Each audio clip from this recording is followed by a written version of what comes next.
It all started in 2013, when a handful of pioneers entered the scene, and Crypto Valley was born.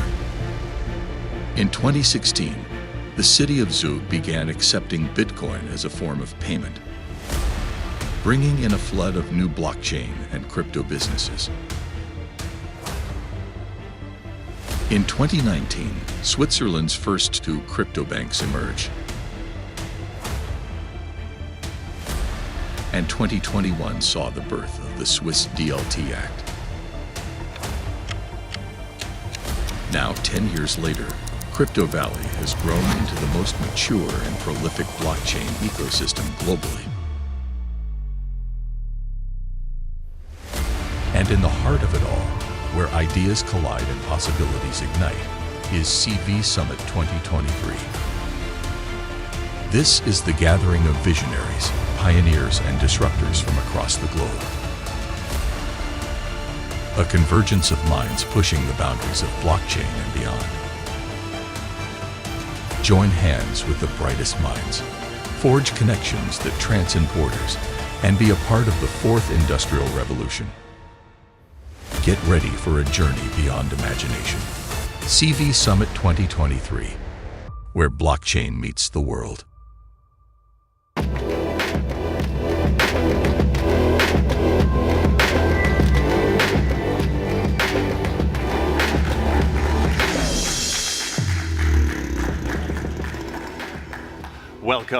Welcome, ladies and gentlemen, to the CV Summit 2023.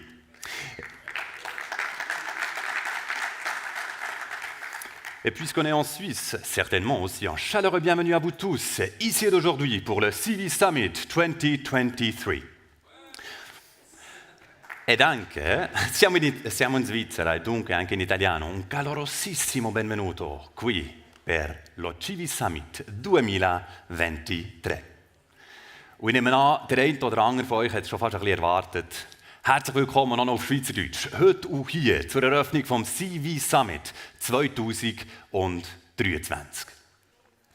CV Summit has always been about bringing people together from the industry of blockchain. CV Summit has always been about bringing all of you together, inspiring individuals from the industry of all walks of life. Now, for you to maximize your CV Summit experience, I have some preliminary information for you which might be useful. Be it for the real-life audience, which is still streaming in through the two doors in the back, or the online viewers which are joining us from all over the world. First off, I would like to start with the timing. The timing is crucial, as we can see, as still people are streaming into the live audience. The main stage events start at 1 o'clock sharp. Tomorrow, be there on time so we can pull out the program as we had planned. It will take until 7:30 in the evening, followed by what we call in Switzerland, apéro. In English, drinks and networking opportunities. But I would like for you to also pay heed to all of the secondary events of the CV Summit. And for that, I invite you to use the app. All of you should have received an email with a link to our application. Have you already found it? Have you downloaded it? Wonderful. If you have, wonderful. If you haven't, not a problem. On the back of your badge, there should be a QR code where you can download the application. The secondary stage, or the secondary events that you can enjoy, are up the stairs to your right. First off, we have an exhibition area. In the exhibition area, sponsors are showing off their products, and you have the possibility to exchange information and talk to them, quite literally peer-to-peer. Secondly, you have the Startup Village, where you can get information and exchange information with the startups, supported by CVVC. Finally, you have the networking zone, and that might be very interesting for all of you, the real-life participants. In the networking zone, which is up the stairs above the exhibition area, there you have tables with numbers allotted to them. Via the app, you can fix dates with other attendees of the conference, and you can book a table to network as effectively and efficiently as possible. Now, as we're talking about the app, please use the app, and there are 4 very interesting applications on the app. Now, if I take the app with me here, this is what the app looks like. We have a swipe to match. Who of you has ever used Tinder? Anybody ever used Tinder? I won't say to my shame, but yes, I have. I have used Tinder, and it's exactly the same application. So you find other attendees, and you can swipe right, you can swipe left in order to make a meaningful connection, a long-lasting connection. It is the networking tool of CV Summit in digital form. Furthermore, you have the program. It will be updated regularly. You have the program of the main stage, but also of the side stage. There will be workshops, there will be smaller presentations, also on the gallery, if you walk up the stairs over the exhibition area. You have a personalized program that you can make. As there will be multiple presentations at the same time, please do use the app to schedule your own personalized schedule. And finally, you have the appointments that I mentioned before. Go on the app, click on the person you want to talk to, find a time and date, and book a table. That way, networking will be easiest for you. Now, ladies and gentlemen, with this, I conclude my preliminary information about the CV Summit. It is my great privilege to be your host for this event, and I'm really looking forward to 2 days of amazing, inspiring speeches about blockchain technology. Now, without further ado, let me introduce the icebreaker of the CV Summit 2023, who is none other but the mayor of Zug, André Vicky.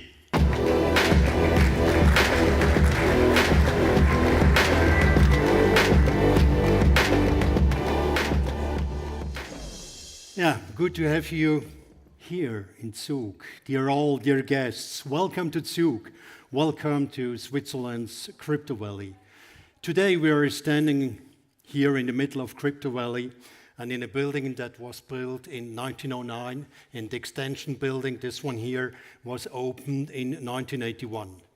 Yes, indeed, this is Zug, uniting tradition and modernity. I'm all the more pleased that you have found your way to Zug, even though a lot is possible digitally today, and people across continents can exchange ideas online.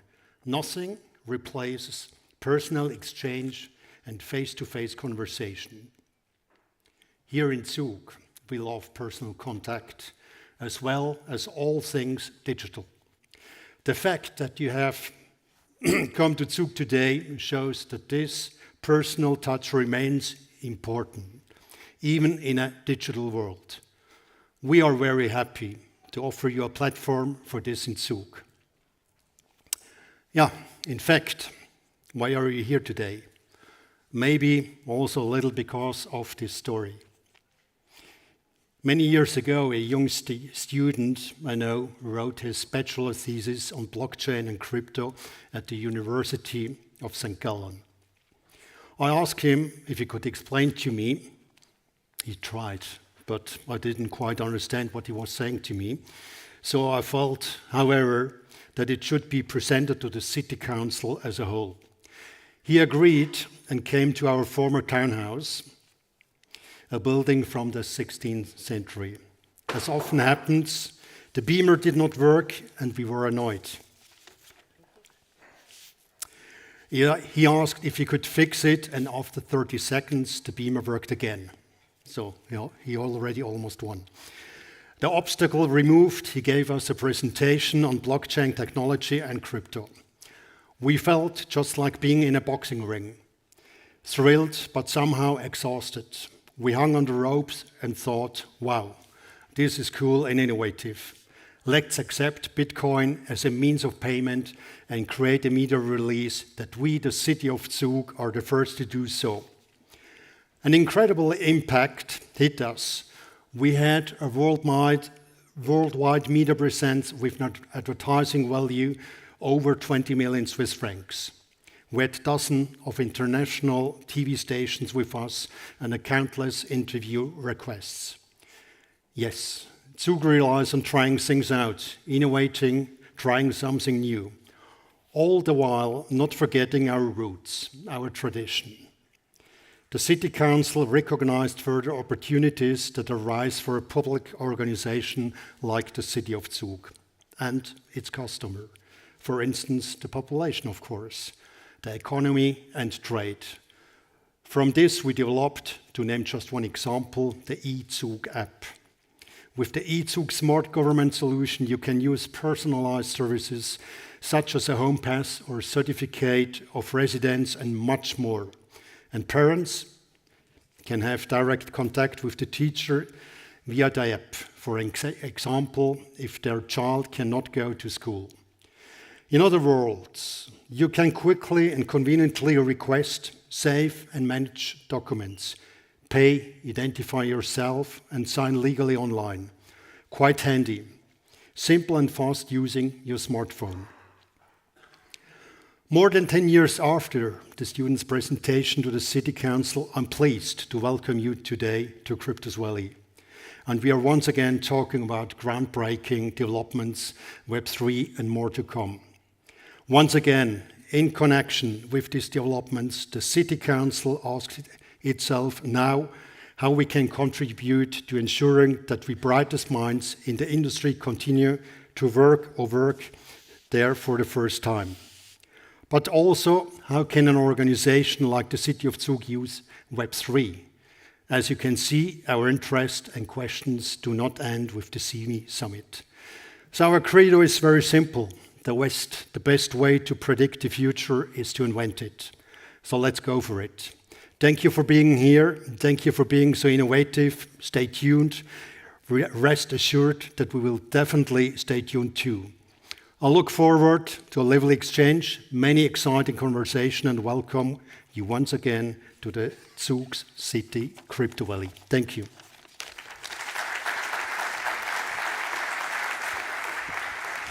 Thank you so much.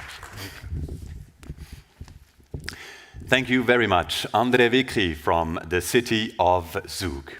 And it is because of support and cooperation by government facilities, such as the City of Zug, that Crypto Valley can celebrate this amazing 10-year anniversary. I mean, it's incredible if you think about it. Currently, more than 1,135 active companies are working within the field of blockchain in the Crypto Valley. And the top 50 of those combine a valuation of $185 billion US. It is worth celebrating, and that's exactly what the next fireside chat will be all about. It will be about Crypto Valley celebrating a decade as the world's most mature blockchain ecosystem. And for this chat, we have invited two people who must know. They are from CVVC. We have the founder and CEO of CVVC, Mathias Ruch.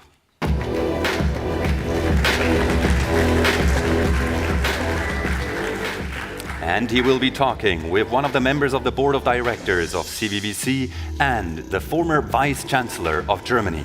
Ladies and gentlemen, Dr. Philipp Rösler. Hello. Hi, Oliver. Hi, Philipp. Hi. Can you hear us? Oh, yeah. We're not going to sit, right? No. No, okay. They told us 7 minutes, it's fine. Yeah, no, we're going to get through it. We're celebrating 10 years, as you can see in the back also, 10 years of Crypto Valley.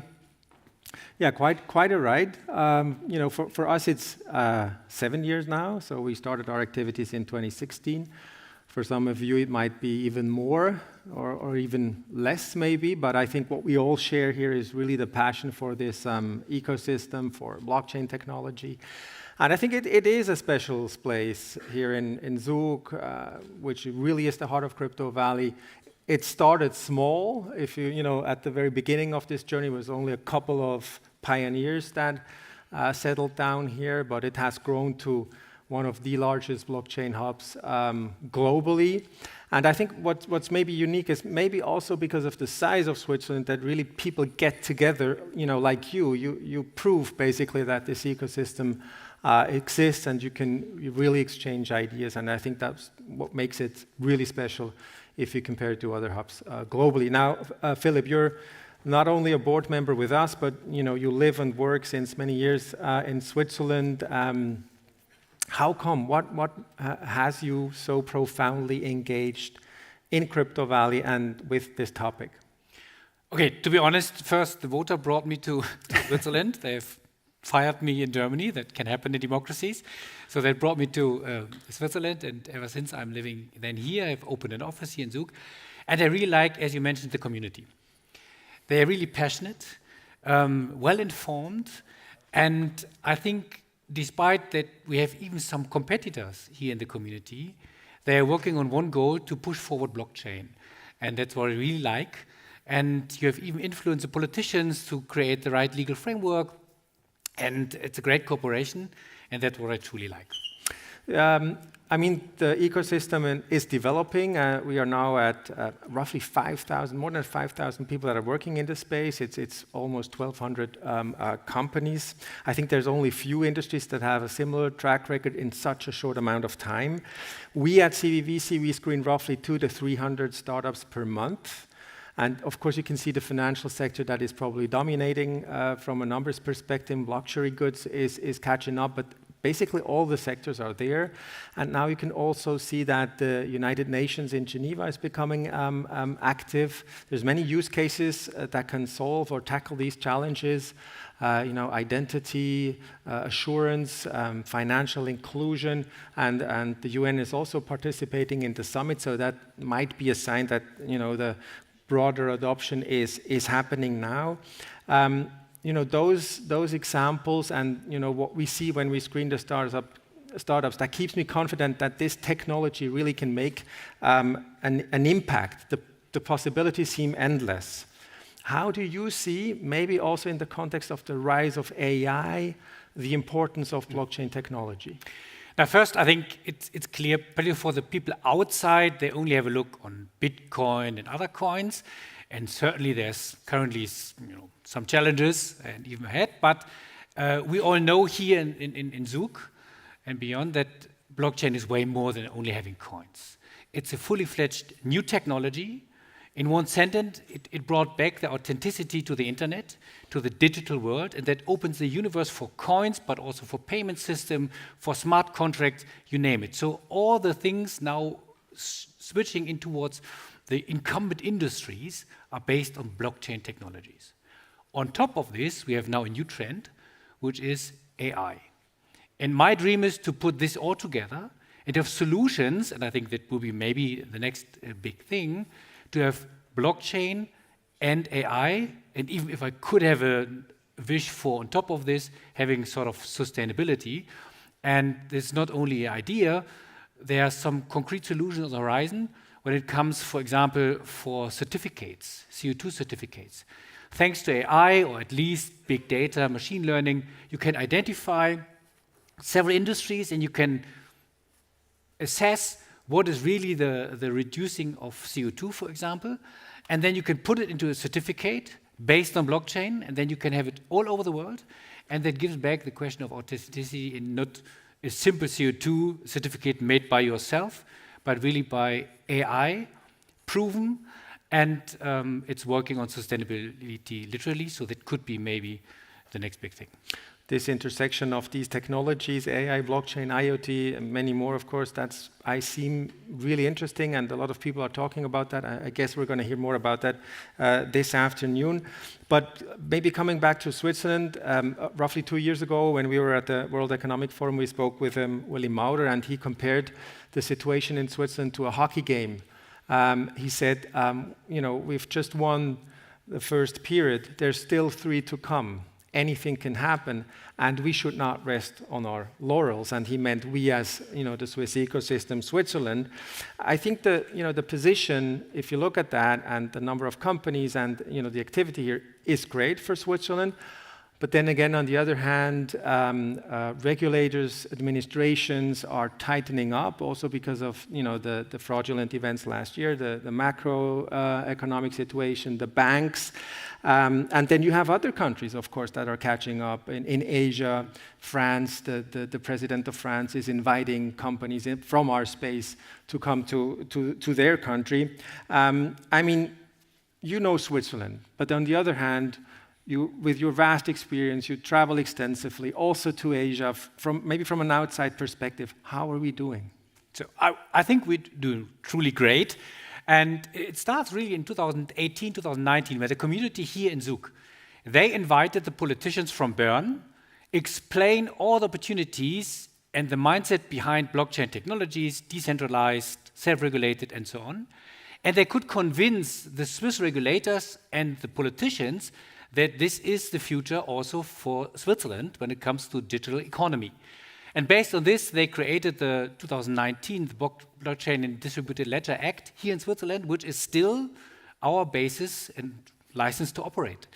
And if you compare this kind of act with similar acts across the world, it's still one of the best because it's only minimal regulation.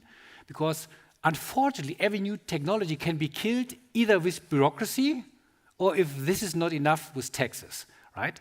But here in Switzerland, we can be reassured it's not that much bureaucracy, even though the regulators are tightening so far the approach, and not with taxes at all. So I think we are still doing very well. And it's good because we do see some competitor, for example, in ASEAN, East Asia. So they are young in the society, they're vibrant, they're very digital, and they're used to use new technologies, and they are quite engaged in Web3. So we have to pick up and guess. So we are on top, but we have to do a lot to remain there. It's good to hear. Sometimes you have to take a step outside of a bubble to assess the bubble. So not only the bad things that sometimes we inside the bubble see. Now, when we now as a company started 7 years ago, we had a vision basically, because like roughly 30 years ago, we've had another technology that was born in Switzerland, the World Wide Web, in Geneva, right? And as you all know, commercialization didn't happen here or in Europe. It all went to the US or China. So we were really driven to not let that happen again with blockchain technology. And, could there be a vision, maybe, let's say 10 years from now, given the situation in Switzerland? We have great academic institutes, we have ecosystems in technology that seem to work. Is there a vision of Switzerland in 10 years to be one of the global epicenters for not only blockchain technology, but for blockchain and innovation? What do you think? I would be even that bold to say it's even already today that we are a very important hub when it comes to blockchain, if not even the important hub. But you're totally right. So I think the development has to continue first. Second, it should be never forgotten that this was the beginning of bringing together community and reaching out to the rest of the world, as CBC did. So we started here in Zug, but now we are in Germany, in Portugal, even Africa.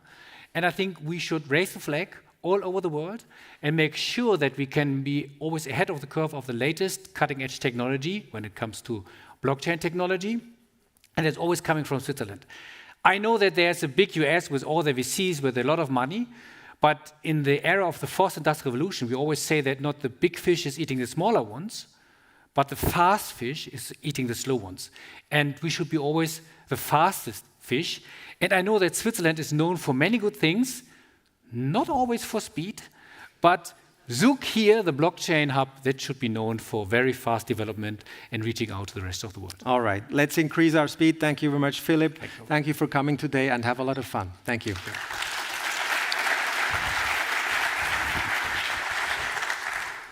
Thank you very much, Mathias and Philipp, for their quick talk and the celebration of the past 10 years of Crypto Valley.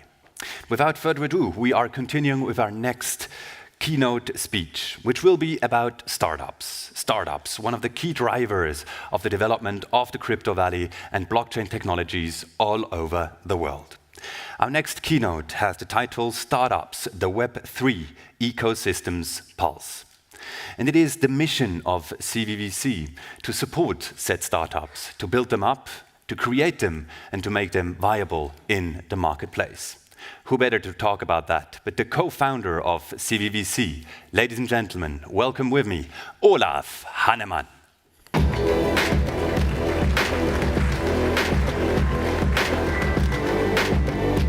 Thank you very much.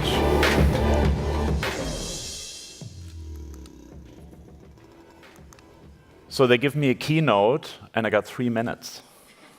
Speaking about speed, right? I guess I want to start off to say to a lot of us in the space that drive this innovation that was just commented on over the last 10 years, it feels like things sometimes go awfully slow. But the one thing I think to keep in mind is innovation is going pretty fast, and the speed of innovation, whether it's over long-term history or also over the last 30 years or the last 10 years, is always accelerating, and it's always accelerating exponentially. So I'm asking for, in one hand, to be impatient, as Philipp said, quite fast and speedy, but also long-term patience is, I think, another virtue. We need to look at, well, keeping in mind that we have to bring, people along, society along, and everyone else along. Now, for us as CVC and CV Labs, we invest in startups and in great projects in this space. And what drives us and why do we do this also has been mentioned a little bit before. One, we consider obviously blockchain as the cornerstone and the technology for Web3, and that's a natural evolution of web technology. But then also we see it as, call it a catalyst, call it rocket fuel if you want to be sexy, call it the auditor if you want to be boring, of a lot of other tech and social megatrends that we see happening, from AI all the way to longevity and personalized medicine, and then customers wanting to own their data and control their data, all the way on the social side, topics like open government, trusting institutions or lack thereof, social gaps. We'll hear about Africa later, and filling those and the opportunity that comes with innovation. So this is why we invest in all of these startups. And for us, obviously, the summit is very much about connecting and enabling the universe to meet and meet each other. And that's why I want to point to this specific opportunity. We have roughly 20 of our portfolio startups here. You won't see them all on stage because we're so focused on speed. They come from 11 different countries, even more nationalities. So if you want to meet them, please head over to the booth area where we have a special startup zone, and you can meet all of these exciting projects working on various use cases across the ones that we've been mentioned on.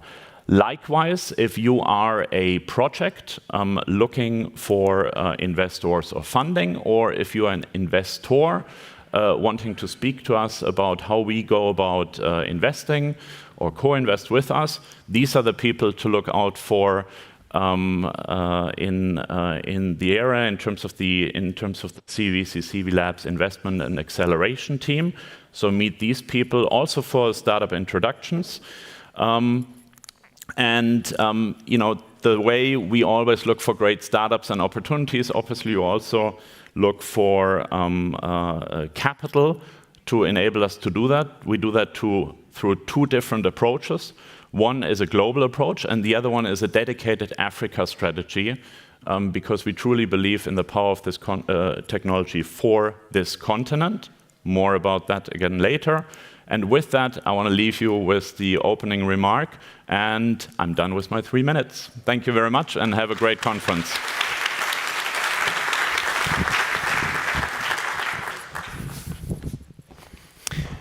Thank you very much, Olaf Hannemann, for this message from CVVC.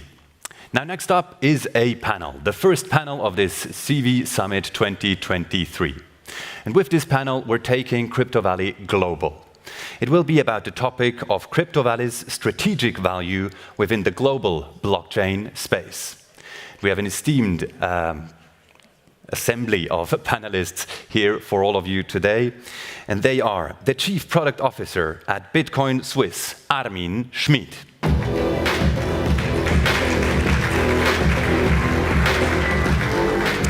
Followed by partner at EMEA Legal, Dr. Andreas Glana.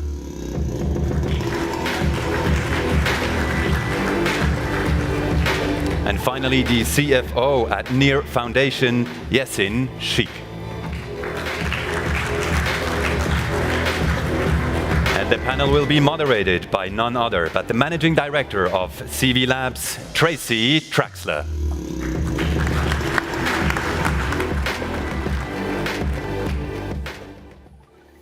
So it's nice to come on stage to such a jingle. It certainly sets the stage. Gentlemen, thank you so much for joining me today. We have the pleasure of kicking things off with today's very first panel. Of course, we're reflecting on 10 years of Crypto Valley, and we'll head right into our discussion. So over the past 10 years, Crypto Valley has grown and nurtured a very thriving blockchain ecosystem. But let's go back to the very beginning. What was it about Switzerland specifically that made it the right place or attractive for those early blockchain pioneers to set up shop here? Of all the places, why Switzerland?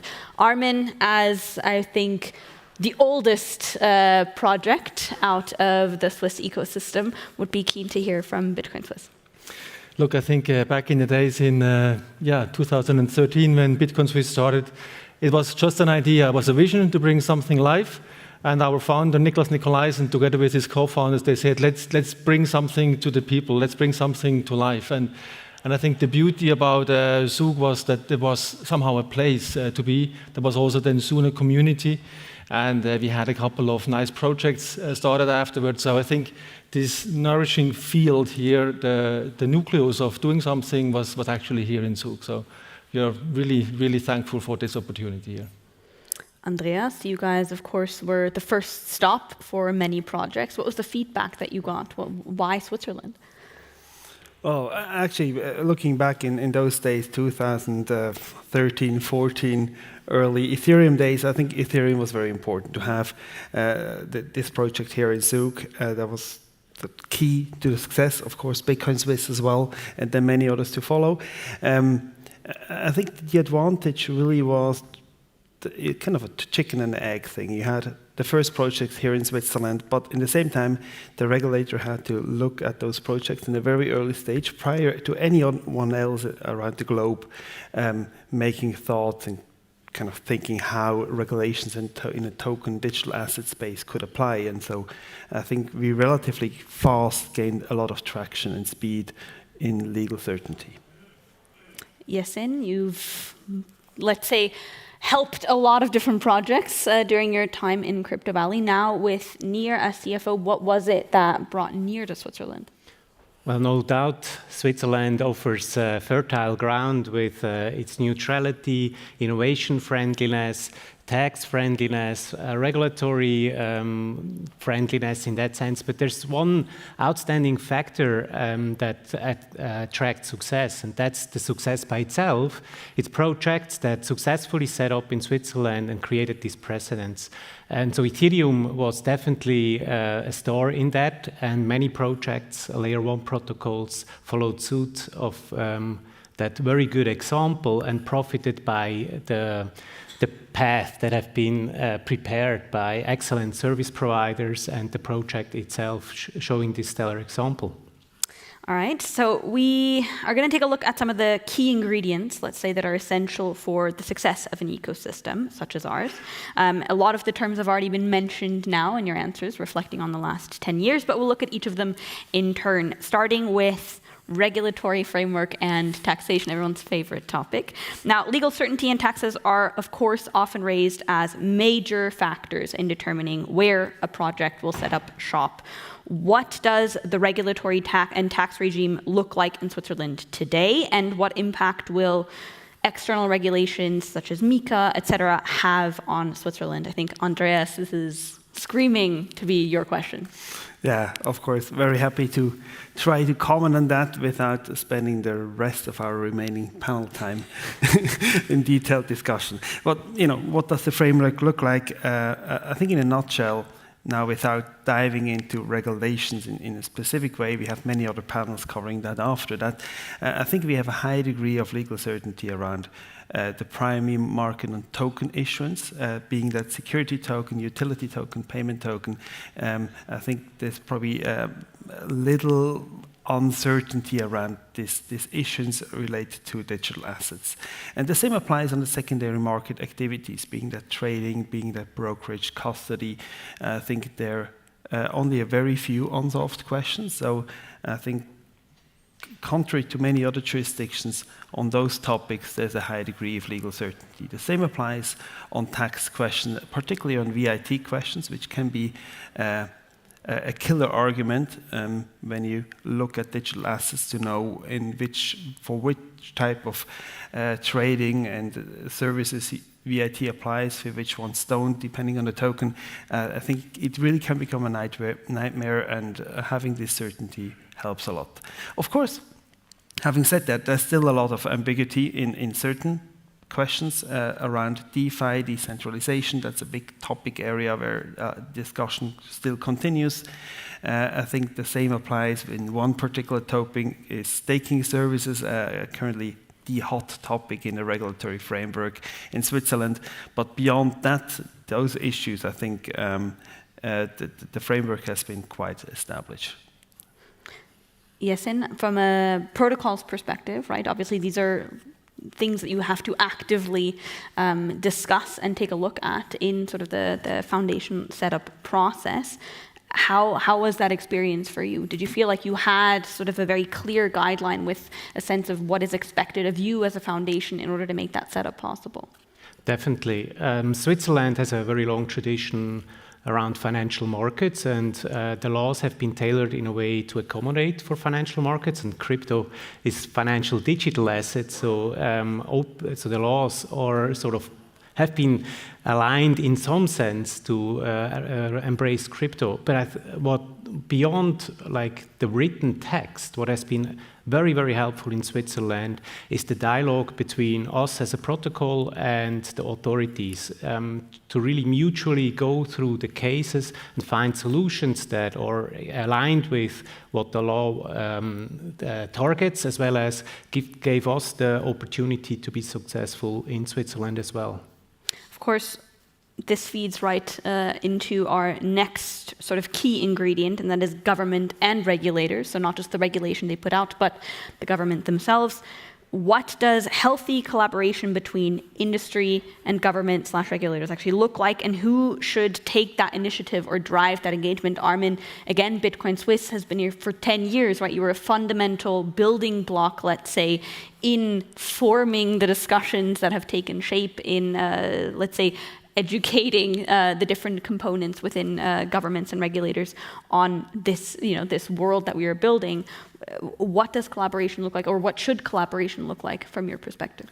I think there are three key elements we have to keep in mind. One is obviously that there's an interest from the government or from the public, and I think here in Zug especially this was there, but also across Switzerland. So we had also some politicians like Johann Schneider-Ammann or also Uli Maurer who really said, hey, that's the crypto nation Switzerland. Uli was here a couple of years ago as well.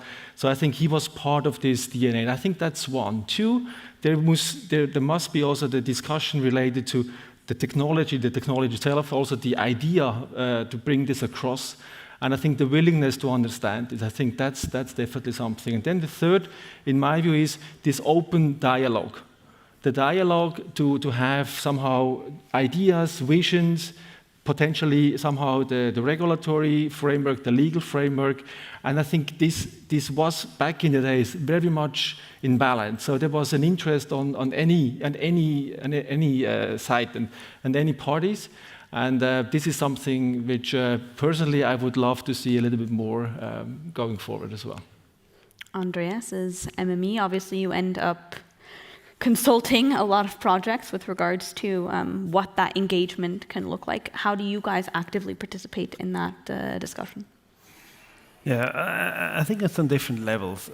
It's to go back what Armin said. I think this active dialogue between the industry and the regulators, now in our case being the tax regulators or financial market regulators, while the industry was still quite small in Switzerland, there was more balance, as you mentioned. That's probably the right term. It was also easier accessible. I think nowadays, since the industry got bigger, it needs those associations and bodies who represent the industries, because the regulators, they can't listen to 20 voices in parallel or hundreds of voices. So we need to have strong associations, lobbying associations, which are in place. So that's good, and they're doing a great job. In parallel, of course, on a case-by-case matter, it's important that the regulator stays close to the mostly advisors, being the tax or legal advisors, which and has an open ear and are easily accessible. And I think this still is the case. I think that's an advantage still of Switzerland, that in Zug the tax authorities are very approachable. You can find fast solutions, and to a certain extent that still, particularly if you compare to other jurisdictions, applies to the financial market regulators in Switzerland. So I think these doors are open. They may be a bit less open than 8 years ago or 6 years ago, but they're still open.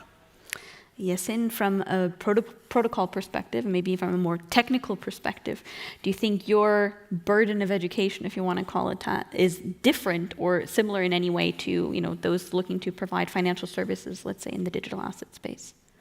Yeah, I think here I'm very much with Andreas, teaming up as an industry to explain with one voice how the technology works and what the needs of the industry are very essential. And while we have many associations working on this, it's also very important that there's a collaboration happening in some form, that we can drive this education and collaboration with the lawmakers. You've mentioned teaming up, and you've also mentioned the term service providers. Of course, we have them present here today. So let's take a look at that, right? What value does the presence of blockchain savvy or blockchain educated service providers, whether it's legal, tax, marketing and PR, et cetera, actually add to the ecosystem as a whole? Obviously, Armin, again, you guys had the experience of being there early when that wasn't present. How has that changed since then? Look, I think back in the early days, becoming really a true pioneer actually in this space needs a lot of energy and a lot of power actually to do it. I think we did quite a lot of education as well, which was good. And I think this is somehow, again, back to this collaboration where you really saw that there is an interest on both sides. And the law today we see is not just a new law, it's an adopted and adjusted law to the Swiss law, which is actually great. So it's not the technology specific, but it's a financial area specific. And I think this, back in the days, the education and the interest was the key element to learn, because it was new to us as well. So we really had to get into this topic as well, together with our partners, to really go this extra mile and to educate and also somehow help to shape this industry. Now, Andreas, you're obviously on the receiving end, right? How has the, let's say, sentiment of projects changed over the years? Do you feel a sense of relief almost when they find you and they realize, again, they don't have to start from scratch and spend 10 hours explaining what it is that they actually do in order to get any legal advice of substance? No, yeah, absolutely, of course. I think at the end of the day, what does it take to have a great ecosystem? Now, being that in Zug or possibly in other jurisdictions, you need a lot of service providers who understand your business. There may be legal, there may be all different kind of service providers on the marketing side. You want to be somewhere where people understand what you're doing. And if you have an attorney in front of you which doesn't understand what a smart contract is, things can get very costly and very lengthy. So, of course, it helps a lot if you have seen hundreds of projects and relatively fast understand what is the key features which distinguishes one project from another one. And the same applies to other service provider sectors. I think this is an advantage of Zug and Switzerland in general, that we have this ecosystem of service providers who can help the industry. Now, the final ingredient that I want to take a look at is talent. One of, because we obviously want to reflect on our shortcomings as well, one of the criticisms that is often levied against the Swiss ecosystem is that it's an expensive place to hire talent, and as a result, people doubt the substance of the ecosystem, right? It's a bunch of post office boxes, but you won't find anyone here. We certainly hope your presence goes to show to the contrary. However, to what extent is this criticism warranted, and where and how are you sourcing talent here versus abroad? Yes, and I'd love to start with you. As a protocol, devs are notoriously expensive everywhere. How does that compare globally versus in the Swiss ecosystem? Well, in Switzerland, there is excellent talent, I think. I joined crypto as a Swiss 8 years ago. Switzerland is a talent pool, but it's a tiny market, and crypto is a global thing. Projects and teams are set up globally, and it's not the expense of the salaries. Crypto is one of the best paying industries out there, so we can attract the best talent.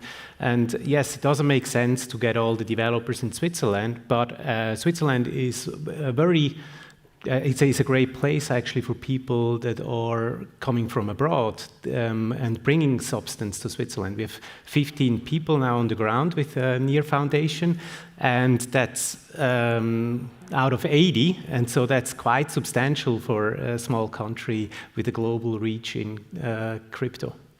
Obviously, Armin, you as Bitcoin Swiss are one of the largest employers, you could say, within the Crypto Valley ecosystem. What does the talent sourcing process look like for you guys? Is it more difficult, less difficult?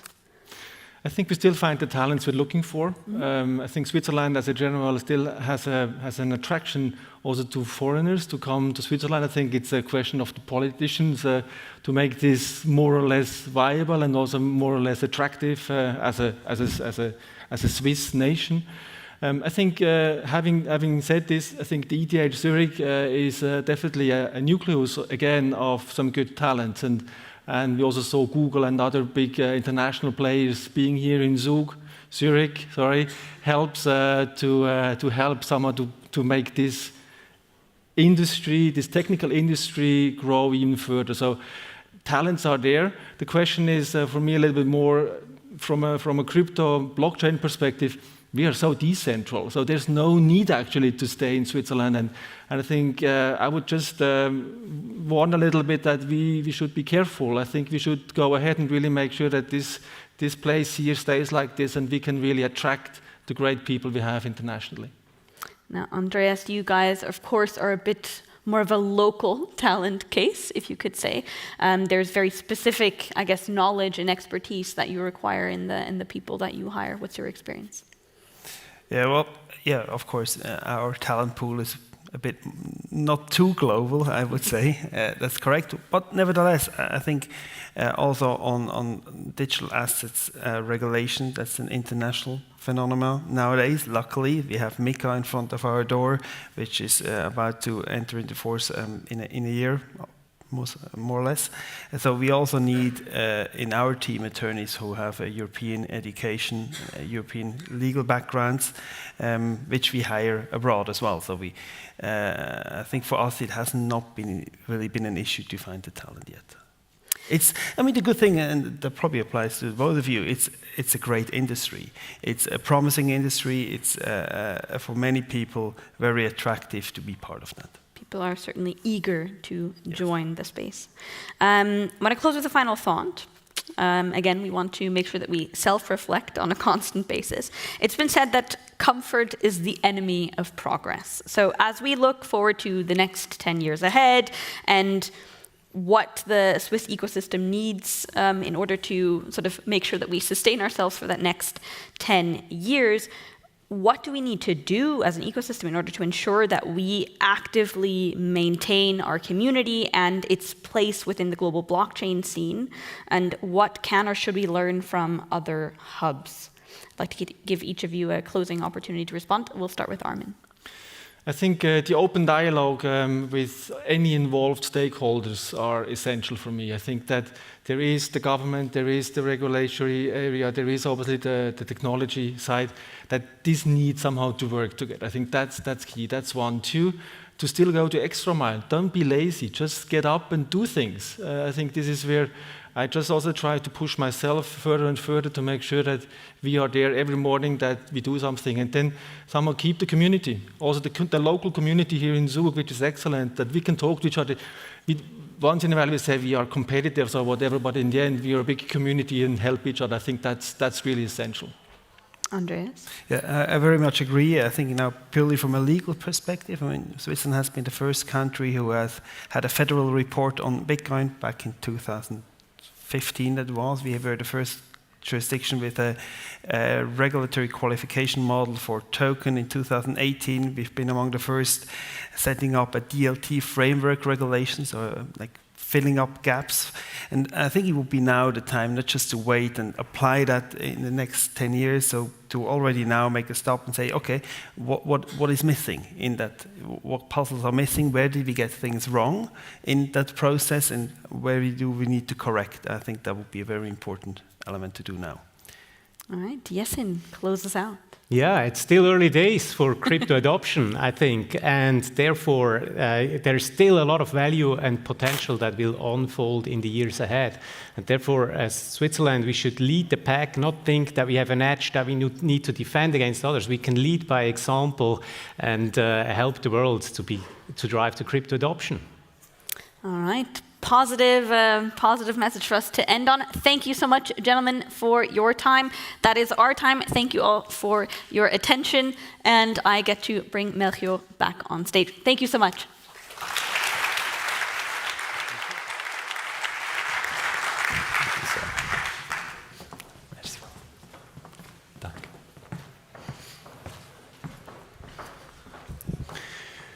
Thank you very much, Tracy and her very most amazing panel. Now, this morning I went to have breakfast. And during breakfast, I met somebody else from the CV Summit. They were sitting at a table next to me, and we had a very most interesting conversation about where blockchain is leading, and that over eggs and a coffee. I think this is what CV Summit is all about. Go, network with people, talk with the people you have present here. They are fascinating individuals with a lot of insights to share. Two of these people are now joining me up on stage for a fireside chat. A fireside chat on the topic of traditional banking and digital assets. Is it a contradiction, or could it be a perfect fit? Now, these two individuals, they are the editor-in-chief of the Block magazine, Lukas Fiedler.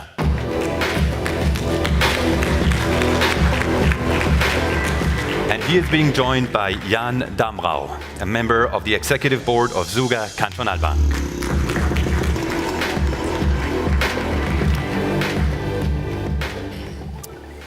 Hey everyone, it is so nice to be here. I'm super stoked to see everyone here at the CV Summit. With me is a banker at heart, you can probably say. Jan, you've been at the Basler Kantonalbank, you've been at the Mikrobank, now you're at the Zuger Kantonalbank right here in Zug. And when I started preparing for this panel, I looked up how many Swiss banks are actually offering their customers crypto trading, custody, and it was very interesting because there are not a lot of banks actually offering this to their customers.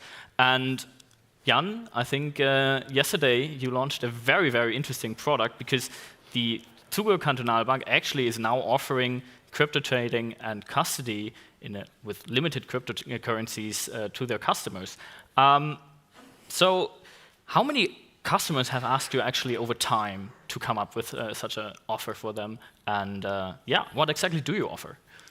Look, I mean, it started like several years ago that the first clients came asking for like crypto offerings, crypto tradings, but those were like rare cases, like many enthusiasts or like specialized investors, like institutional investors focusing on the crypto market. So we haven't been able to really serve them. But for some time now, we see a really growing demand across our whole client base, like for like simple access to investing into digital assets. So, but we also see that our clients, they are afraid of like trading and storing assets at the crypto exchanges.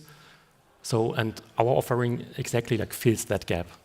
So the idea is that they can trade and store selected cryptocurrencies with us using our e-banking and mobile banking facilities, and in a way like have their traditional financial assets and their crypto assets managed in the same way in one-stop shop.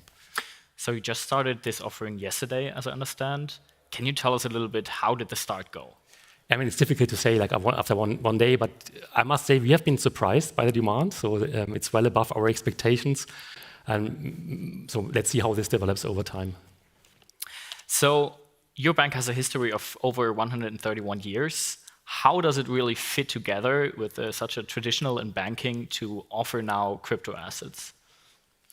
Look, I mean, our intention clearly isn't to disrupt the banking industry, so that's not clearly not the product to do so. We put the client at the heart of everything we do, and our strategy is to help our clients to protect and grow their wealth. And when we realize that our clients, that they are looking into digital assets to diversify their asset base, like we are partnering with some selected partners, we're thinking about a solution to help them with their demand. And that's basically it. Like it perfectly complements our existing investment services, so that they can use the same secure banking environment also for the digital asset trading. So, but Zug is kind of the heart of the crypto valley, right?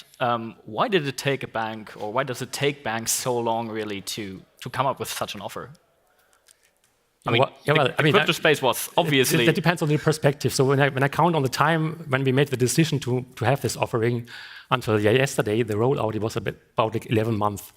So in legacy banking terms, that is like quite a fast project, I must say, really, I can assure you. But to be fair, like we are part of the, or member of the big Swiss Blockchain Federation for years now, and we are following the development. But to be fair, like there have been a lot of like open questions around regulation, about stability in the market, the currencies, even the stability of the client demand. And it took time to figure out those issues. And for us, it was never important to be the first on the market, but we want to have like a very stable, simple, and secure solution for our clients. So I understand offering such a product, that's not something a bank probably can do alone. Do you have any partners on board that helped you set up the custody, the trading? Yeah, that's an important point. Like we chose like two main partners. First, we partner with Signum Bank, which is also like a regulated, FINMA-regulated bank. That was important to us. It's Zurich-based, and who has experience. They have experience in such kind of offerings together with other banks. And we have Swisscom as our integration partner. They're also running our banking system, and they helped us kind of in implementing this partnership with Signum.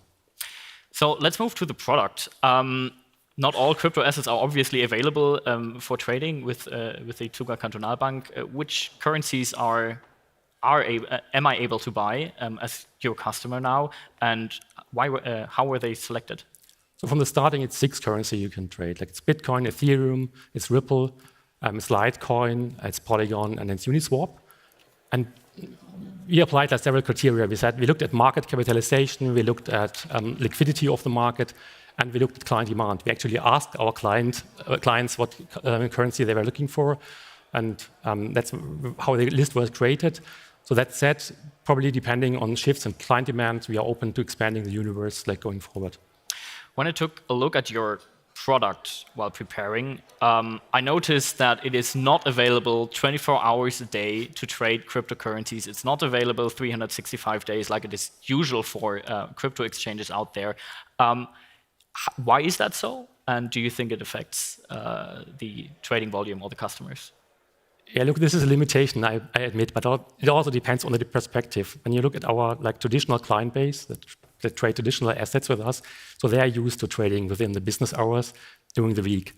So from that perspective, we already expanded the trading hours, because crypto you can trade like from 1:30 in the morning until 10 o'clock in the evening, which is quite like an extension of trading time already.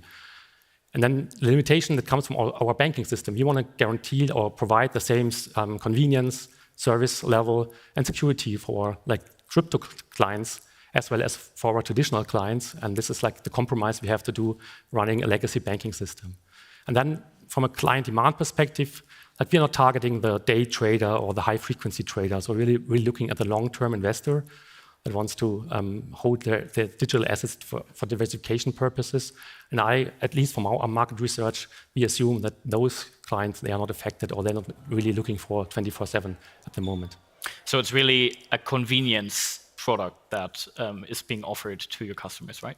Absolutely. We are not looking for the most fancy product. We didn't want to be the fanciest player in the market.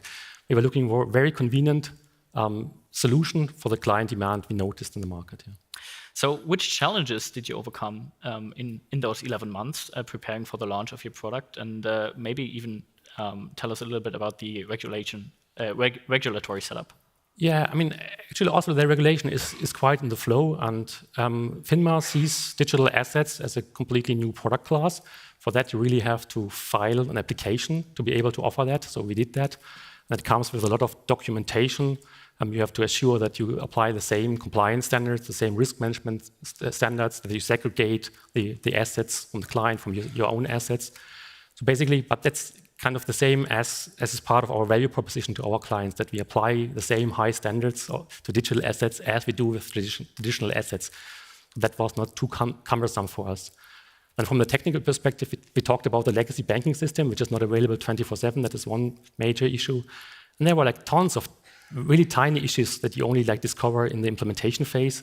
For example, you need like more digits when you trade like digital assets than you do when you do like trading in traditional assets, and just adding one digit into a banking system like is a major effort. Really? So that's also like we were happy to have those partners on board that helped us with the experience to overcome this like myriad of small problems. Yeah.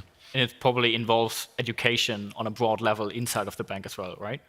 Yeah, and this is also a requirement by the regulator that we kind of all the people that deal with the assets and the offering, that they are like educated appropriately. But that said, also like we offer it also on an execution-only basis, so we also require the client kind of to be able to understand the risks of those assets. So now that we understand your product, give us your view. What is your expectation? Will you offer further services in the future as the Zuger Kantonalbank, like more digital assets, tokenization, something like that? Is that on the horizon? It's a good question. I mean, doing business in Crypto Valley, you're like kind of swamped with good ideas on new product offerings like every day. Probably today I get like a lot of new ideas.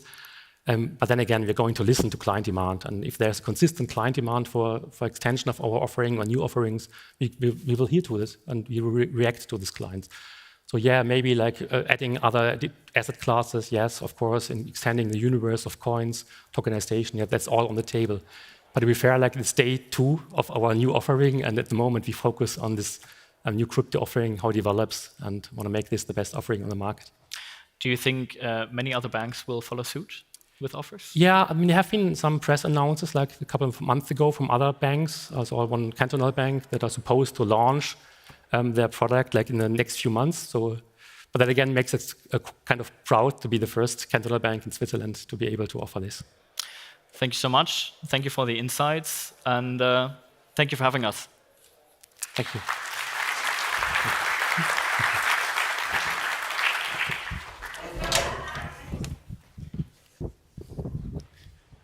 Thank you very much for this very insightful fireside chat of Lukas and Jan. Now, ladies and gentlemen, let me fill up the stage again. We are now having another panel, a panel discussion with very interesting individuals from our community. The next panel discussion will be about acceleration, accelerating the migration of digital assets, specifically the participation of institutional asset managers, asset owners, as well as hedge funds. Ladies and gentlemen, this panel will be moderated by none other but Bila Ora Ventures founder Romina Bongert.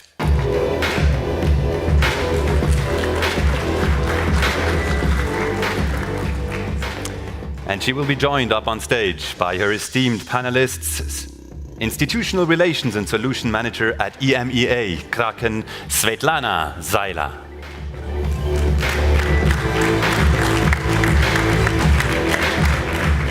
The Head of Business Deployment at Alloy, Patrick Kohli. And last but definitely not least, Head of Sales, DACH, Nordics, Baltics, and CEE, Fireblocks, Tim Brunjes.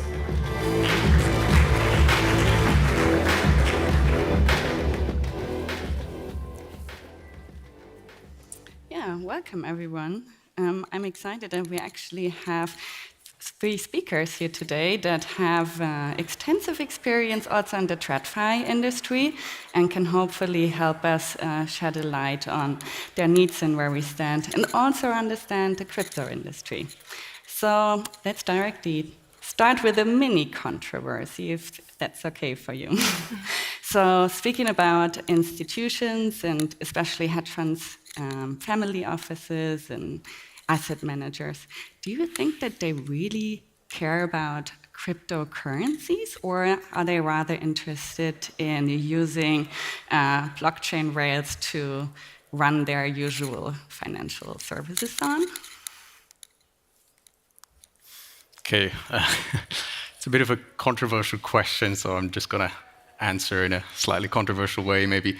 I think putting aside like ideological or philosophical reasons why it makes sense to participate, I think when you look at what are the actual incentives for them to participate, I think it comes down to either making money or saving money.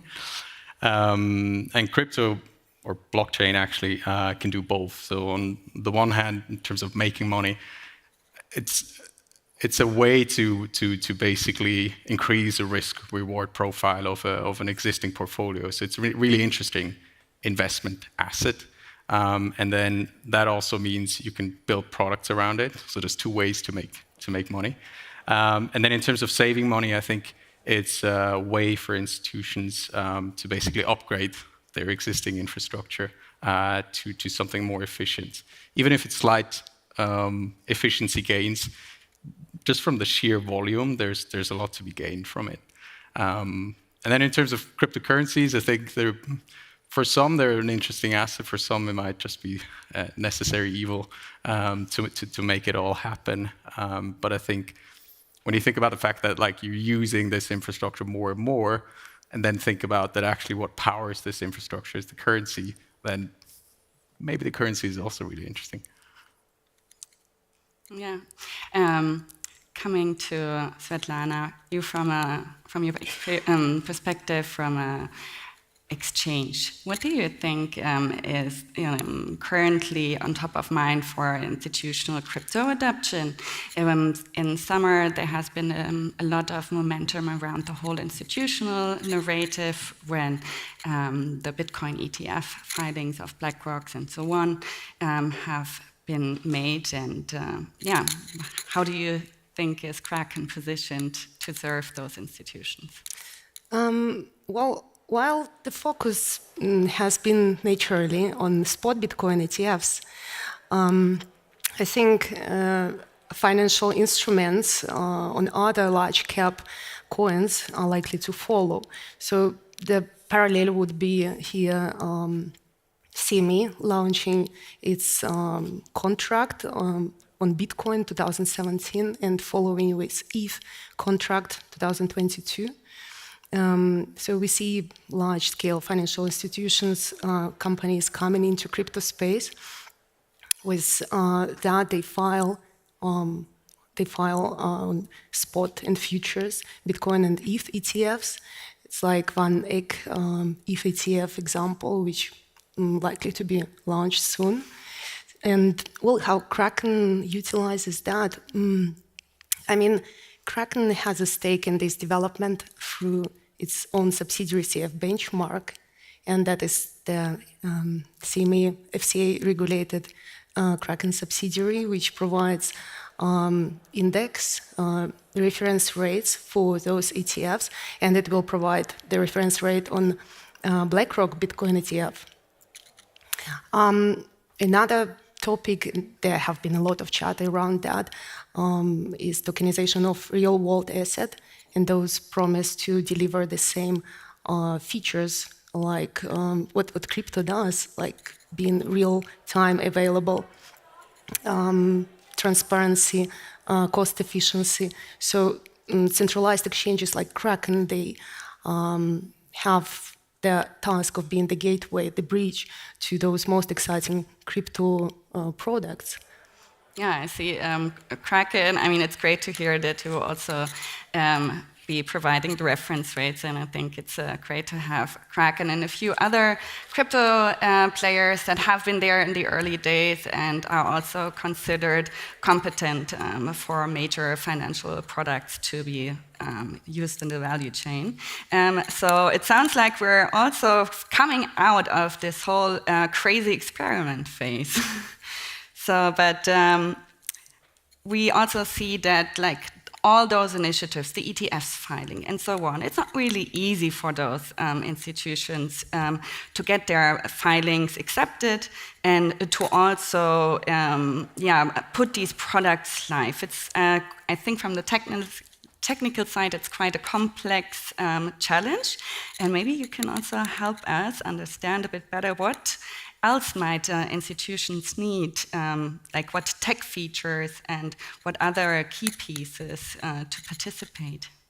So I would say from our vantage, being an infrastructure provider, Fireblocks, what we definitely saw from a historical perspective is the moment of like exuberance, but also lots of speculation. I think that has gone down like in line with kind of like the crypto prices, and I wouldn't even call out that there's no volume any longer, so people are not interested, but it's just much more a stable base now. And against that, what we had seen is kind of the curve going upwards and the search for utility, right? And we talked about like tokenization, and we see a very diverse set of technology needs out there. May it be simple custody, being an infrastructure for safeguarding digital assets, but also tokenization is really a big theme. And what I can definitely also see from my vantage is that the phase of experimenting around like POCs, MVPs, I think we're beyond that. We're really searching for the production use cases out there where it's pretty much like cutthroat discussing how much value can I derive from cost savings or bringing a new asset class into a kind of like the bankable ecosystem. And that's definitely something we see from our side. So again, this is a very diverse set of technology requirements and needs, but I see this much more being sort of a horizontal platform stack. And there's also a convergence. So we talked about this, that some people think crypto is a necessary evil to run tokenization projects. Again, the question is where the demand is, and there will be some sort of convergence as well, where people will start with tokenization, and they might end up also with allowing their investor base, if they see the end demand, to invest in digital assets, crypto, at the narrow sense. Yeah. So I see that there has been like an evolution also on the tech side, and also what Fireblock does with to support the custodian requirements of institutional partners. And I think there's more than just like a basic crypto asset provider. It's a technical, very sophisticated product. So great initiatives to hear what you're working on. But in the evolution of crypto assets as a product class, you already mentioned trading volumes are down, and there is in general like slow growth for capitalization. How does this really matter to institutions? Is this shall I take it? Okay. Well, the volumes are down. You know, Kraken has been around since 2011, and we have seen 3-4 down cycles already. And what we do during the bear market, we just put our heads down and build. We invest into the infrastructure. What is quite exciting that we gain a bit more clarity through regulations, and slowly but surely. So this allows large institutional players coming into crypto space. It allows for new products to emerge, tokenization. What is interesting, although the volumes are down, we see flight for quality. So clients tend to work with exchanges like Kraken, where they seek for more stability, security, regulation, and the market share of those exchanges, it increased during the bear market. On the other hand, volumes are down, but what we see, large financial institutions like BlackRock are filing for Bitcoin ETF, and they would have not done that if they were not convinced that this brings a certain financial advantage. And in general, well, financial institutions, they have longer investment horizon.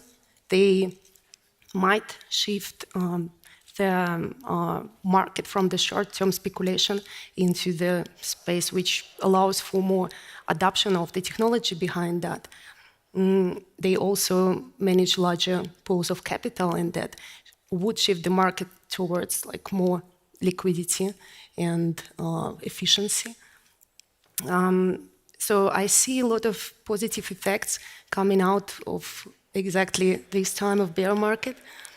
Yeah, I agree. I think that's really positive indicators, and maybe some bulls that are still there in the market that can also help provide the liquidity that we need. Oh, you want to add to this? Yeah, just if I can. I mean, I think we're living in a very innovative marketplace, right? So this is really like bound by innovation and continuous innovation at a scale we don't see usually in like mature markets. So also saying that the markets are down and crypto is no longer relevant because Bitcoin's not at 60,000, a million or whatever, I think it's a wrong characterization, because this is, as Svetlana said, the time to build. And we see this as well.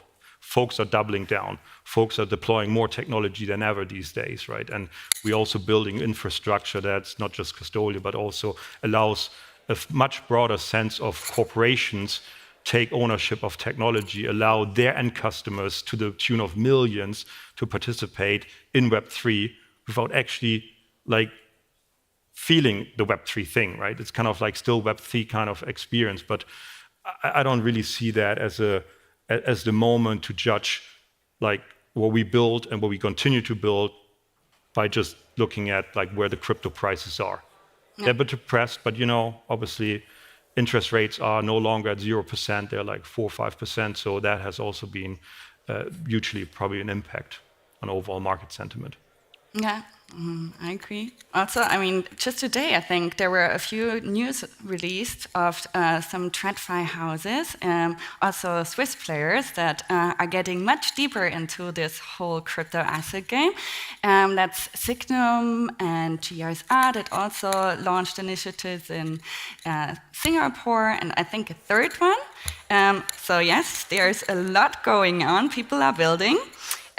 But let's dive a bit deeper into tokenization. You already mentioned it's also about unlocking utility of certain assets. And there are plenty of great DeFi applications, but also different structured product initiatives. I think we are actually entering a new epoch for financial instruments.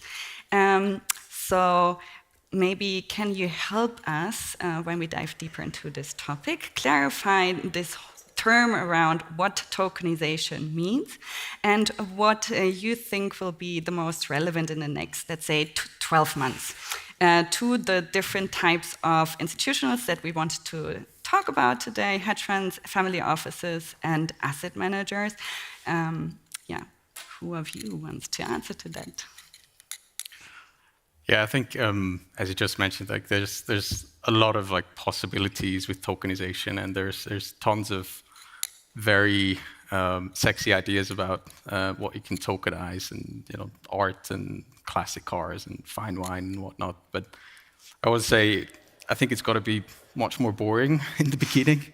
I think the most the use cases with the most sort of growth potential are, well, one that's already around, which is stablecoins, and then the other one being tokenized treasuries, which in a sense is like stablecoins are in a way tokenized treasuries already. You're just not getting the yield, sorry to say, but you're already using tokenized treasuries in a way, and so I think that's going to be the next next bigger use case, because it's really interesting from, again, it's very similar to a stable coin on the one hand, and on the other hand, it's interesting from a portfolio perspective. If you're reducing like market beta, you're going out of cryptocurrencies, instead of moving into a stable coin, you can go into treasuries and actually get 5+% yield doing that. And I think that's a really interesting part, or then even use it as like high quality liquid assets as collateral for a loan or something.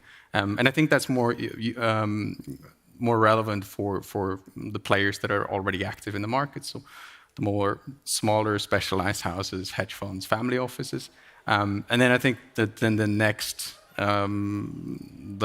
sort of growth spurt will probably be in bonds and funds, because those are traditionally areas, even in the traditional side, where like operationally there's still a lot of efficiency to be gained. And that then will be more relevant to the very large players, because they are transacting large volumes in those markets. Yeah, maybe Tim, can you add? Yeah, I mean, we definitely sort of exiting the, say, lesser committed phase of experiments around tokenization of assets at large. My view on this is that if you go into production use cases, you have to tokenize something where there's also a very liquid secondary market, right? Because you don't tokenize and you're going to keep the assets stale and they sit there, you can't recycle them, right? So it's incentive. And if I would be a large bank, I would probably look at tokenizing something where I can either save costs. That's probably the easier use case to calculate, because you know what the input cost is to run your business. And if you can shave off something there, then that's an easy metrics to calculate and also to weigh against sort of that innovation part. And also the focus, again, is on secondary markets. I mean, you don't want to tokenize something that is, in the end, a stranded asset no one can recycle, and you sit on there and like you have a large swarm of unhappy customers. Yeah, very good point. So yeah, let's look at the derivatives market. I think that's also a rapidly growing space and picking up momentum, many new products in the pipeline. What is driving the popularity of crypto derivatives, and how do you think their growth can impact the space at larger? Svetlana, what do you think? Well, I think derivatives on crypto, they play the same important role as they do on traditional markets. So on one hand, they provide for efficiency, for price building, for diversification. They allow for trading more complicated strategies, sophisticated products. And probably most important, what I think, they allow for not necessarily holding the underlying asset, which with that eliminates the risk of self-custody or costs of general custody. So if you have a certificate on Bitcoin, you don't necessarily need to hold Bitcoin on your books. This allows also additional players to come into space who cannot touch, for regulatory reason, crypto, or not willing to. Well, although like derivatives market comprise to 70% of spot, and this number is increasing, a vibrant spot market is what is needed for derivatives to function. With that, these both complement each other, spot market and derivatives, so they just help each other to thrive. Kraken has been developing this part as well. So through our Kraken futures, we offer a wide range of derivative products, and Kraken doesn't trade itself. It just facilitates trades for the clients. Great. Yeah, I think it's an exciting thing to see so much innovation happening, especially around derivatives and structured products. And I think we will see like a very new business activities growing in this whole institutional space. But one thing I have to admit that I have been squeezing my head around, and that is like this whole question if the dog is trying to bite its own tail when thinking about that we have on-chain natively issued products, and then we have off-chain wrappers for those products. But then on the other side, we have off-chain products that then get on-chain wrappers. So here, I think it's really interesting to look at some developments. So we already mentioned like the VanEck ETF on Ethereum, many ETFs, ETPs, ETNs on simple crypto assets, on structured products, or interesting index products that are ready to, or people working on to launch soon. But for some of the products, like in the off-chain world, we already have an ISIN, and then they get packed on the blockchain. But there are also like news from UBS yesterday that have actually tried to pilot a new tokenized money market fund that intends to invest into real-world assets. And they want to test redemptions and subscriptions, I think. So a lot of possibilities. And I think also very different perspectives if we really need one of those. So maybe someone can share their critical observation on this space and what is really needed. If you want. Yeah, I think it's a really good point, and something I'm regularly arguing with the people from the TradFi side and from the crypto side. I think for like sort of the off-chain wrappers wrapping something on-chain, i.e. ETFs, Bitcoin ETFs. Initially, we talked about the necessary evil of cryptocurrencies, and I think ETFs are probably the opposite. From the other perspective, they're probably the necessary evil to bring a ton of new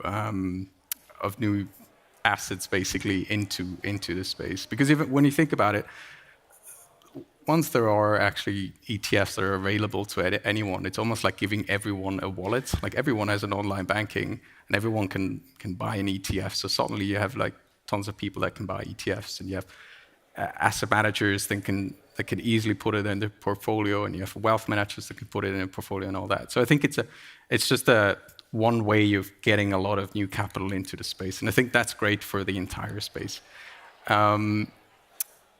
And then on the other hand, sort of wrapping existing off-chain assets and putting them on-chain. I fully agree, actually, that's not what it's intended to do. When I read about like tokenized treasuries, when you dive deep into it, the first product I came across was a tokenized iShares treasury fund or something. So you have treasuries, then you have an ETF on top of that, and then that gets put into a fund because you can't just tokenize BlackRock stuff. So there's a fund on top, and then this one gets put on chain. So like that, I was like, this does not make any sense at all. But I think we should see it as kind of the MVP versions of these products, and then once that works, we'll hopefully have more and more just natively issued securities on chain. Yeah, I think. Yeah, I mean, I see this as like 20 years in TradFi. I witnessed myself how China opened up and no one could invest in China initially. And then suddenly you can now go in Shanghai, Shenzhen, you buy equity. And it's just a typical maturity curve. And it's not like going into one straight line that tomorrow is everything super simple. I mean, we got to ask ourselves the question also, why do these structures get actually implemented? Because there might be client demand, and always say convenience over complexity. And if it's a very small part of my portfolio, I might take the burden of the convenience, and I not want to indulge myself in complexity of running my business in that angle. And I think there's many ways that say lead to Rome, and we will see the adoption. But with bigger adoption, I think the trend will be towards more on-chain assets than just wrapping things. But again, it is a matter of convenience over complexity right now. And also, I mean, it's a various degree of question of like, if you put off-chain assets on-chain, what does it mean for settlement? No longer T2 settlement. That is very efficient to me if I can have my dollars, my euros, my Swiss francs available literally in seconds and not in 2 days by having things sitting off-chain and abide by the traditional financial service settlement cycles I have, right? But again, it's all about the incentives, and I think there will be new incentives coming up and also efficiency gains, and it's a question around like broader adoption. Yeah. Okay, so what I sense from what you just shared is that we will probably see those those parallel initiatives for a while, and they can first help us to grow the overall market capitalization because they give more access to investors. But some initiatives are also mainly focused maybe on the crypto natives when we speak about tokenized treasuries. So maybe this is not where we will see the most growth, but it's just like maybe a mean until we will fully being able to manage our portfolios on-chain. Okay, thank you so much for sharing your insights. Thank you. I hope it was also insightful to our audience. Thank you.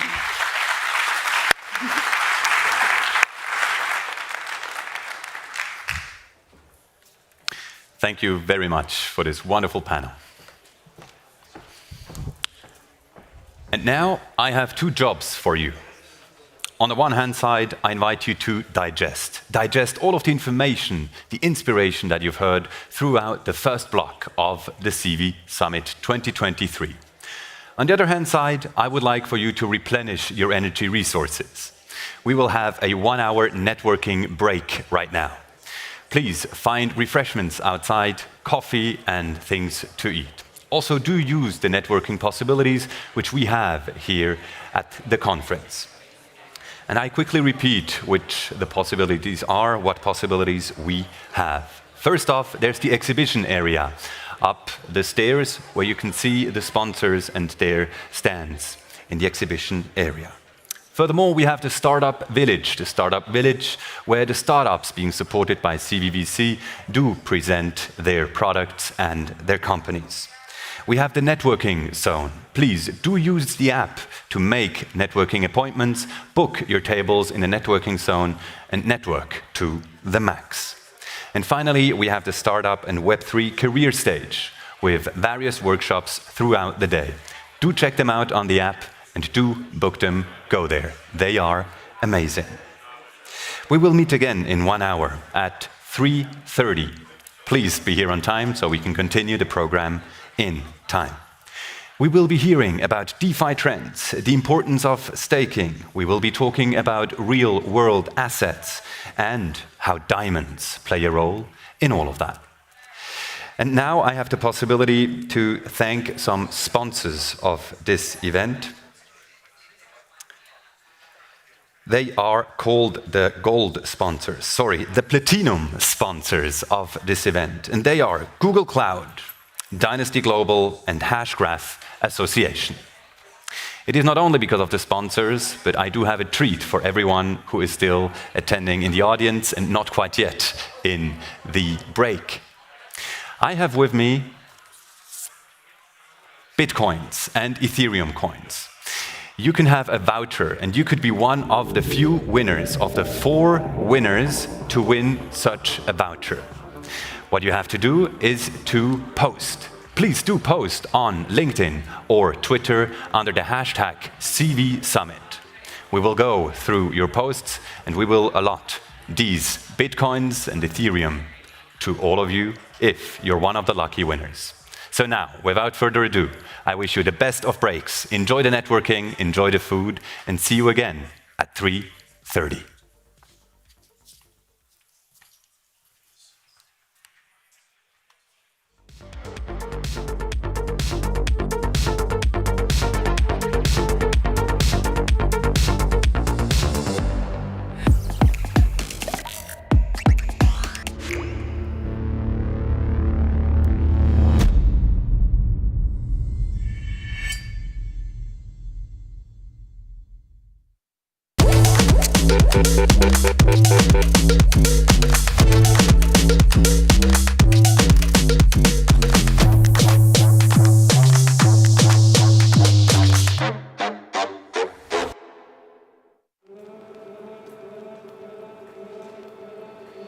Hedera is the most used, sustainable public distributed ledger in the world, with use cases from preserving testimony to anchoring warning systems, ensuring the safe storage of vaccines, and allowing us to get back to life as we knew it, offsetting our carbon footprint while enjoying the new token economy. These are just a few of the game-changing applications built on Hedera, which is governed by the world's leading organizations and fueled by HBAR, the world's greenest cryptocurrency. What future will you build?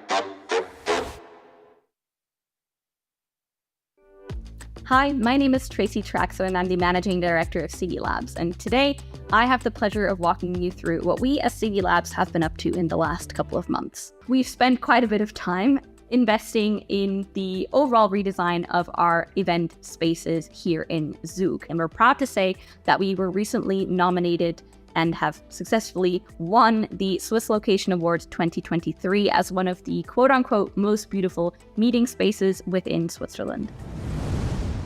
Now, following what was a fairly quiet period of about 2 years in and around COVID, we're very happy to say that we're once again back to organizing our monthly community meetups, where we see between 100 to 150 members of the Crypto Valley community gather here at CD Lab Zug every month. We also continue to receive government delegations from around the world that are keen to learn about Crypto Valley and how Switzerland has managed to cement itself as an important hub within the global blockchain ecosystem. This year alone, we've welcomed delegations from India, the UK, Thailand, and even South Korea.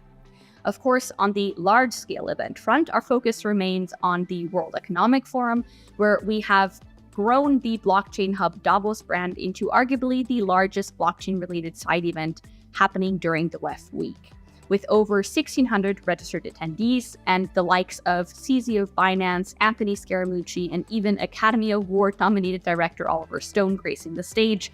It's certainly something we look forward to reproducing as we head into January 2024. But before that, our second large event, the CV Summit, is set to take place in the first week of October. Now, we've spent the last couple of years also forging this brand into a forum for thought leadership, and we've welcomed partners from the likes of Citi Ventures, Visa, and even Google on that stage in order to discuss their vision for Web3 going forward. Let's dive into acceleration. We just recently completed batch 5 of our accelerator program, which featured the largest ever demo day to date. We are proud to say we had over 120 VCs in attendance that were eager to hear from the young graduating batch about their individual use case. Now, this included impressive names such as Anderson Horowitz, Draper, Red Alpine, DCG, and more. Now, all of this has concluded in the introduction of a new service line known as Acceleration as a Service. This allows us to bundle the 5 years of experience we have gathered on behalf of the CBDC Accelerator into a bespoke solution that we can offer to both corporates as well as technical stacks such as different layer 1s or layer 2s in order to help them support individual projects in a unique and custom-built way. And finally, let's discuss our reports. Now, at the beginning of the year, we made the strategic decision to introduce a streamlined approach to the production for all of our reports through a dedicated R&D report team. This allows us to strategically roll out new reports in addition to the expansion of CB Labs locations and ensures that we have a landscape analysis for each region of interest, both from the CB Labs and the CBDC perspective. Now, let's not stop here. Of course, I've mentioned before, we have colleagues around the world, and I'm very pleased to now dive into what the other CB Labs locations have been up to.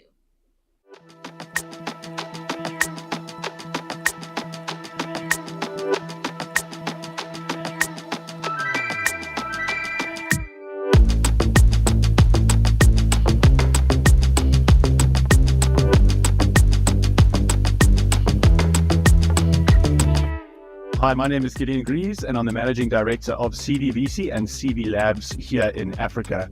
My name is Ulrike. I'm heading the Berlin office of CV Labs. I'm Hugo Betancourt. I'm the Ecosystem Manager here at CV Labs Lisbon, and I'm born and raised in Portugal. Why Lisbon, you may ask? Well, that's quite easy. The tax regime is super friendly, and the government has been incredibly supportive of the startup ecosystem. We're based here in Cape Town, South Africa, namely because it's an environment where it's very easy to get collaboration from all the key actors and players within an ecosystem. We have very good education network. We have a very strong network to VCs and startups. So the blockchain and ecosystem is the largest in Germany here in Berlin. So it was totally clear that we have chosen Berlin.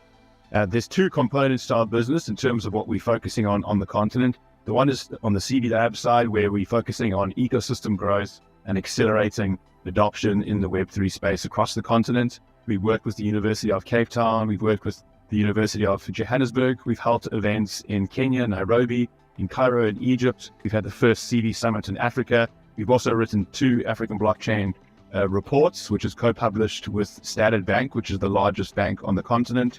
During the last 1.5 years, we already built a lot of good connections, partnerships to other startups, to a big VC network. We host for several events and conferences. We take part in the largest conferences in Germany. We are well known for our German blockchain report. We published the first edition last year during the Berlin Blockchain Week, and we will publish the second edition this year. We thought to ourselves that we should open Lisbon, and we did it in January. And we couldn't have done that with our main partners, Cube, where they offer us a space with 1,000 square meters, including 500 square meters of an auditorium, where we will be able to see 250 people starting now in September. We also closed a really important partnership with Quatro Casas. They are one of the biggest law firms in Europe, very well connected also in Brazil and South America. And we are working together with the government to build the first ever Web3 district exactly where our hub is. From my personal vision and for CV Labs in Berlin is that we could build kind of a house of blockchain where the whole community really finds all answers and all solutions they need to grow their projects. And that is one hub for every kind of question. I think CVVC has launched into Africa at the perfect time, where we're really able to now become the pioneers of creating blockchain and Web3 across the continent, and really growing this into a mature ecosystem to become a household brand for anyone that wants to get involved in blockchain. I think we're positioning ourselves in a great space from that perspective.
Hedera is the most used, sustainable public distributed ledger in the world, with use cases from preserving testimony to anchoring warning systems, ensuring the safe storage of vaccines, and allowing us to get back to life as we knew it,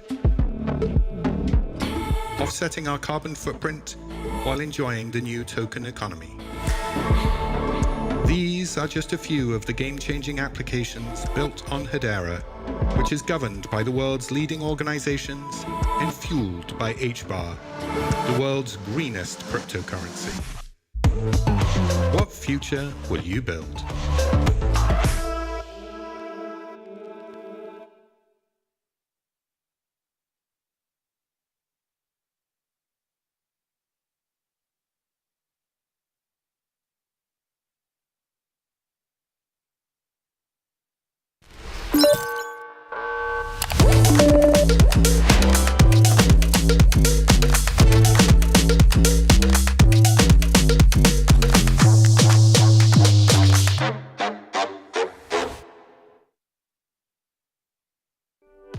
Hi, my name is Tracy Traxo and I'm the Managing Director of CD Labs. And today I have the pleasure of walking you through what we as CD Labs have been up to in the last couple of months. We've spent quite a bit of time investing in the overall redesign of our event spaces here in Zug. And we're proud to say that we were recently nominated and have successfully won the Swiss Location Award 2023 as one of the quote-unquote most beautiful meeting spaces within Switzerland.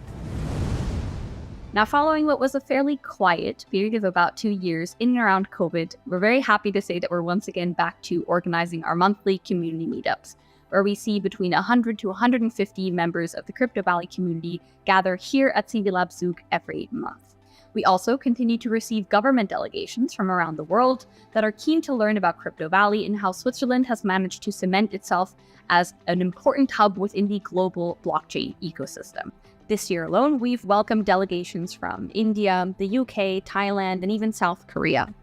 Of course, on the large-scale event front, our focus remains on the World Economic Forum, where we have grown the blockchain hub Davos brand into arguably the largest blockchain-related side event happening during the WEF week, with over 1,600 registered attendees and the likes of CZ of Binance, Anthony Scaramucci, and even Academy Award-nominated director Oliver Stone gracing the stage. It's certainly something we look forward to reproducing as we head into January 2024. But before that, our second large event, the CV Summit, is set to take place in the first week of October. Now, we've spent the last couple of years also forging this brand into a forum for thought leadership, and we've welcomed partners from the likes of Citi Ventures, Visa, and even Google on that stage in order to discuss their vision for Web3 going forward.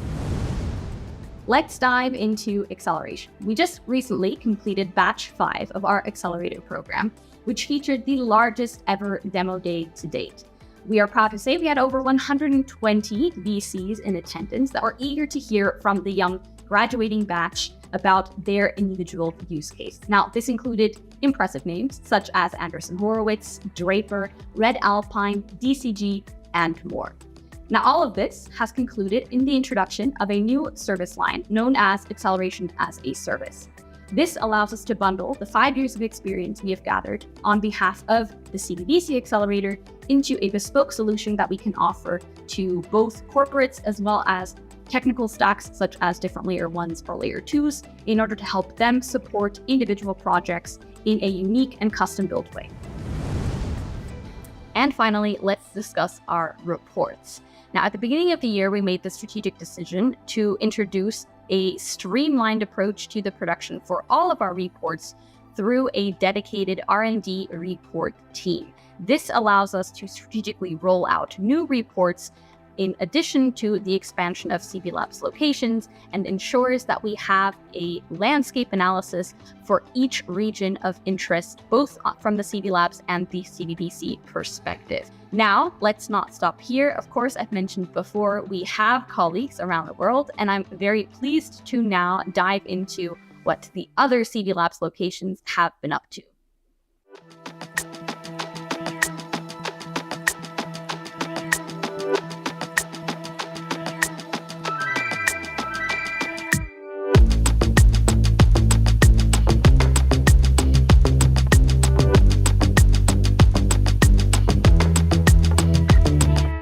Hi, my name is Gideon Greaves, and I'm the Managing Director of CBBC and CB Labs here in Africa. My name is Ulrike. I'm heading the Berlin office of CB Labs. I'm Hugo Betancourt. I'm the ecosystem manager here at CB Labs Lisbon, and I'm born and raised in Portugal. Why Lisbon, you may ask? Well, that's quite easy. The tax regime is super friendly, and the government has been incredibly supportive of the startup ecosystem. We're based here in Cape Town, South Africa, namely because it's an environment where it's very easy to get collaboration from all the key actors and players within an ecosystem. We have very good education network. We have a very strong network to VCs and startups. So the blockchain and ecosystem is the largest in Germany here in Berlin. So it was totally clear that we have chosen Berlin. There's two components to our business in terms of what we're focusing on the continent. The one is on the CB Lab side, where we're focusing on ecosystem growth and accelerating adoption in the Web3 space across the continent. We've worked with the University of Cape Town, we've worked with the University of Johannesburg, we've held events in Kenya, Nairobi, in Cairo, in Egypt. We've had the first CB Summit in Africa.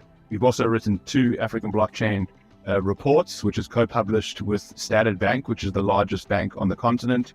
During the last 1.5 years, we already built a lot of good connections, partnerships to other startups, to a big VC network. We host for several events and conferences. We take part in the largest conferences in Germany. We are well known for our German blockchain report. We published the first edition last year during the Berlin Blockchain Week, and we will publish the second edition this year. We thought to ourselves that we should open Lisbon, and we did it in January. And we couldn't have done that with our main partners, Cube, where they offer us a space with 1,000 square meters, including 500 square meters of an auditorium, where we will be able to see 250 people starting now in September. We also closed a really important partnership with Quatro Casas. They are one of the biggest law firms in Europe, very well connected also in Brazil and South America. And we are working together with the government to build the first ever Web3 district exactly where our hub is. From my personal vision and for CB Labs in Berlin is that we could build kind of a house of blockchain where the whole community really finds all answers and all solutions they need to grow their projects. And that is one hub for every kind of question. I think CBBC has launched into Africa at the perfect time, where we're really able to now become the pioneers of creating blockchain and Web3 across the continent, and really growing this into a mature ecosystem to become a household brand for anyone that wants to get involved in blockchain. I think we're positioning ourselves in a great space from that perspective.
is the most used, sustainable public distributed ledger in the world.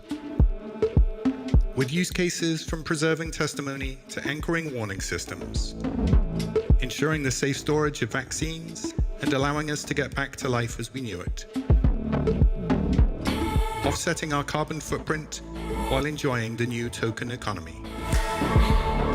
These are just a few of the game-changing applications built on Hedera, which is governed by the world's leading organizations and fueled by HBAR, the world's greenest cryptocurrency.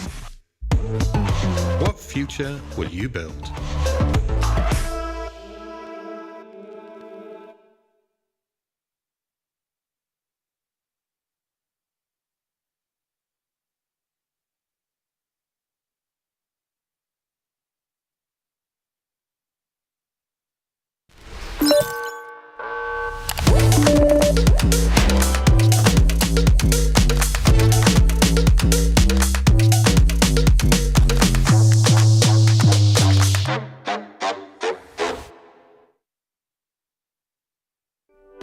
Hi, my name is Tracy Traxler and I'm the Managing Director of CV Labs. And today I have the pleasure of walking you through what we as CV Labs have been up to in the last couple of months. We've spent quite a bit of time investing in the overall redesign of our event spaces here in Zug. And we're proud to say that we were recently nominated and have successfully won the Swiss Location Award 2023 as one of the quote-unquote most beautiful meeting spaces within Switzerland.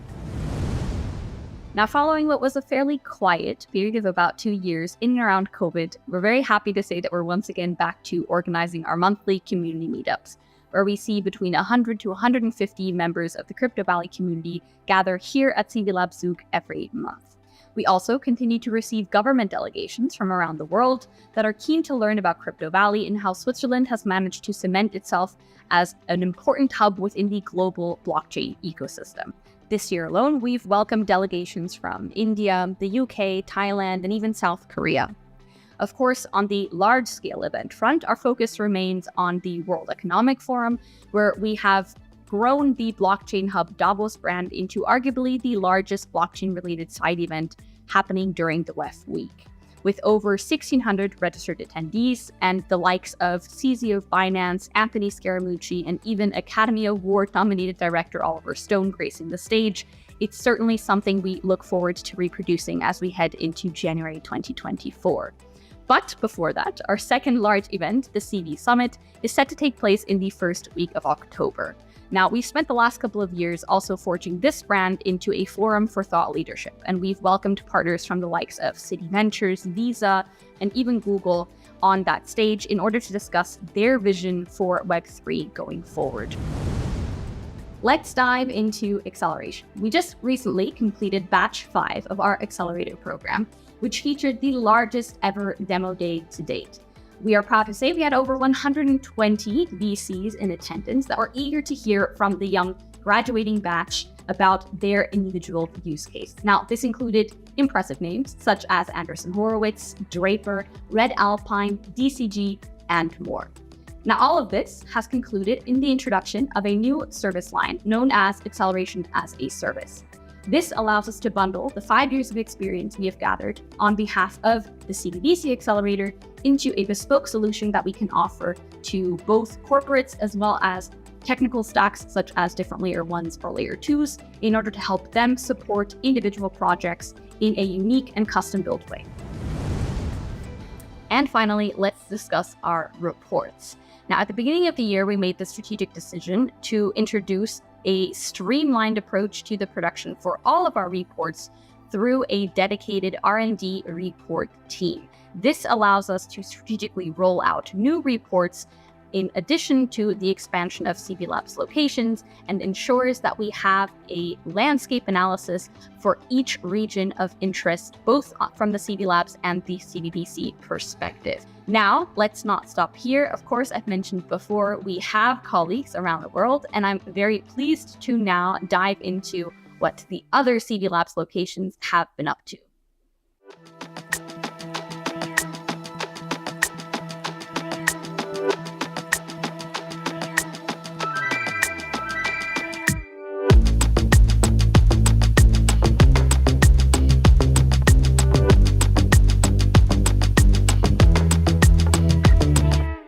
Hi, my name is Gideon Greaves, and I'm the Managing Director of CVVC and CV Labs here in Africa. My name is Ulrike. I'm heading the Berlin office of CV Labs. I'm Hugo Betancourt. I'm the ecosystem manager here at CV Labs Lisbon, and I'm born and raised in Portugal. Why Lisbon, you may ask? Well, that's quite easy. The tax regime is super friendly, and the government has been incredibly supportive of the startup ecosystem. We're based here in Cape Town, South Africa, namely because it's an environment where it's very easy to get collaboration from all the key actors and players within an ecosystem. We have very good education network. We have a very strong network to VCs and startups. So the blockchain and ecosystem is the largest in Germany here in Berlin. So it was totally clear that we have chosen Berlin. There's two components to our business in terms of what we're focusing on the continent. The one is on the CV Lab side, where we're focusing on ecosystem growth and accelerating adoption in the Web3 space across the continent. We've worked with the University of Cape Town, we've worked with the University of Johannesburg, we've held events in Kenya, Nairobi, in Cairo, in Egypt. We've had the first CV Summit in Africa. We've also written 2 African blockchain reports, which is co-published with Standard Bank, which is the largest bank on the continent. During the last 1.5 years, we already built a lot of good connections, partnerships to other startups, to a big VC network. We host for several events and conferences. We take part in the largest conferences in Germany. We are well known for our German blockchain report. We published the first edition last year during the Berlin Blockchain Week, and we will publish the second edition this year. We thought to ourselves that we should open Lisbon, and we did it in January. And we couldn't have done that with our main partners, Cube, where they offer us a space with 1,000 square meters, including 500 square meters of an auditorium, where we will be able to see 250 people starting now in September. We also closed a really important partnership with Quatro Casas. They are one of the biggest law firms in Europe, very well connected also in Brazil and South America. And we are working together with the government to build the first ever Web3 district exactly where our hub is. From my personal vision and for CV Labs in Berlin is that we could build kind of a house of blockchain where the whole community really finds all answers and all solutions they need to grow their projects. And that is one hub for every kind of question. I think CVVC has launched into Africa at the perfect time, where we're really able to now become the pioneers of creating blockchain and Web3 across the continent, and really growing this into a mature ecosystem to become a household brand for anyone that wants to get involved in blockchain. I think we're positioning ourselves in a great space from that perspective.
Hedera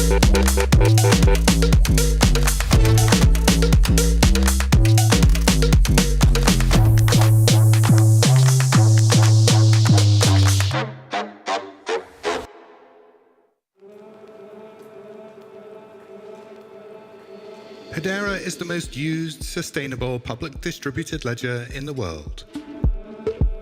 With use cases from preserving testimony to anchoring warning systems, ensuring the safe storage of vaccines, and allowing us to get back to life as we knew it.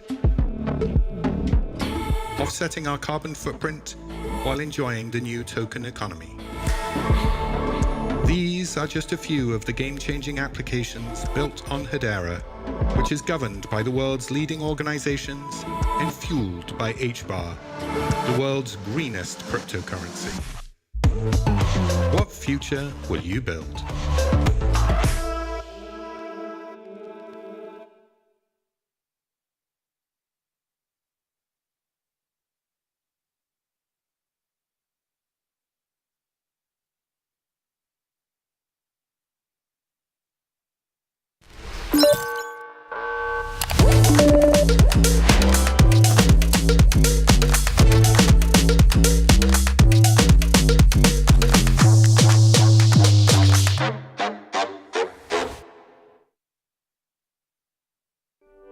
Hi, my name is Tracy Traxler and I'm the Managing Director of CV Labs. And today I have the pleasure of walking you through what we as CV Labs have been up to in the last couple of months. We've spent quite a bit of time investing in the overall redesign of our event spaces here in Zug. And we're proud to say that we were recently nominated and have successfully won the Swiss Location Award 2023 as one of the quote-unquote most beautiful meeting spaces within Switzerland. Now, following what was a fairly quiet period of about 2 years in and around COVID, we're very happy to say that we're once again back to organizing our monthly community meetups, where we see between 100 to 150 members of the Crypto Valley community gather here at CV Lab Zug every month.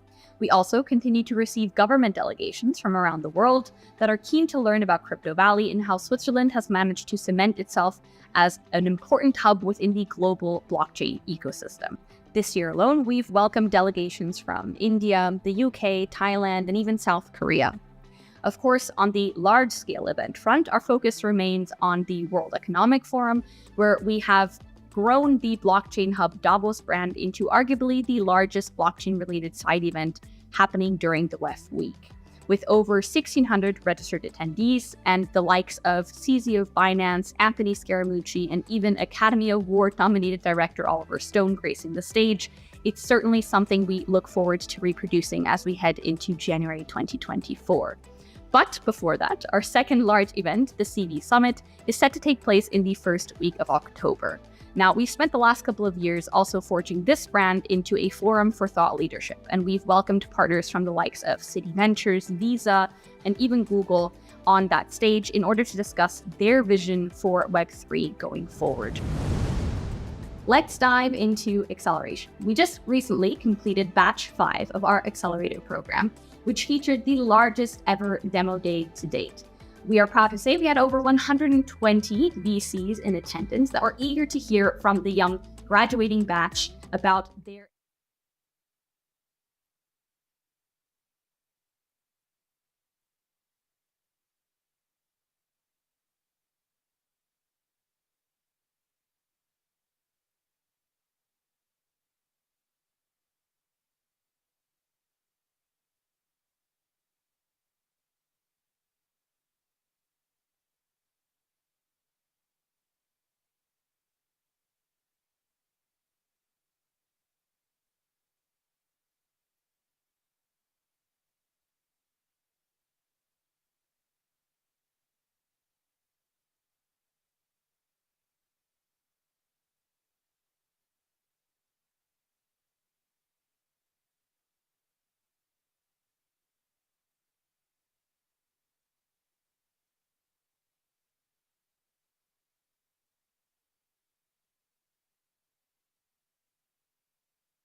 Welcome back. Ladies and gentlemen, welcome back to CV Summit, our second block. Have all of you had the possibility to drink something? Yes.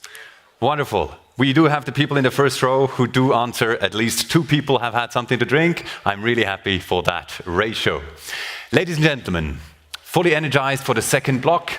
I hope that you have used the app. I've had the privilege of using the app now during the break, and it's quite fascinating, especially the match function.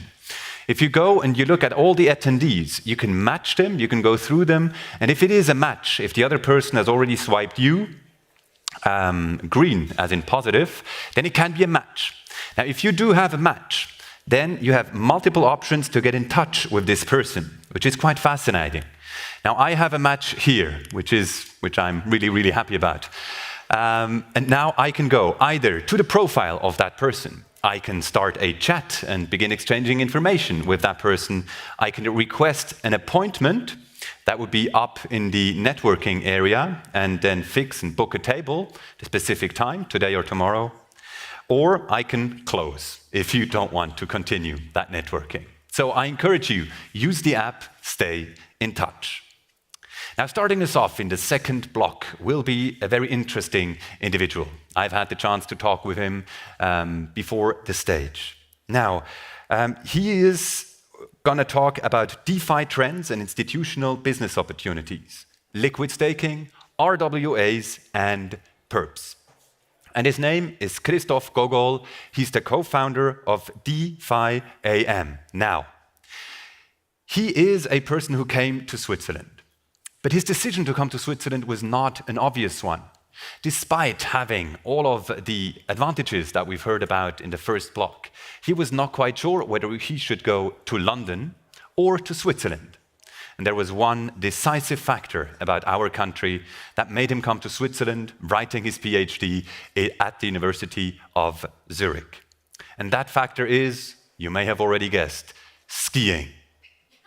Ladies and gentlemen, Switzerland has much to offer, not just a perfect ecosystem for blockchain, but also skiing.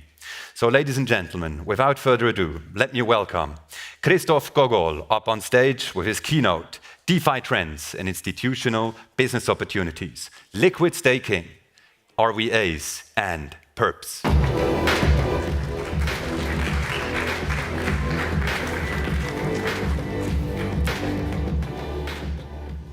Thank you for such a lovely introduction. Actually, we are not too far from Engelberg, which is one of my favorite spots for skiing. But what I'm also doing in Switzerland, except for sport, is I'm a PhD student in computer science at University of Zurich, and also a tech entrepreneur. And today, I'm going to tell you about three major trends that are happening in DeFi. And those 3 major trends are being heavily discussed in our community. Simply, DeFi AM stands for DeFi Asset Management, and it's a community of professional institutional investors that are simply present in this area. We started 1 year ago when we invited 20 crypto hedge fund managers for a pizza to university, and simply over time, the community started growing. We start inviting some private bankers, family offices to our meetups to simply grow that ecosystem into one body. And I mean, today we're having around 100 participants coming to our meetups, and you're also very welcome to join us. But I mean, before maybe I jump into what the DeFi asset managers are doing and why, let's make a step back and think what DeFi actually is. So I assume you know DeFi stands for decentralized finance, and it describes any financial services, not only payments, that you can do on the blockchain. I mean, it's a very fancy technical term, but it's having some practical implications. I mean, first of all, financial services that are coming from a blockchain, they are fast. They are being settled within seconds. They are also cheap. And what's most important, there are no intermediaries, financial intermediaries in between. When in DeFi, you are taking a loan or you are maybe doing a swap of some tokens, your counterpart is a computer program, which is being called a smart contract. And I mean, in the early days of the blockchain and the first DeFi protocols, there were simply some hedge funds that jump on the opportunities there. And although the whole area might sound very complex and technically advanced, there are just 5 major yield sources in DeFi. I'm not going to go through all of them in my talk because the speakers after me will be explaining them in details. I just jump into 3 most interesting ones, and this is, as you can see behind me, the ones that are offering the highest returns. It's liquid staking, real-world assets, and also perpetuals, which are a part of derivatives. Like market making, it was also told today, it's currently not so attractive in DeFi because the trading volumes of cryptocurrencies are simply rather low. So, what liquid staking is? Maybe you heard that last year, Ethereum, which was the first smart contract blockchain and home to the DeFi, successfully migrated from energy-consuming proof of work to efficient and environmentally friendly proof-of-stake consensus mechanism. And that process significantly decreased the risk of staking and also liquid staking. I mean, just to give you some visualization, one of the liquid staking token from Lido, STETH, is currently the 2nd largest cryptocurrency in the world. And it's already much larger than well-established blockchains. But why people are buying those liquid staking tokens? So there are 6 reasons why you might be interested in going for liquid staking rather than traditional staking. And I mean, the most important is that those tokens you can buy at any time and the decentralized exchange. But the second thing, and this is what attracting a lot of asset managers, is the fact that you can simply leverage them. And instead of earning something like 3-4% on staking, you can go up to even 8-10%, especially when you do the leverage with the flash loans. I mean, talking about leverage, the next big thing that is coming to DeFi are perpetuals. Perpetuals are another form of crypto derivatives, and they are nothing else than futures on cryptocurrencies. But because in crypto we have still relatively low liquidity, then those perpetuals, those futures are without a maturity. So they are like, there are some funding rates, and like every day, you are winning or losing on your position that you can also heavily leverage. And behind me, you can see a screenshot from DYDX. It's a perpetual platform, and it's also the foundation is incorporated here in Zug. But what you can also do, where you can also apply leverage, are real-world assets. So we were talking a lot about them, and actually one of the most successful protocol is saving DAI from Spark protocol. It's a protocol which is consisting of a basket of tokenized US Treasury bills, and you can, in some DeFi lending protocols, you can leverage them. And when you leverage them, then instead of making 5% on those bonds, you can make 14%. And I mean, that product is actually super successful. They are having already around 1.5 billion assets under management in those tokenized bonds.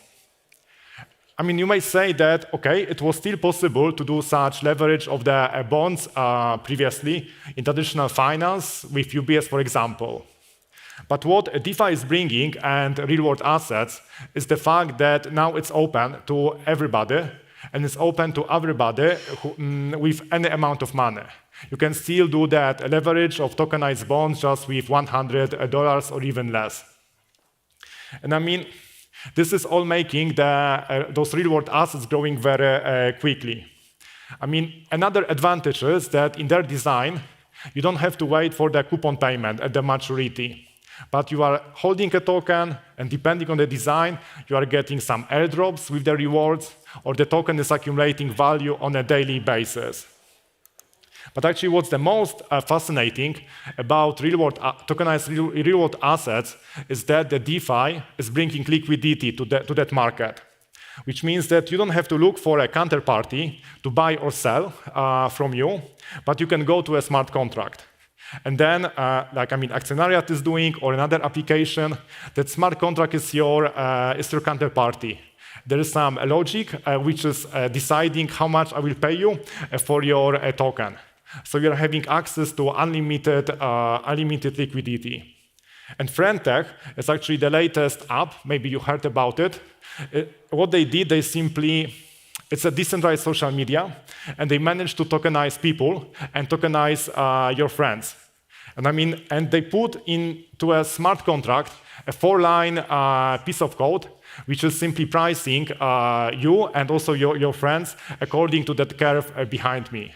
So if they manage to simply find a pricing formula and put it into a smart contract to tokenize friends, anything in DeFi can be really priced effectively.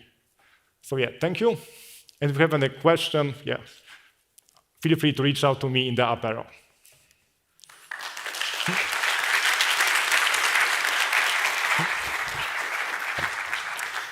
Thank you very much, Christoph, for this wonderful presentation and introduction into many topics we will be hearing more about.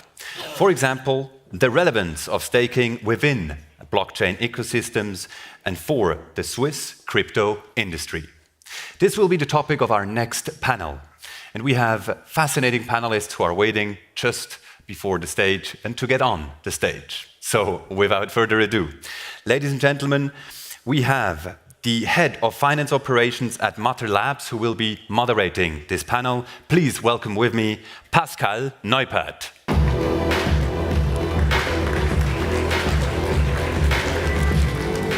He will be joined up on stage by a partner of MME, Ronald Kogens.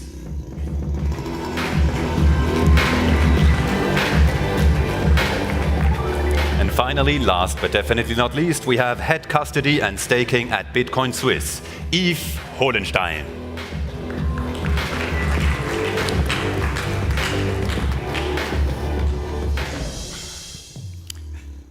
All right, ladies and gentlemen, thrilled to have you all here.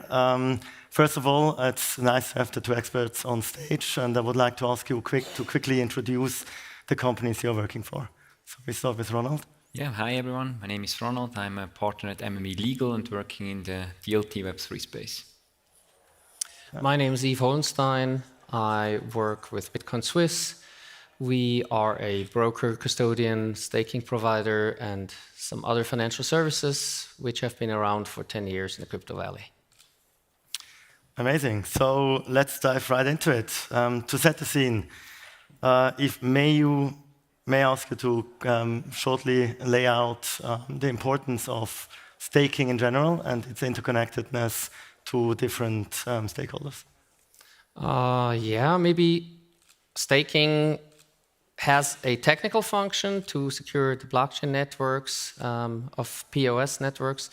But in addition to that, it's like a logical consequence for somebody who holds a cryptocurrency to go into staking to not have the dilution of his assets of new issued coins, but actually earn a yield instead of basically losing the real value of his assets.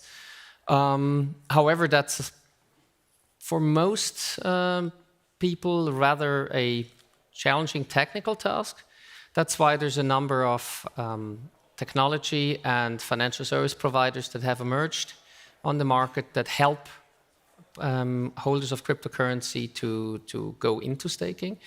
So that's us, for example, as a financial service provider, and several the crypto banks we have in Switzerland, Seba Signum, but also various TradFi banks now venturing into that field.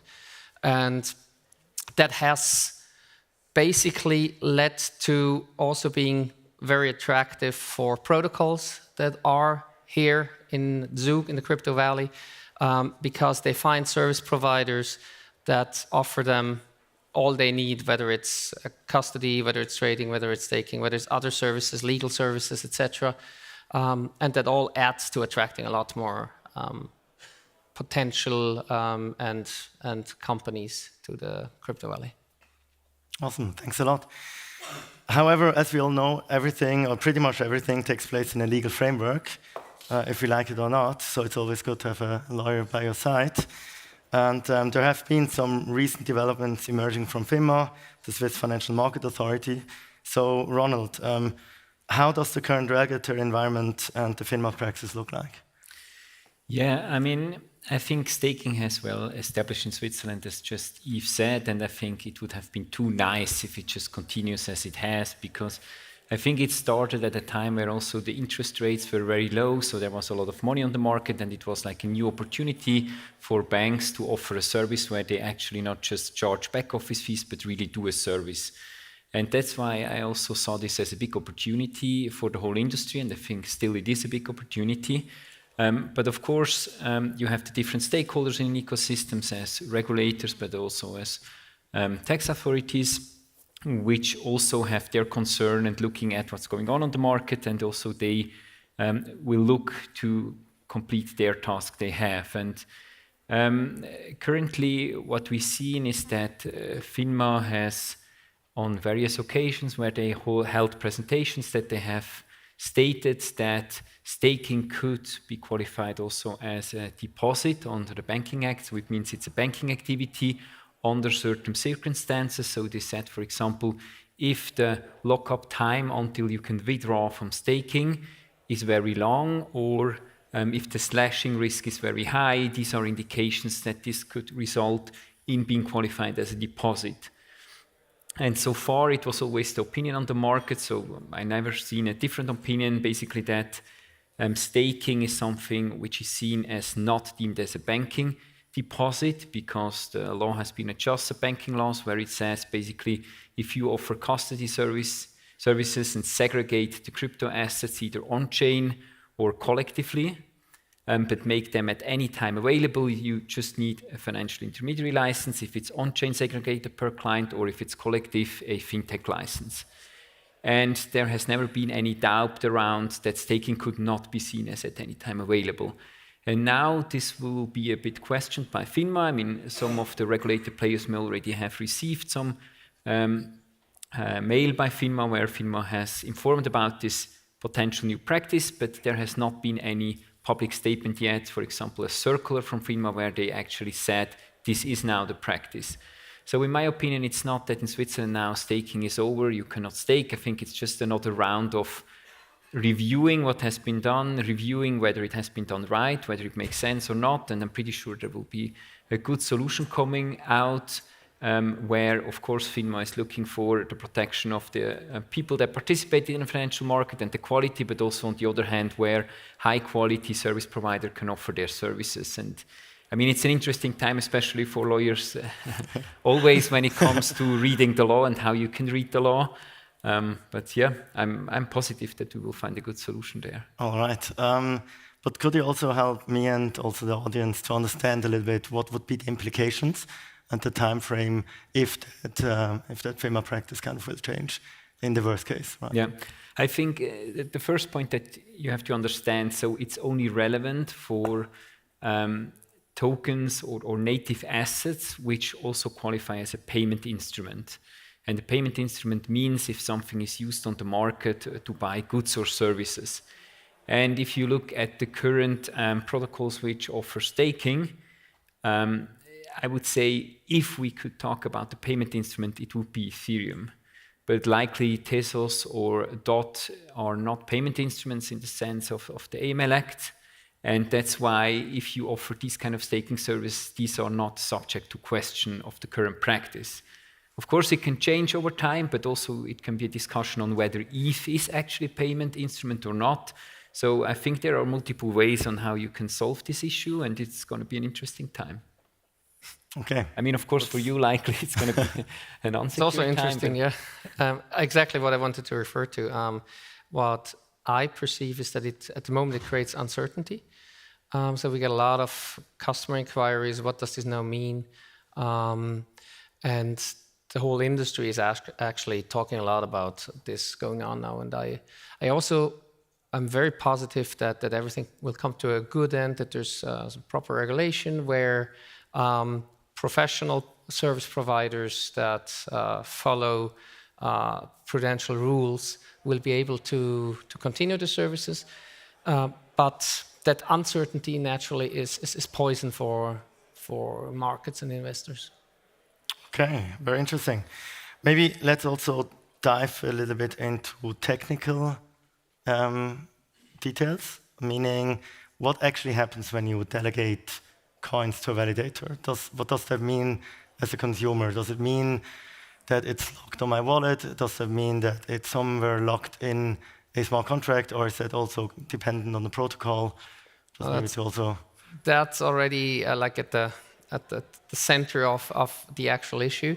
That, at least to my knowledge, every protocol that runs on proof of stake, so offers the opportunity to stake, has a somewhat different implementation of what it exactly means. And then on top, pretty much every service provider has some differences in how they construct their offering. So it's rather difficult to look at it as just as a black and white item, but you would really have to look into the detail of the actual protocol. So there are protocols where you actually delegate the assets that you want to stake. For example, Polkadot, where the assets do not leave your actual wallet. They're just blocked, basically, so you cannot spend them. Other protocols like Ethereum, you actually make a transaction to a deposit smart contract, and the assets are then inside the smart contract. But your wallet still is the only one who can basically request to reimburse those assets again once you want to go out of staking. And then there are other protocols like Tezos until now and Cardano, where you can basically freely do with your coins whatever you want, even though they're in staking, and they will basically be more or less automatically unstaked the moment you move them. So it really differs a lot. And then on the provider side, as I said, there are providers that directly basically hand over to the client the properties of the protocol. So they only perform on behalf of the client the actual staking transaction, but they don't change any of the parameters. So whatever gets paid out as a reward is being forwarded to the client, etc. And whatever the lockup times are is being exactly like that mirrored to the client. And then there are others, and the most famous case is probably Kraken last year, that had offerings which didn't resemble the actual blockchain characteristics anymore. And that then leads to a lot more legal questions, naturally. All right. As a takeaway for users, maybe also in the audience, I mean, sometimes when you delegate your coins, how important is the selection of the third party running the validator? Do I have to make due diligence? Can I trust them? Or what do I have to look after if I go down this process? One is to differentiate. I'm not talking about custodial staking like we offer it. So that's basically how you select also a custodian. It's the same criteria. What transparency do they offer on how they actually run their custody? How well regulated or controlled are they? Do they segregate the assets on individual blockchain addresses per client, etc.? But then if the partner also runs the validators, because that could be a different entity doing that, then you have the operational risks mainly of having, for example, causing by accident a slashing event which could endanger your rewards or even your notional. So it's really about selecting providers that have a high quality. But then again, there's others that leverage smart contracts, like Kiln is one of those examples, and there you load on top a smart contract risk. But then again, it mitigates to a certain extent the counterparty risk, so it's always a matter of balancing the risks. Okay. Anything? No, it's more the legal side. So we have 3 minutes left. Let's make a small transition to the next panel, which will be about liquid staking. So before we looked at the FINMA kind of praxis, and it was mentioned that it's not a problem if the funds are withdrawable at any point in time, right? So could potentially liquid staking overcome those hurdles if the FINMA practice would go that route? Yeah, I think liquid staking is something very interesting, which basically brings up counter arguments against the practice that we have now heard from FINMA. Because, as you said, I mean, you don't have a withdrawal time. You can, at any time, have the power of disposal, so you can transfer the liquid tokens. And I think there are good arguments to say that liquid staking does not fall under this new practice. Whether this then is actually be the case, or whether then you argue and say, no, it's just a receipt. I mean, the actual assets are still on-chain. I think it also very much depends on what is the value of then this liquid coin and how it correlates with the actual asset. But it's definitely an interesting option. And I mean, that's the beauty of this industry, that things are evolving. And I'm pretty sure that also here there will be a reply on how you can build things in a different way from a technology perspective, also to meet the concerns of regulators. I'd just like to add that, I mean, you're the lawyer here, but it could also mean that it's not actually a staking activity anymore, but it could potentially be seen as like an exchange from, let's say, ETH to LightOS to ETH, and then basically just holding custody of those tokens, depending on how you phrase the paperwork, probably. I don't know. Absolutely, absolutely. I mean, that's also another room for argumentation, that you can say it's not anymore a staking service, but it's really just an exchange if you exchange into any other currency. I mean, that's then again up to argumentation. Sometimes also the industry is using names for something which basically in legal theory then means something different. So maybe from a legal perspective, this is not staking anymore, absolutely.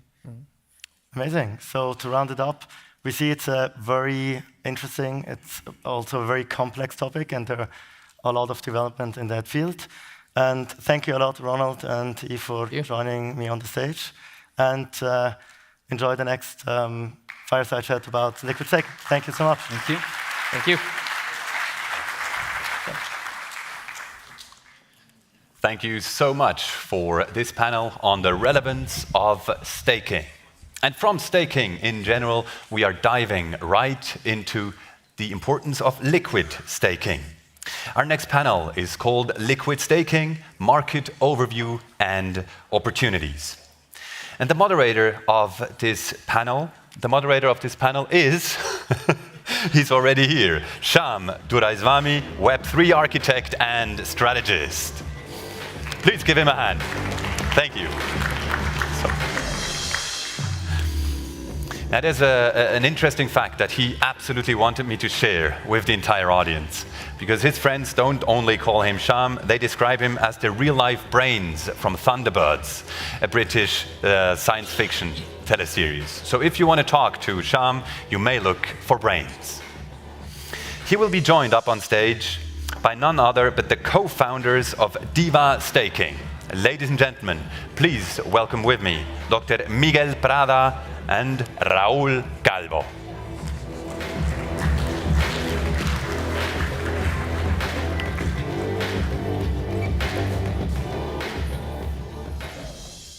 Okay, good afternoon, everyone. Welcome to this fireside chat on liquid staking. Liquid, or staking in general, has gone from absolutely nothing a few years ago to about 18 billion in TVL at the moment. So we're going to look at market overview and opportunities for allocators, custodians, and also node operators. With me, to my left, we've got Miguel Prada. He's also an ex-IBMer like myself. He's got a PhD in microelectronics. He's a co-founder of Diva and co-CEO of Shamir Labs. Interesting fact on Miguel, he's been in Switzerland for about 5 years now. And during COVID, he found that he had to repair his own watches, and he realized he's got real talent for it. So he's into collecting vintage watches. So if you need anything fixed, find Miguel.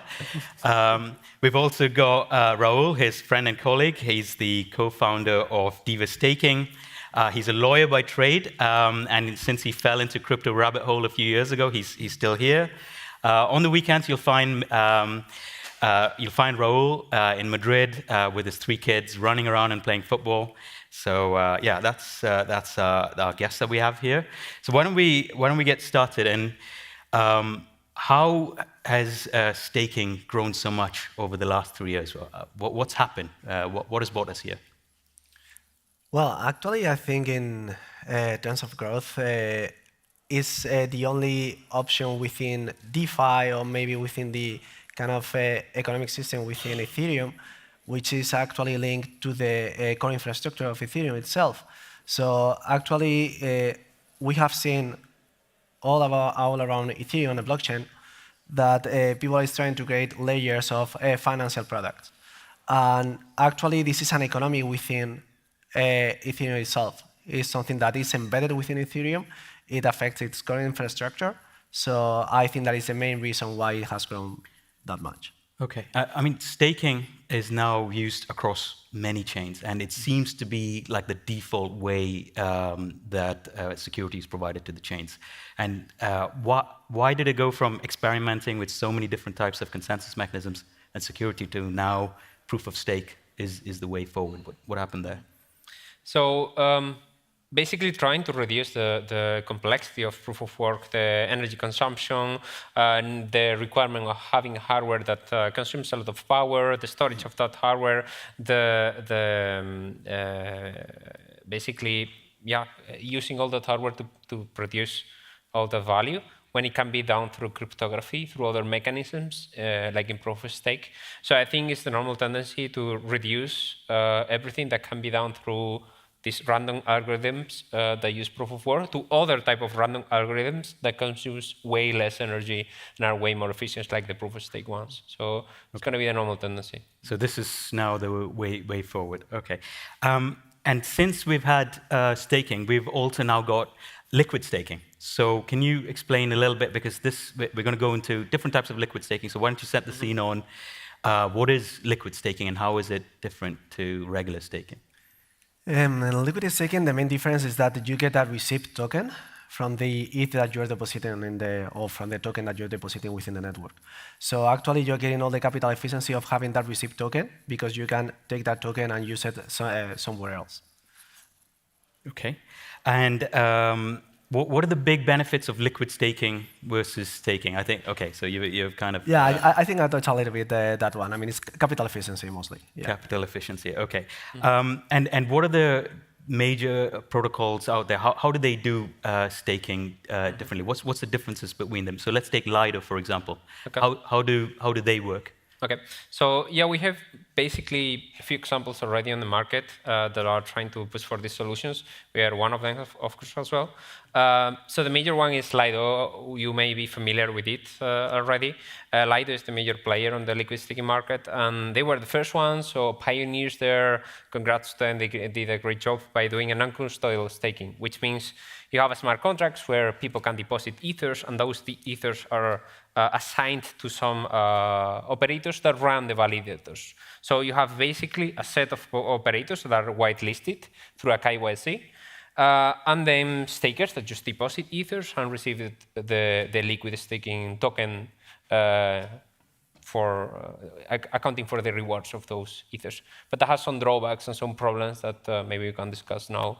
Okay. In further detail, yeah. Okay, and maybe before discussing like the different approaches, what about Rocket Pool or another method of doing So one major issue with Lido is that, well, you have the benefit of you can scale infinitely because there is no collateral. So these operators are KYC and they can receive as many validators as they want. Like you can grow the network as much as you want because you are trusting the operators that they will do the right thing. The thing is that blockchain has never been about trusting anyone. So if you have to trust a set of operators that can already break things, it creates some risk. So Rocket Pool took a different approach and decided that anybody could be an operator, but you need to deposit some collateral that covers any damage that you can cause to the stakers. So that way you have a cushioning effect that if anything happens to these validators that are being run by anybody, by operators, stakers are protected from the risk point of view or their economy is protected thanks to the collateral that the operators put. So that was the approach for Rockpool, an enhancement over the Lido approach, but still not perfect. There are things that can be improved. Okay. And that's where we're going now. Okay, so now tell us about yourself. So this is, it's a young market, and here's another idea. So tell us about DVT. Like always, we are growing on the based on the previous technology, right? We learn from mistakes and make things better. So our approach was, okay, we know collateral is better than non-having collateral. We know that non-trusting is better than trusting. What is the next thing we can do? Well, instead of having a single person that can control validators, it would be better if those validators can be controlled by a whole network. So you have a network, a decentralized network that runs validators, a network of operators, and you have a network of stakers. So, but what we do basically is through a technology called DVT, distributed validator technology. We run validators across a set of random operators.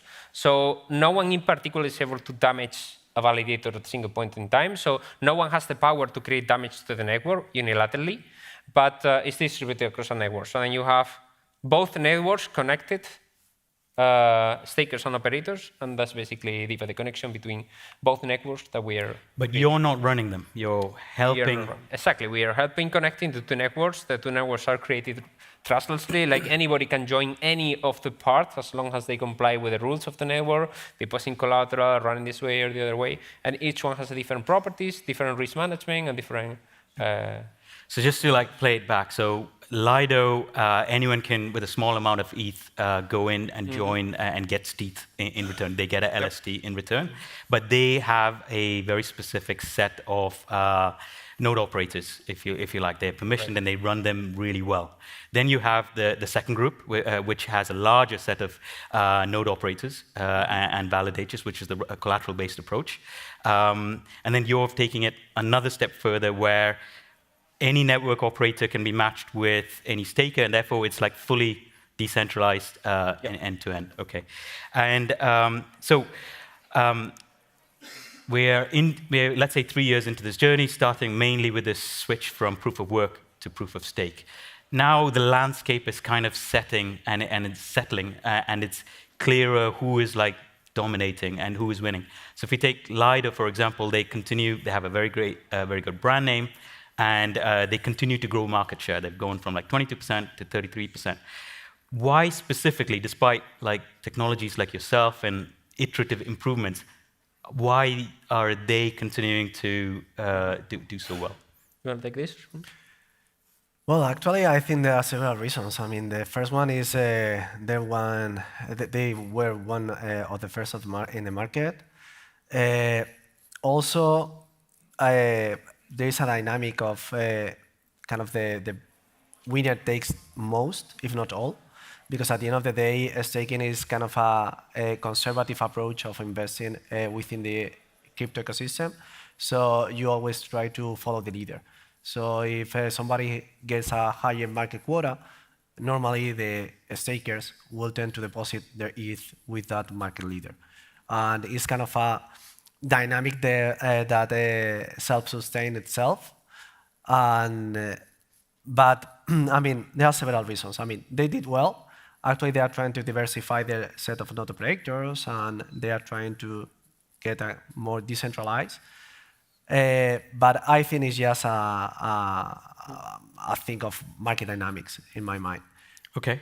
So there's like that brand and reinforcing effect. There's a network effect almost, right? So you get this teeth, you can use it in DeFi, you can use it in Ethereum, and it keeps going.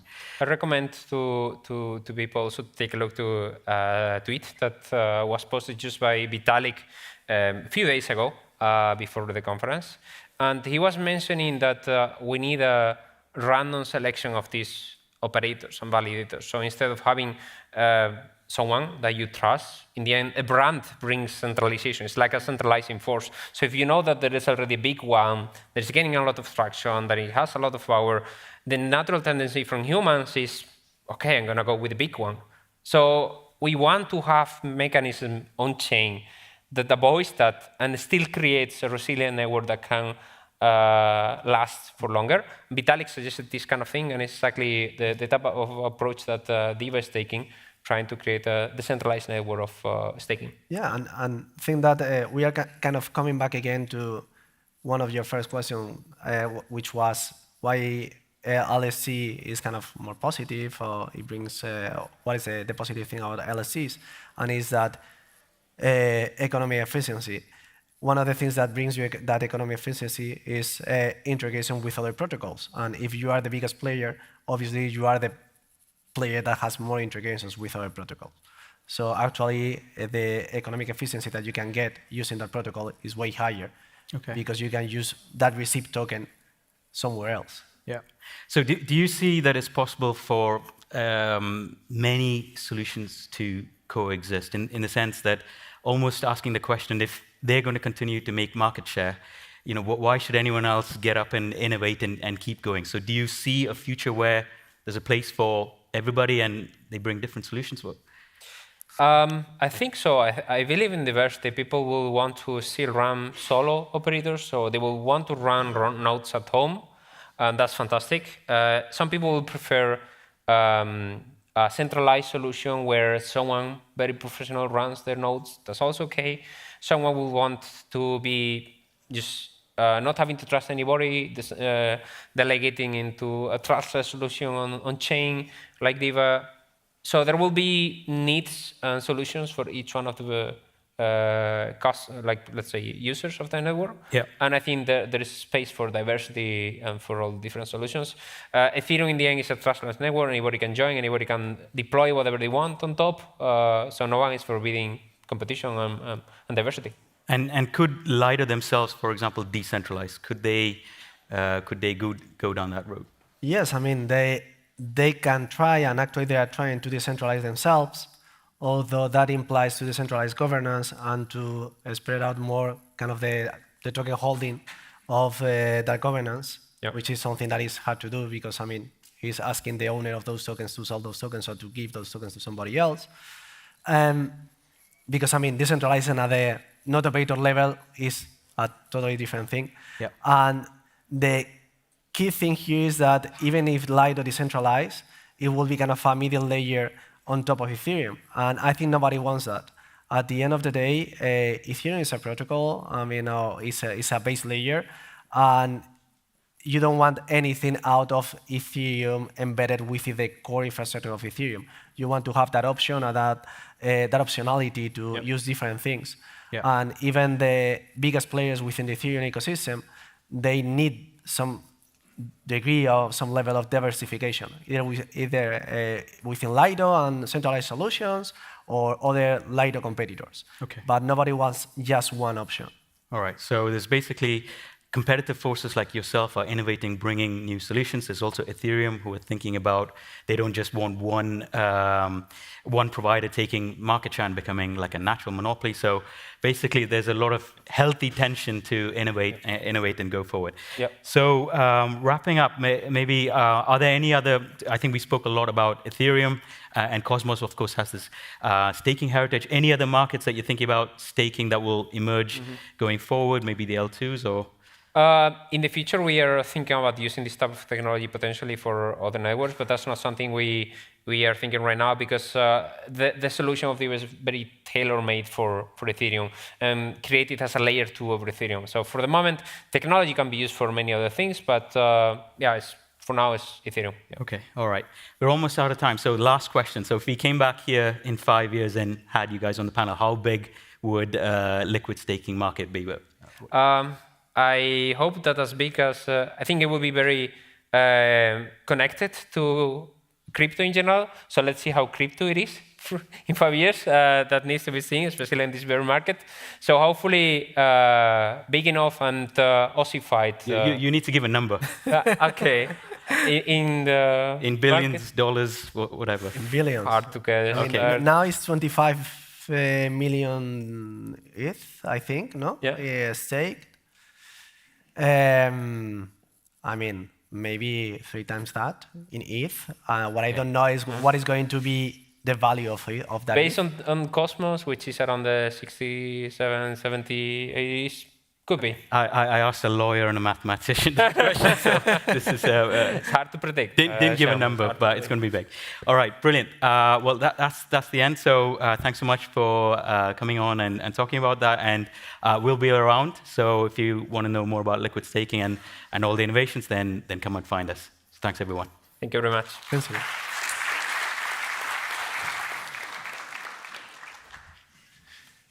Thank you so much, the three of you, for your wonderful fireside chat on liquid staking.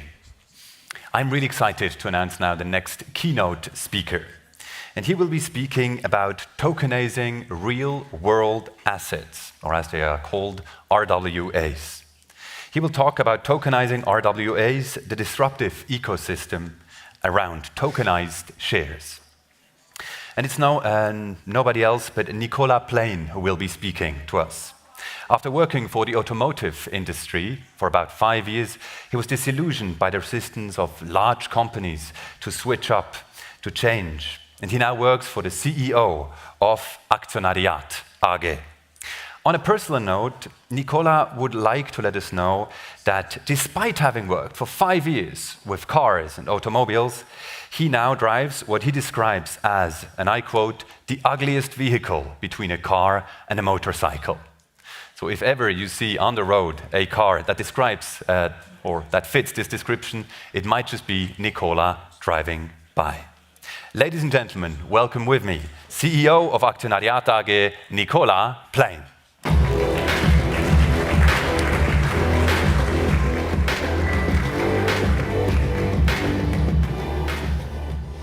Thank you so much. It's a great pleasure to be here again after my presence of last year. I will not start from the beginning again, but I will give you a brief update on what's going on with tokenized shares and the whole ecosystem around tokenized shares in Switzerland. So, of course, the talk is about tokenizing real-world assets and the disruptive ecosystem that we are building around tokenized shares. So, as you may know, today, only about 1% of all the stock operations are listed on a stock exchange. And the vast majority of the stock operations are not, so they are private. And what is the problem today with private companies? So we detected 3 main problems with private companies. So first of all, it's very exclusive investment. Only a few people, high net worth individuals or institutional investors can invest in this asset class. And then if you're invested in such a company, if it's a startup, you're stuck with the investment for, on average, 7.5 years in Switzerland. And before even you get to invest, you will have to negotiate the price. Since it's a private company, there is no market, so there is also no market price, so it's always based on negotiations. So what does that mean? We have the huge majority of stock operations that is underserved. It's harder for them to raise capital, it's harder for them to also get access to funding through debt. So we have the huge majority that is underserved, around 600,000 stock operations only in Switzerland that go into this category. And of course, for the larger institutions, these problems are not there. So what do? We use blockchain technology and the Swiss DLT law to change that. And we do that, of course, by leveraging the legal framework that we have in Switzerland since the 1st of February 2021. And then, of course, the blockchain technology, mainly Ethereum mainnet and layer 2s of Ethereum. Why? Because a token is very easily transferable on a blockchain, so you don't need any trusted intermediaries, it's very cost efficient, and it's only highly interoperable. So we use this technology, make the shares tokenized, and then have them easily tradable. So, of course, we developed a tool set that a company can install on its website and start selling its own shares. But what we are also doing is we're building an ecosystem around it. And of course, it's not only us, but we do this with different players.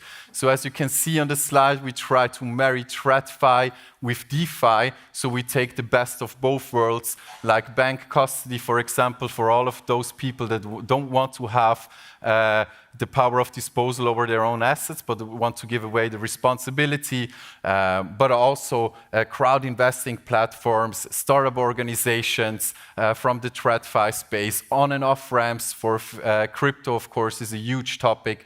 But then, of course, on the DeFi side, We also use a couple of tools that are around. For example, we do a lot with Uniswap and also looking into secondary market trading with other DEXs like 1inch, for example. Another very interesting use case is if you, as a startup founder, could use your shares as a collateral to get a loan. So this is also something that we are hooking up to. And then, of course, there are a lot of wallet providers that you could use as distribution channels. So in brief, we try to build the ecosystem around it. So that is not only our tool set that helps you with the problems that you may have as a startup and an SME, but that there is a large conglomerate of players that will help you with your issues.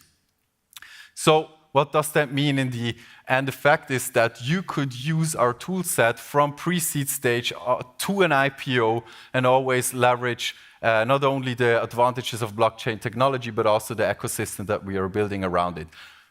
It means employee participation.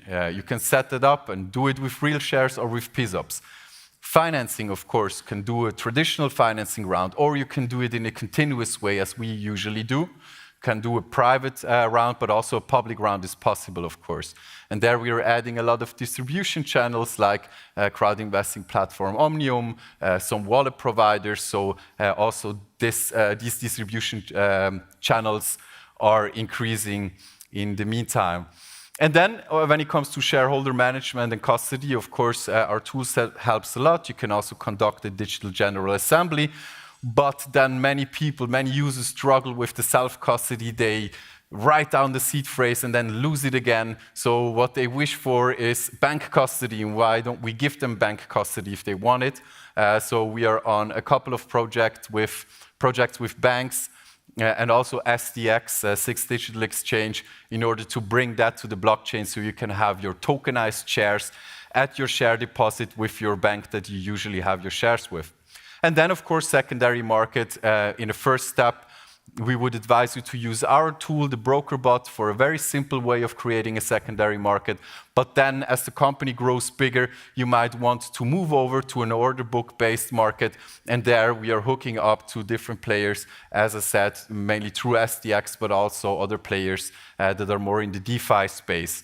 So as you can see, the tool set really covers a broad range of use cases, not only your financing round, but everything that is kind of connected with financing rounds. And we can only do that, of course, with other players that support this. And we're very happy to have this in Switzerland, not only the legally sound foundation, but also other players that are working on it and are extremely motivated to bring this whole space forward. So what does that mean? Of course, for the companies, there are a lot of benefits. So you can raise funds easily, very cost efficiently. You can engage your stakeholders by offering them a part of your company.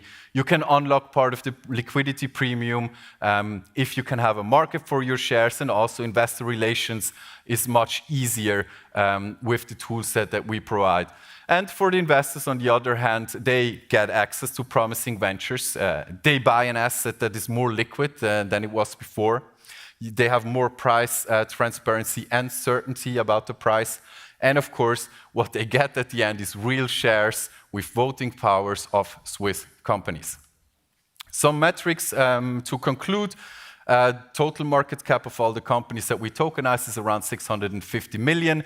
With more than 35 million trading volume in total, we have more than 70 issuers, currently more than 40 live, and 20,000 users using our app. So since the time is up, I want to thank you for your attention. If you have questions about what we do, please don't hesitate to reach out to me or visit us at the booth that is located right over there. You'll find us, and I'm happy to talk to you. Thanks a lot for your attention.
And following this wonderful introductory video, we will hear the keynote about the real-world asset summer, real estate, turning real assets into real profits.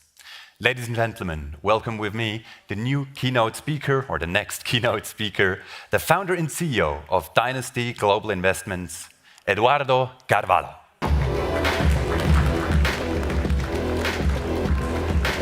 Thank you. Thank you very much. First of all, good afternoon, everyone. Today I'm going to talk about real-world assets. So we started a long time ago, like in 2017, talk about this topic. And it's really nice to see that today it's a very hot topic that we are discussing right now. So for me, it's really nice. And I will start a little bit about talking about our story. So we had the vision in 2017 that we need something, a kind of a reference of value when we use blockchain. So that's why I come from the real estate market, and my idea was to bring a real estate portfolio that could generate revenue for buying back and burning tokens to give more stability for a token. So, and this was in 2017. And 2022, more specifically in May 2022, CZ from Binance said that minting, forking, don't create value. Buying back, burning does, but requires funds. So it's exactly what he said in 2022, what we were thinking in 2017. So we have a source of revenue we can buy back and burn using real revenue from fiat currencies. So this is how we started in 2017. So another thing that we were paying attention was the jurisdiction, so we decided to start here in Zug. And in 2023, we had CoinDesk electing Zug as the best crypto hub in the world. So this was another one good hit that we had once we had established the company here in Switzerland. So I'm going to talk about our purpose, is that we started to, our proposal is to create a globally accepted transactional payment token with reference on real estate. So this means that we are not tokenizing properties. We use the full potential of blockchain as a payment token, but with the security of real estate behind generating revenue. So how does it work? First, we established the company here in Switzerland. Then we applied for all the licensing process, validating our thesis, and being ensured that we are a payment token. Then we did a private offering, and now we are listing on major exchanges. We are preparing for the listing next year in big exchange. We are already listed in small exchange. We bought our first real estate property in Sao Paulo. The second one we bought in Mayfair, London. So those properties are the generators of the revenue to buy back and burn the tokens. That is the last part of our project. Some details about our project. We are payment tokens, as I already told. We are in the blockchain Ethereum. We are a ERC20 token. Our symbol is DYNS, and we don't give redemption rights, and we don't give ownership rights. This is the main difference between our token and other tokens that are tokenized real estate. So we have two scarcity mechanisms. First one, we have a limited supply, so we cannot issue more than 21 million tokens. And second, we have the second scarcity mechanism is the buyback and burn with fiat currency. So we have generational revenue in different countries, different currencies to reduce the exposure of risk of a single region, and this allows us to buy back and burn in different currencies, even if there is a real estate crisis, for example, in a certain part of the world, but it's not affecting the other part of the world. And this is unique. This is the only payment token that has relation with real estate, and it's not classified as a security token. So DYN is not tokenization. DYN is a payment token with real estate reference. And I would like to bring this case here to show to all of you that it's possible to use source of revenue in other ways, not only tokenizing. And here we can use the full potential of blockchain. And with this, we created a crisis protection mechanism. Because when you are in the crypto winter and Bitcoin goes down and all the cryptocurrencies goes down together, but if we have a real source of revenue in fiat currency, this will protect the project in the long term. And there's one very important point. For the mass adoption, we need to deliver clear perception of value. And when people see real estate behind generating revenue to make more stable the environment and the ecosystem of a token, so it gives a lot of more perception in terms of value. And today we are, all of us, we are here discussing, of course, a blockchain. We know a lot about blockchain, but when we want to bring this to mass adoption, we need to make it a very easy way to understand, and in a way that they can really see what is behind and start adopting. Thank you very much.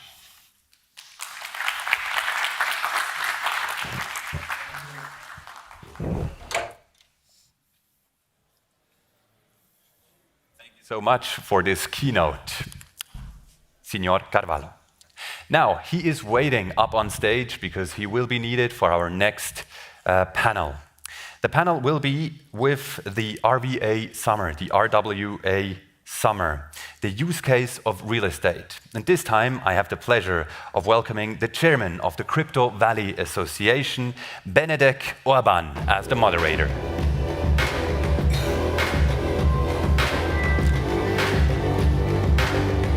The founder and CEO of Dynasty Global Investments, Eduardo Carvalho, you already know him. And last but not least, we have the co-director and DLT lead of the Swiss FinTech Innovations Association, Andra Maria Maute.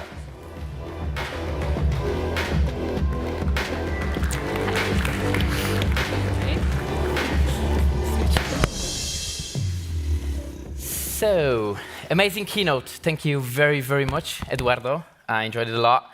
So the importance of real-world asset tokenization is unquestionable. Just when looking at the Crypto CV Summit program, like it has reserved itself 2 keynotes and 3 panels. So it's pretty much, there is no unquestionable that it's a very important topic. So we have heard about tokenization of shares some minutes ago.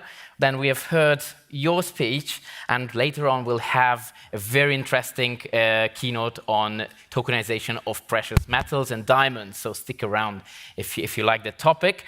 But now, I invite you both, of course, and also the dear audience, to join me as we delve further down into this very special asset class, which is very illiquid, I would say the most illiquid which is out there, the real estate market. So I want to spend the next, let's say, 12 to 13 minutes on chatting with you about the tokenization of real estate and what's there to find for us. So happy that you joined me on that. So let me maybe begin with ladies first. Andra, could you briefly explain your current role and perspective on the real-world asset tokenization in general, but then in particular in the realm of real estate? Sure. Hello, everyone. Very nice to be here today again. Also, hello to both of you. Yes, so my name is Andra Maute. I am the co-director and DLT lead of the Swiss FinTech Innovation Association. We are a pretty big association which has members from the banking and insurance area, and some tech hyperscalers and consulting companies. We are trying to push forward the innovation in the financial services industry, and of course blockchain is one of the topics that is very much concerning also our industry, and tokenization. So, for instance, the association wrote very recently and launched very recently its vision for tokenized finance, which I invite you all of you to read. It's a vision for Switzerland and how Switzerland will be able to keep its forward position, its leader position in the tokenization market worldwide. So everything that can be tokenized will be tokenized. This has been said a long time back. Tokenization is one of the biggest trends that has been identified also by TradFi. And of course, the real estate market is one of the biggest ones worldwide. I think that around the global property value is around 300 trillion. So of course, this is very attractive for tokenization, considering the fact that only 4% of this market can be traded by means of shares, bonds, and so on. So, of course, a lot of innovators like Eduardo and the other companies that you met today here in Zug are looking to create this type of solutions, tokenization platforms, and we are all very bullish on creating a new infrastructure that allows more liquidity in this market, that allows small, medium investors to participate, that democratizes the real estate market, and that ensures faster settlement, faster transactions, and so on. Amazing, thank you. Eduardo, maybe I could just drop the ball to you. If you could mention, like, let's say, 3 main challenges of the real estate tokenization as its own, what would be those 2 or 3, if you could just mention briefly? Well, the biggest challenge, in my point of view, is each jurisdiction has its rules, different rules for acquisition of properties, how you register, how you collect, pay taxes. So this is very, it's a more than 100 countries, and you need to have like a way to make it in a very good standardization process, and it would take a lot of effort to have this. It's not impossible, of course, because the technology is here, so we see that it's possible because the technology, we can use it already. But the thing is, each jurisdiction will have to join this network to try to have this standards clear. This is a big challenge. The second challenge I see in terms of tokenization is that real estate is a very local business, so you need to be at that place to understand how it works. So we live here in Zug. I know how it works, real estate here. I come from Sao Paulo. I know how it works there, but I don't know how it works in every city of South America or Europe.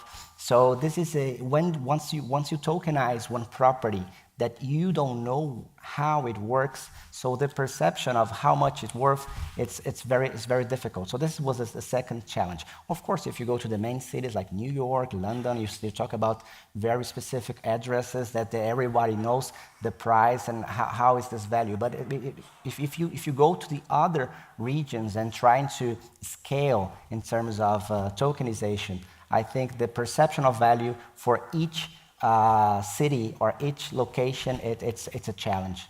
Very interesting. Thank you very much, especially on this kind of legal aspect and legal landscape, and needs there kind of a interoperability of jurisdictions, if we would name it like in the blockchain terms. Looking to the potentials and opportunities, and turning to you, Andra, in terms of transparency, liquidity, and fractional ownership, how does the real estate tokenization impact the average investor, and what are the opportunities of this average investor like ourselves sitting around maybe in this room? Well, I think the opportunity is huge. First of all, we're just talking about the democratization of the real estate market. 96% of the properties that exist on this world are privately owned. So with the help of the tokenization platforms, we will be able soon enough to basically digitize our own property and put the digital shares out there on the market. So put the equity out there and not lose control of our own property. This, of course, will allow much easier trade, probably very streamlined processes. We are not yet there that the user experience is set up so that we can do it very easily. But I think that we need to really work towards achieving this user friendliness that will lead to a higher adoption. Yeah, basically, everyone will be able to invest no matter how much he has. So smaller investment tickets will be possible. So this means that everyone can become an investor, either a small investor, a medium investor, or a large one. Okay, so I understand like new liquidity on these markets will stream in, and this is one of the which you foresee here. Very interesting. Eduardo, when talking about real-world assets, are there any other options which you see a part of tokenization? And if yes, like what are these alternative ways which you could think of in terms of leveraging the real-world assets in the blockchain field? Yeah. As I talked previously, I started very early in the crypto environment. So, and I came from the real estate industry. So I would like to use the full potential of blockchain with real estate. And when I started the studies in 2017, I saw that if I went through the tokenization process, for me, I would not use the full potential of blockchain because I wanted to use as a payment, like to peer-to-peer transaction. I would like to use as connecting with credit cards, ATM machines. So if you're a security token, you can't. So what are the other options for using properties and any other source of revenue connected with the token platform? So in our case, I studied how I could generate revenue from the properties and use this revenue to make the environment around the token stronger. So I'm not giving like ownership rights. You don't have you don't have redemption rights. So I remove some parts that I would like to give, but if I give, I would be classified as security. So we can start thinking about different ways to use different source of revenue, not only real estate. For example, energy generation. So it's a source of a revenue, or even anything that can generate revenue. Then you can build an ecosystem around it. So I think this is the view that I bring here, that it's a way to use the full potential of blockchain and not only giving access to people to invest. Because when you tokenize properties, you give opportunity for others that don't have access to that type of investment. So it's an investment. But when you want to give them the opportunity to use this as a payment, so keep in the wallet and trade, send to another one, make peer-to-peer transaction, buy property or car or something, that you cannot do when you are tokenized, at least right now. Very interesting. So you've been chipping into the past and the presence and the opportunities of this industry. So how about to look a bit further to the future? And that's actually a question to both of you. So very concretely, 5 years from now, how do you envision the intersection of blockchain and real estate? And additionally, what are the key steps towards that vision, towards like 5 years ahead of us, which leads to a wider adoption of this specific field of real estate tokenization? Andra, you want to go first? Sure, I'll give it a try. So I guess I will emphasize 3 things. I think the education part is pretty big. I think that in order to embrace this trend, we need to really educate the small investors, the medium investors, and the very powerful investors that are out there. I think that there's not enough knowledge about the infrastructure. There's not about knowledge about the solutions that are out there. So education is for me key. I think the problem of cybersecurity for the tokenization platforms needs to be really, really solved or really somehow put in a very, very safe place. This has to be one of the priorities so that people really have the courage to invest. And the third, for me, is customer experience, is how friendly this whole value chain is set up for the customer so that they invest. And we in the industry really need to prove that all these intermediaries that exist are really removed now with the platforms that we are putting out there, and that we are not creating new intermediaries. Okay, thank you very much. What's your take, Eduardo, on this? In 5 years, I believe two things would be better. First, the user experience, for sure, because today my mother, for example, doesn't understand anything about internet, but she uses. So the user experience got better, not that she's better in internet because she knows nothing about it. So we need to increase the user experience and get better, easier interfaces and easy vocabulary too. We need to look at this and bring this easy vocabulary to the public. But the second one would be like a marketplace where you can trade your tokens, your security tokens by properties, because then you will really enhance the liquidity of a real estate. Because if you buy the token, you don't have a place, a marketplace, like very strong to buy and sell. So we have like, you select the city, you select the amount of you want to invest, the type, and then appear the tokens and you buy.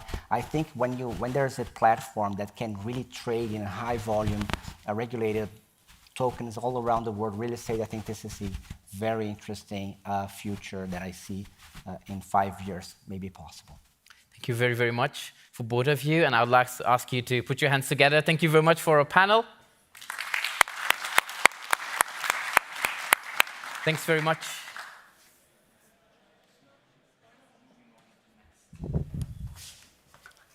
Thank you so much again for your thoughts on the use case of real estate. And with our next panel, we are switching sectors in many ways. We have now heard a lot about real estate, its application, tokenization, and the real-world asset summer.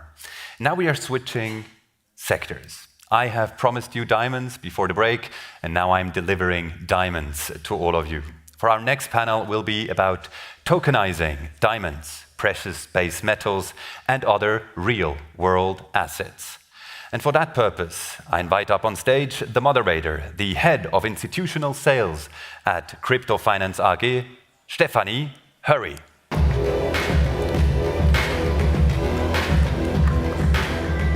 She will be joined by Mathias Radaggi, strategic advisor at Edelcoin. And finally, we have the founder and CEO of LCX, Monty Metzger.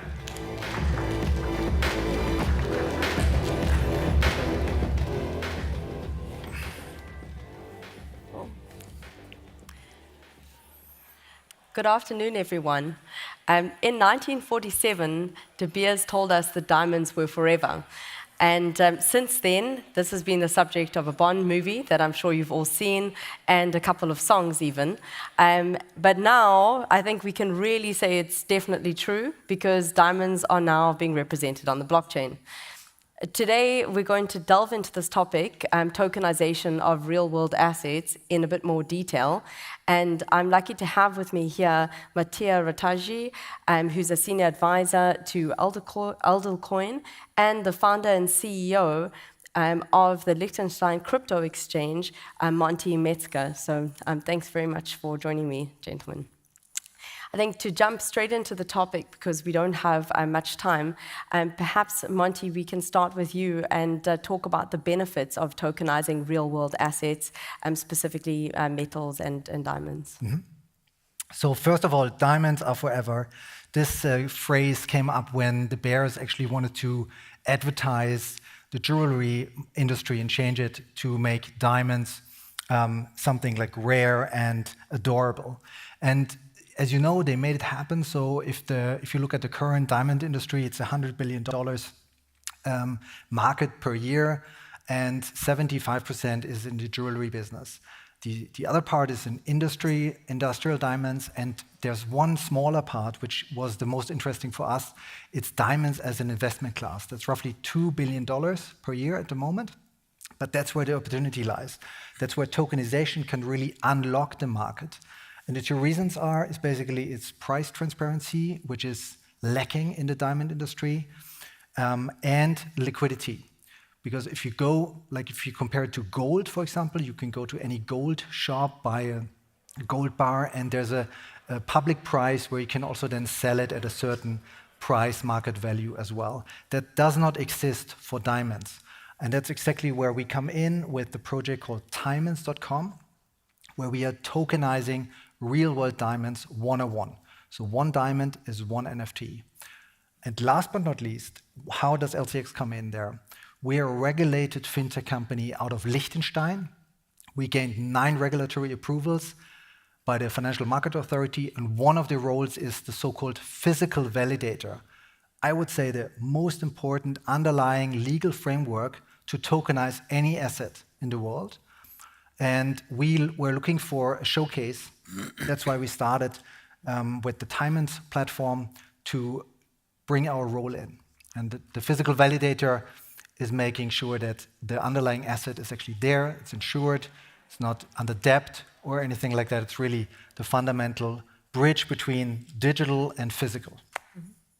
No, absolutely, and I think you really touch on that a key benefit of having availability of pricing and being able to establish a marketplace. From an stablecoin perspective, Mathias, you decided to tokenize or to set up the stablecoin token based on a basket of underlying metals. Why did you decide to go that route of setting up a coin that would probably fall as under an asset reference token, potentially under MiCA, as opposed to an e-money token? So why the metal underlying as opposed to e-money? Yeah, the motivation for the coin came from the founder and owner of those special metals, rare metals, and they were dissatisfied with the state of stable coins. The most prominent, as we know, they are pegged to fiat. And, clearly stable coins are very much needed to operate, for the cryptocurrency market to operate, and also behind that for cross-border transaction in a traditional way. But, they came to me, they say, look, it doesn't work long-term with this fiat peg because you actually import all the problems of fiat, particularly the deflationary character, which in some cases can be really remarkable in case of hyperinflation. But we also import another problem, which is the reserves. Now, the reserves are invested, and we have seen that they can be invested in a bad way, and then you get a run on the coin, or they can simply maybe not be there. Or people, the disclosure about the reserve is very important. So that was the motivation. And by basing a stable coin upon a basket of metals, we also realize a portfolio effect, which helps stabilizing the coin. And secondly, there is an interesting byproduct, which is the fact that this coin is actually also an asset. Yeah, so this opens up other possibilities in terms of allocation class. Let's call it like that. This was really the motivation for the coin. Okay.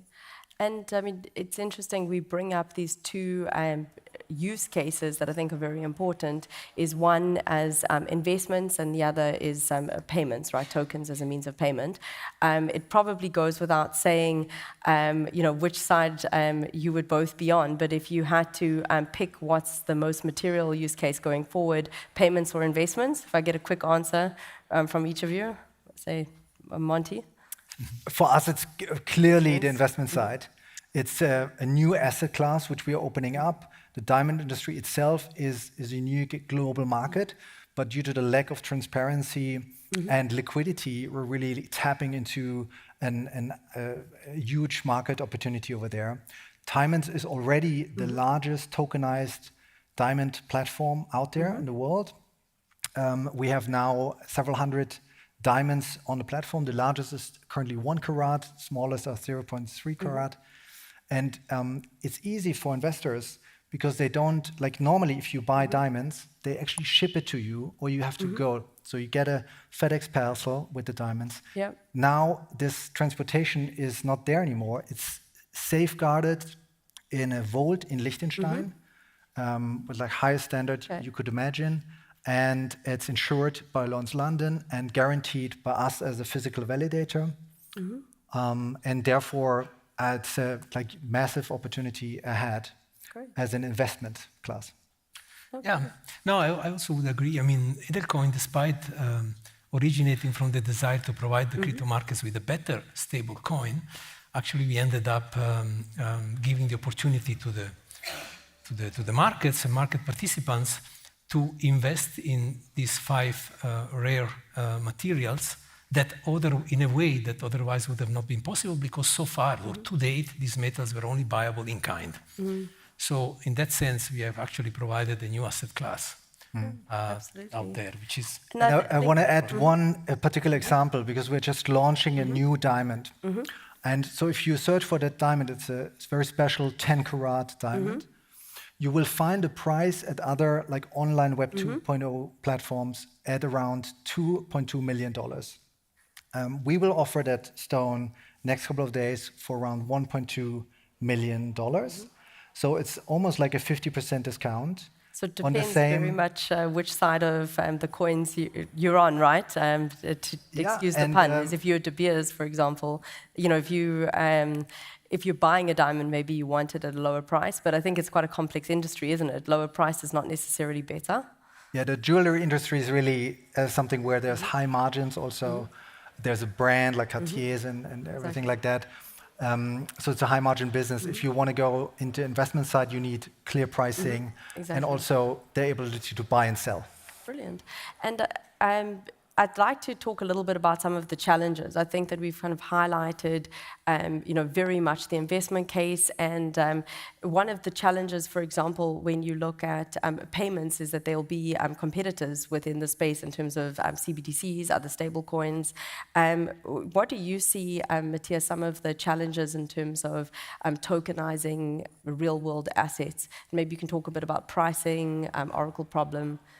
Yeah, if I look back at this project, the first challenge was to carefully analyze and craft the proper regulatory treatment, which under Swiss law was possible in a very nice way because it's very stable, the legislation exists, there are no doubts about it, and no changes foreseen so far.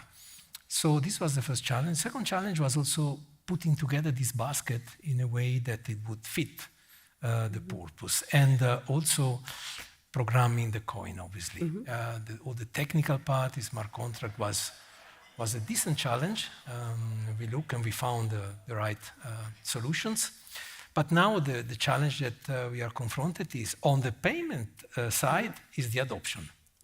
Because, you know, we are not in 2013, yeah? You can't just come with a coin and be the first coin and everybody fall in love with it because they need it. You have heavy weight present in the market, and it will not be so easy to get our weight through that.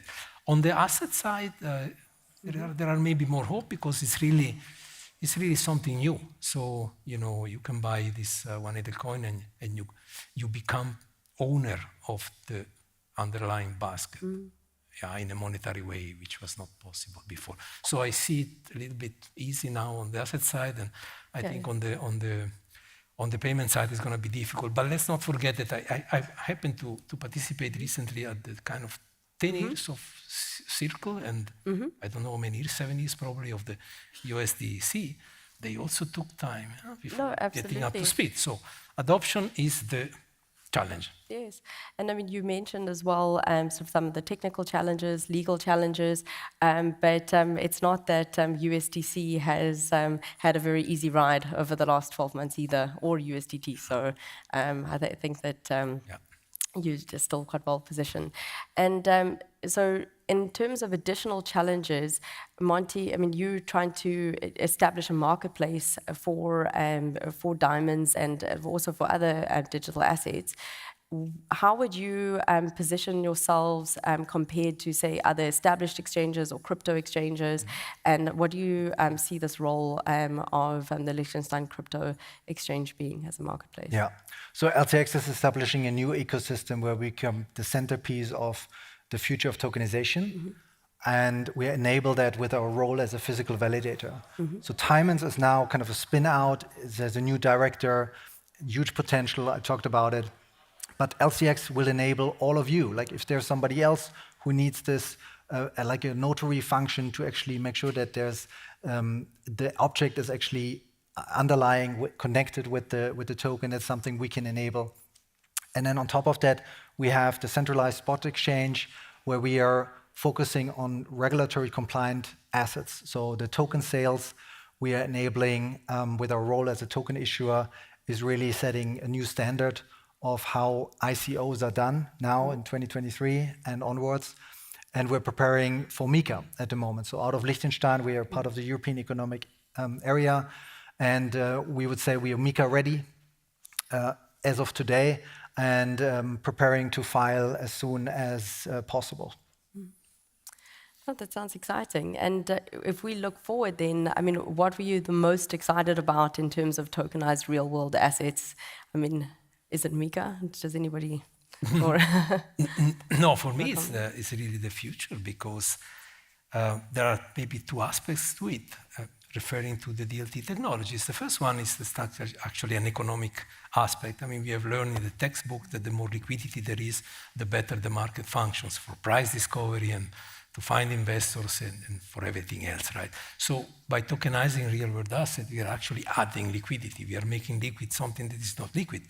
As you mentioned, Monty, for the price discovery, all this margin, then the more liquidity there is and the better the pricing will be, which is good for the consumers and the producer. If you think about the Web3 technology, then there is another dimension. It's about empowering those who brings those products more than in a centralized framework. Absolutely. Yeah, the industry is really at the tipping point at the moment. We have to prove that everything what we do with blockchain is actually getting mass adoption and bringing something useful to everyday life. And that could be just investing in assets. So I think the blockchain technology won't be visible anymore, and we need to bring it to a level that it is just investment in assets, in diamonds, in gold, in whatever digital money we have. And most of the users which we want to attract don't even need to know how it works. It just will work. And I think that's where we are at.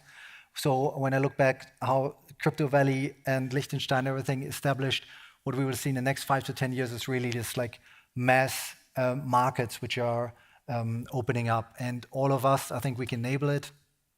And I also invite you, if you want to learn more a little bit about what we do at Timons, the directors at our booth, and we're hosting a small gathering at the lake at 6 p.m. So happy to have you there for a networking party. Yeah. If I may add, I mean, after 10 years of Crypto Valley, you know, we really need to focus on user friendliness for the adoption to be facilitated, to be made easier. That's a key aspect for me going forward. No, absolutely. And I think to summarize, really, it's when we reach the point where we have adoption of this technology, we won't even know that we're using it. And I think that was very well said, Monty. And it's definitely a challenge for us as Crypto Valley and as players in this space to make sure that people are enabled to interact with this new asset class. And sounds very exciting that we have these strong use cases, particularly in the investment case, and that we're addressing some of these challenges like pricing and market liquidity. So yeah, we watch this space, and thank you very much. Thanks, Stephanie. Thank you.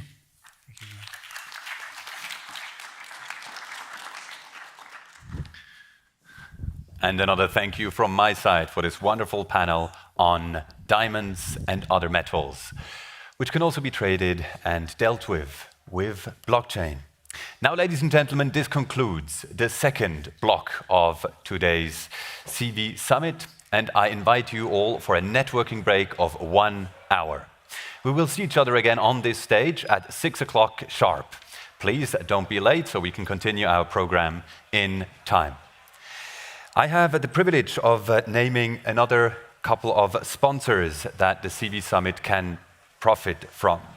The gold sponsors would be LCX, Kraken, Aktionariat, Tfinity, Edelcoin, Bitcoin Swiss AG, Polygon, Shamir Labs and Diva Staking, and Zuger Kantonalbank.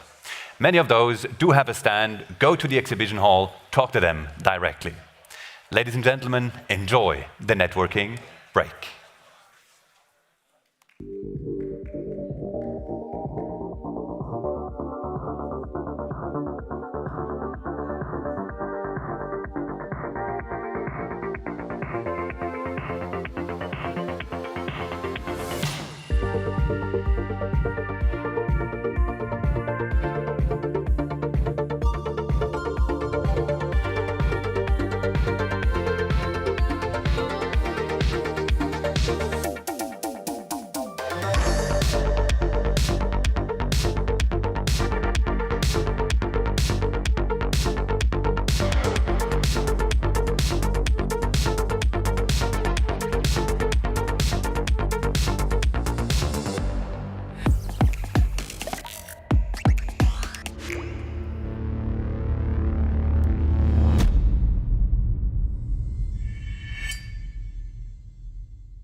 Hedera is the most used, sustainable public distributed ledger in the world.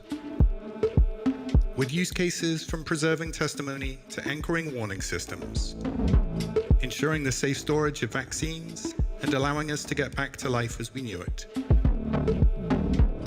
Offsetting our carbon footprint while enjoying the new token economy. These are just a few of the game-changing applications built on Hedera, which is governed by the world's leading organizations and fueled by HBAR, the world's greenest cryptocurrency. What future will you build?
Hedera is the most used, sustainable public distributed ledger in the world. With use cases from preserving testimony to anchoring warning systems, ensuring the safe storage of vaccines, and allowing us to get back to life as we knew it. Offsetting our carbon footprint while enjoying the new token economy. These are just a few of the game-changing applications built on Hedera, which is governed by the world's leading organizations and fueled by HBAR, the world's greenest cryptocurrency. What future will you build?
Hedera is the most used, sustainable public distributed ledger in the world.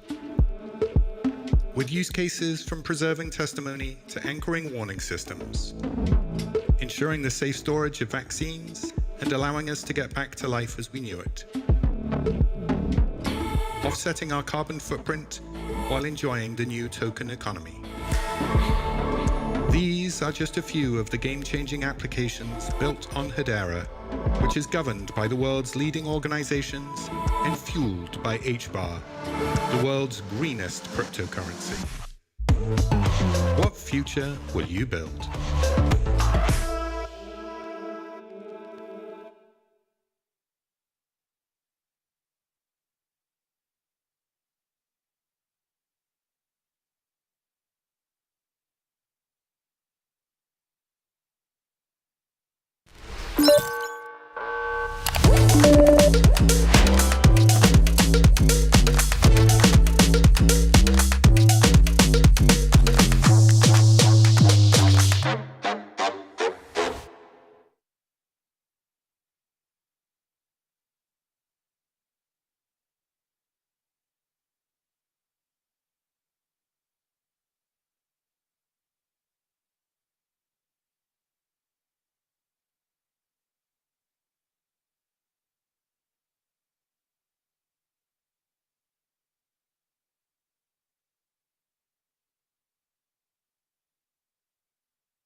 Hedera is the most used, sustainable public distributed ledger in the world, with use cases from preserving testimony to anchoring warning systems, ensuring the safe storage of vaccines and allowing us to get back to life as we knew it,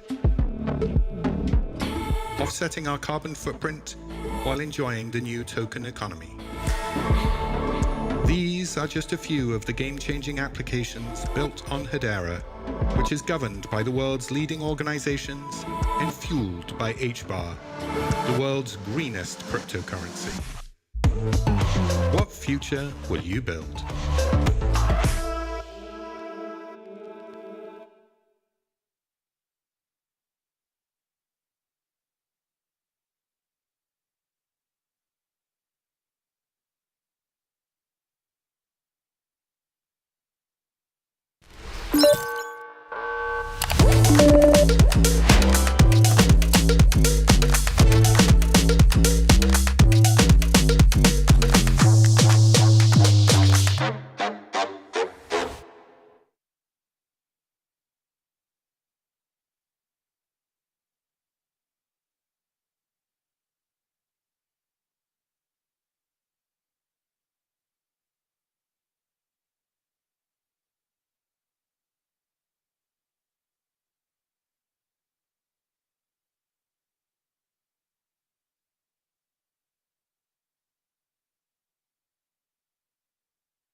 Hedera is the most used, sustainable public distributed ledger in the world, with use cases from preserving testimony to anchoring warning systems, ensuring the safe storage of vaccines, and allowing us to get back to life as we knew it,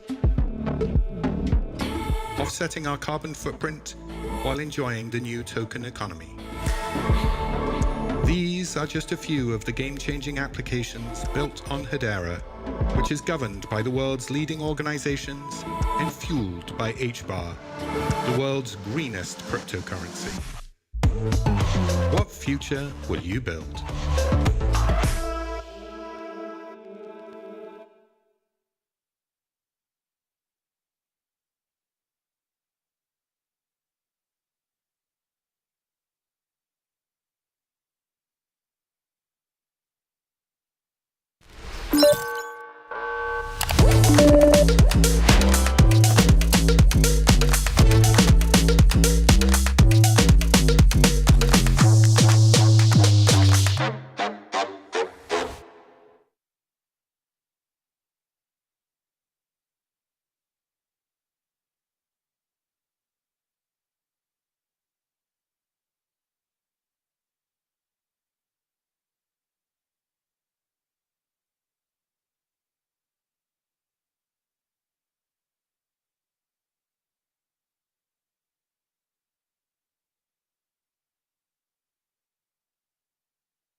Welcome back, ladies and gentlemen, welcome back, and thank you so much.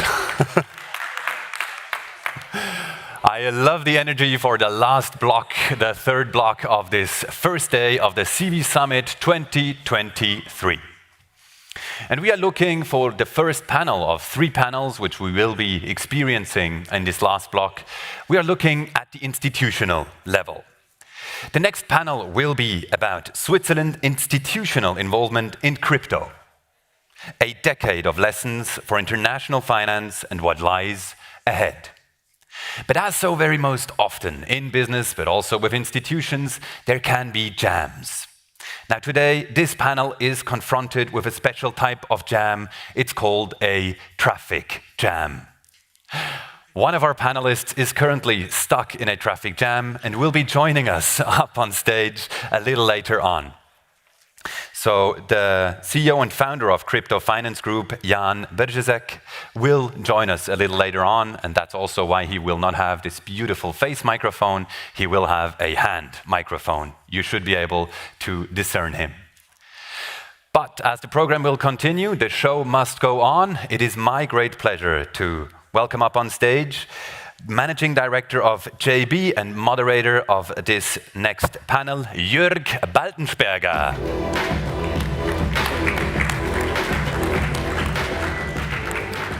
And he will start talking with the co-founder and group CEO of Signum Bank, Mathias Imbach.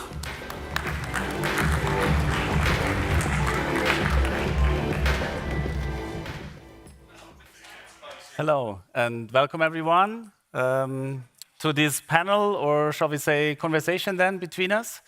It's a great pleasure to be here with one of the crypto pioneers of the Swiss ecosystem, Mathias Imbach, founder of Signum Bank, one of the first crypto bank of the world. You started 2017, 6 years ago. Yeah, so the idea for Signum was born at the Singapore FinTech Festival 2017, though the 4 co-founders, including myself, we've been actively involved in the space for years before, and kind of the experiences over the 4 or 5 years before that kind of then led to coalesced into this into the idea of Signum and then the launch of Signum. So 6 years, that must have been quite a journey. What was the biggest challenge you've been facing during this period?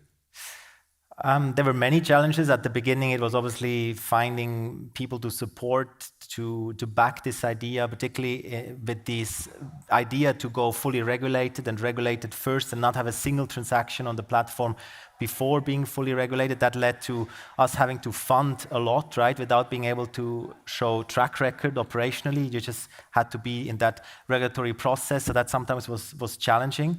I would say generally to absorb the many no's. Every entrepreneur knows this when you start something, and now people know Signum in the ecosystem. Before that, it was just a few pages of PowerPoint and an idea. You have to absorb a lot of no's. People saying no, and why do you do that, etc. So you need to absorb that. That's obviously constantly a challenge. And then thirdly, I had the most beautiful experiences, but also the most challenging, I would say, when it comes to people, right? I've seen people flourish and become true partners. And then on the other hand, obviously in such a journey, there's also people that disappoint you. And so I think these would be the 3 categories of challenges. Okay. That I would highlight. Okay, I see. Hopefully there were also highlights during this journey. So maybe you would like to share a few. No, of course. I mean, when I look back, it's been an amazing journey. I'm extraordinarily happy and proud what we could achieve so far. And sometimes one forgets because you're constantly in this day-to-day and want to grow, build. Obviously, lots of externalities that you're dealing with, but we are a functioning digital asset technology group with a full banking license, not just in Switzerland. We're also regulated in other jurisdictions by now, 230 people. We're growing even during these more difficult times. So I think that there were many highlights, and I think the most important highlights, again, were people-related, right? When you see people starting as interns and then becoming very valuable team members, now managing hundreds of millions of clients' assets, etc. So these are stories that you never forget. Yeah. Mm-hmm, mm-hmm. Okay. I remember the time when I've been at Signum as well, supporting back in 2019, supporting building up the compliance department, and I remember we had this race. Who will open the first account for a client? Is it Signum or is it SEBA? Actually, do not remember who won the race. Yeah, we were then on the 30th of August. We got the full banking license, and my SEBA colleagues won't mind. I think a few weeks later than SEBA, so we clearly were first. But it doesn't matter. Ultimately, ultimately this was a healthy competition.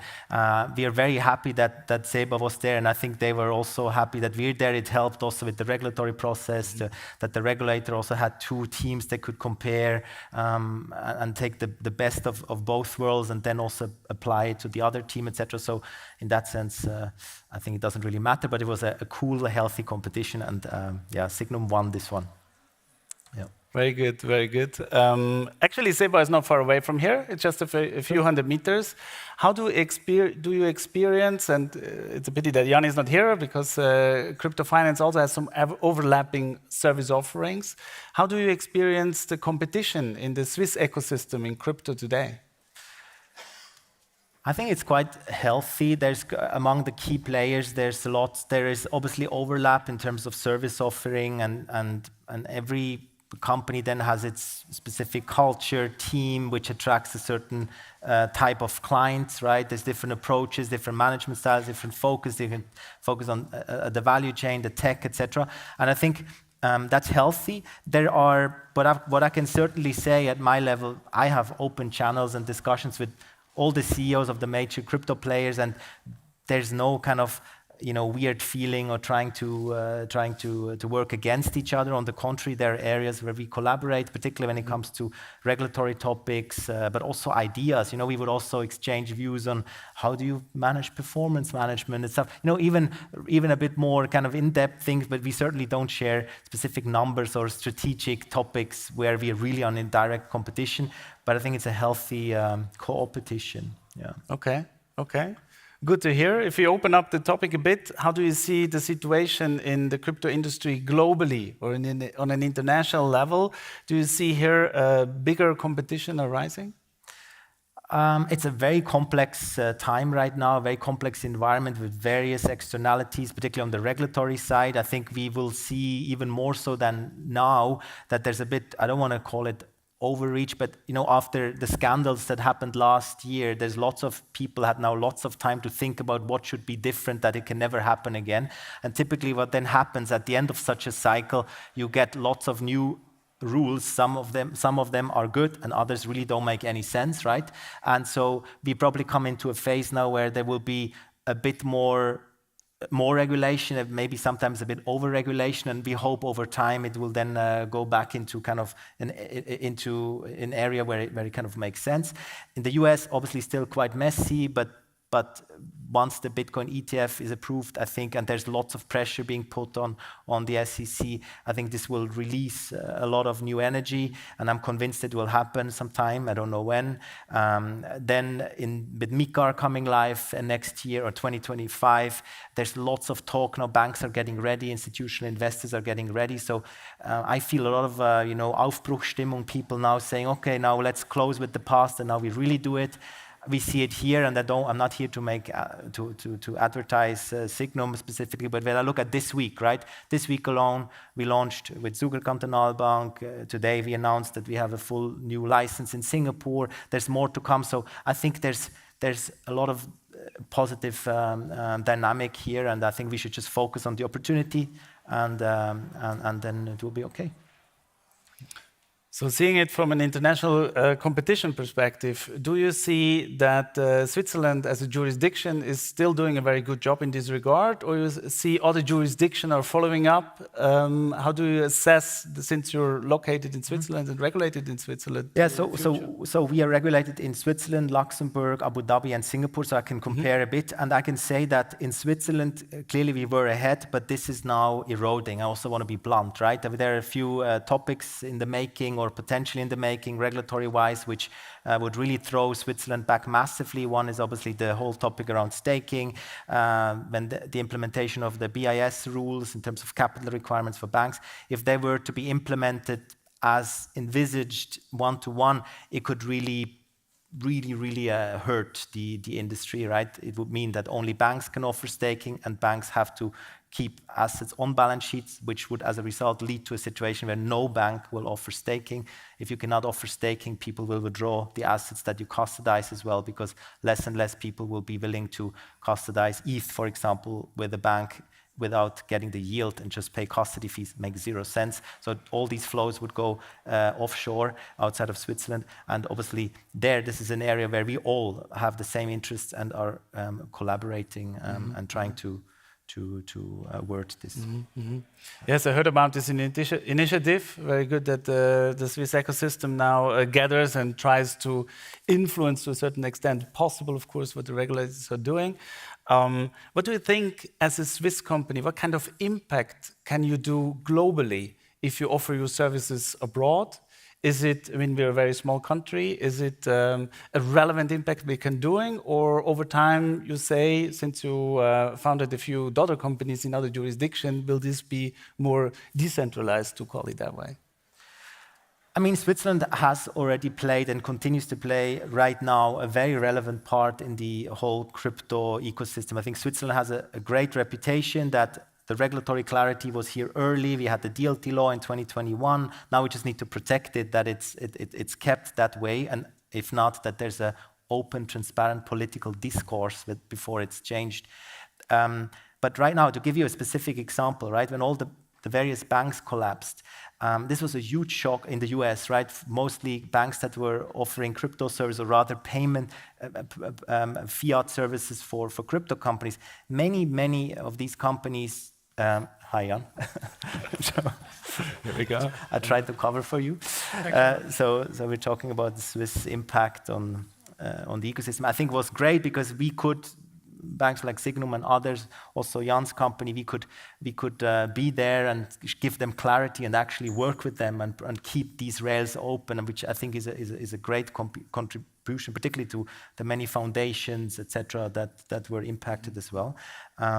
So I still think the spirit of Switzerland, the decentralization, subsidiarity principle, the political system goes very well with what we all want to achieve in the crypto space, and so I believe we will continue to stay relevant. But now you spend some time with Jan.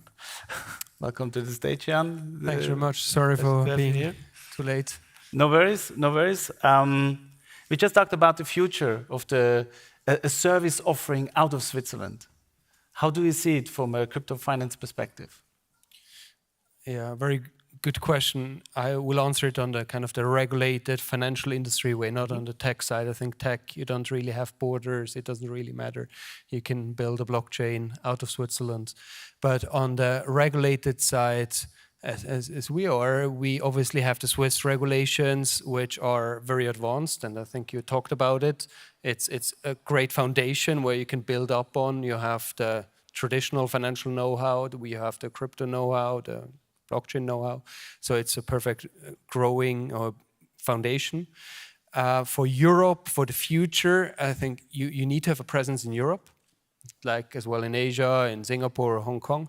And as we're now part of Deutsche Börse Group, obviously we can leverage that, right? They have a banking license in Luxembourg, they have one in Frankfurt. We're working with them in Germany on BaFin licenses for crypto custody, but as well for trading, execution, and tokenization. And we're gonna offer the same services we have in Switzerland. We're gonna just replicate and basically offer them out of Frankfurt. And with MiCA going live end of 24, you have the regulatory clarity that you can passport as well. Right now, it's a lot of, it's very difficult to know what you can do in which country. And even the regulators are not sure what they really want to have. I mean, we're not a crypto exchange, we're just serving financial institutions, we're serving banks. So we don't serve the end clients, we serve the intermediary, and the intermediaries are regulated in that country. So that should be sufficient. But they haven't had this request so far, the regulators. Normally they're more like crypto exchanges. So this is a struggle. We need to work a lot with the regulators, but hopefully now, certainly with MiCA, you're going to have kind of this harmonized regulation across Europe, which will be super strong. Excellent. It was very sunny today. Now it gets a little bit cloudy. There's some wind out there. The weather going to be rough. Also, the weather in the crypto industry is a little bit rougher than it was before. How do you see the future with cryptocurrencies in general, Mathias? Why don't you start and you get some more airtime and I'll add? Please. Is that okay? Thanks. Perfect.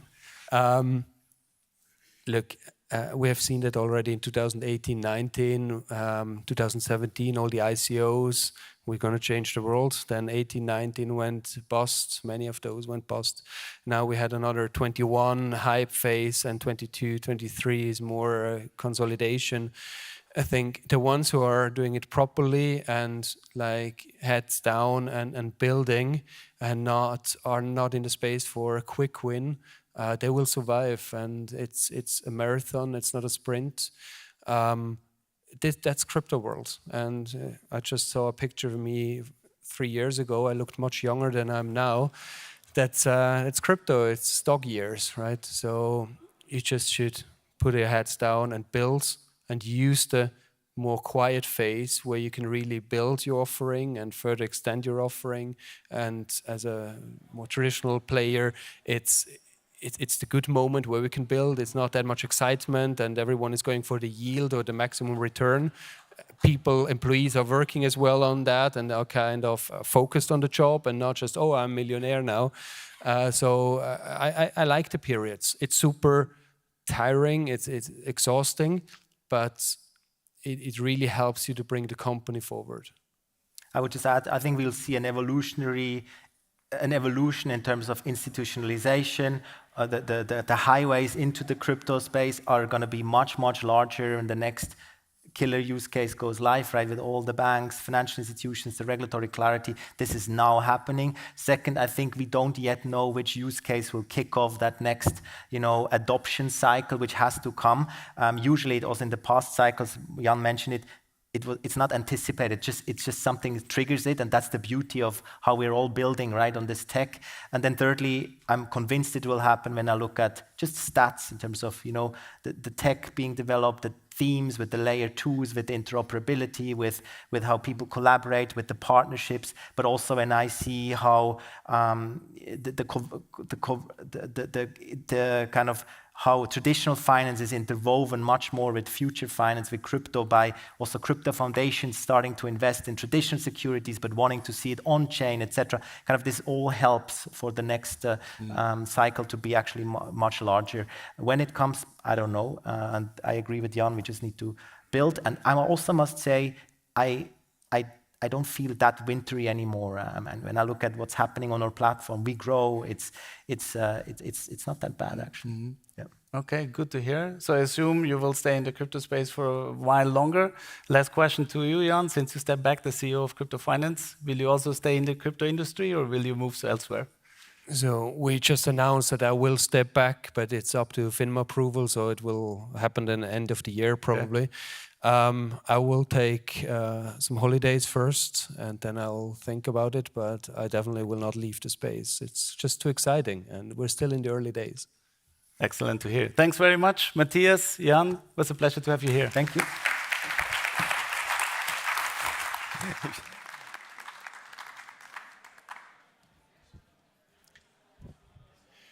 Thank you very much for this wonderful panel. Even a traffic jam couldn't stop those guys from delivering their panel speech.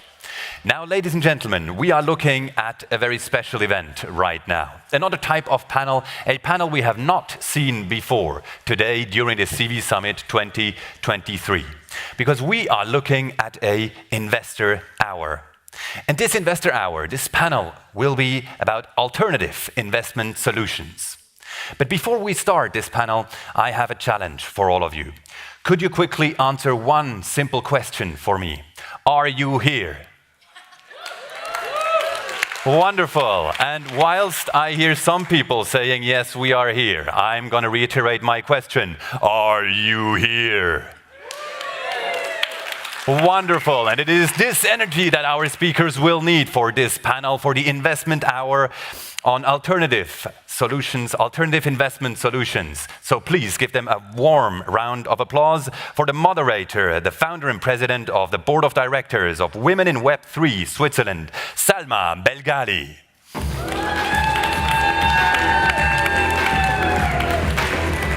The head of origination of SwissBorg, Cyrus Fazel.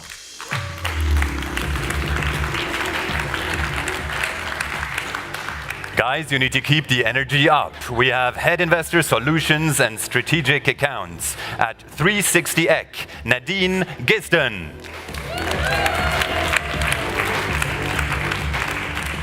And the CEO and co-founder of DeFi, Pat Harrigan. Come on. And last but definitely not least, the head of origination at Obligate, Tobias Wolfart.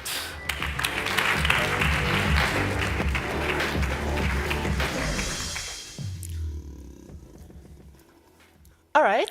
Hello, everyone. I have a hard time to see you. That's always the problem with the light shining into the eyes.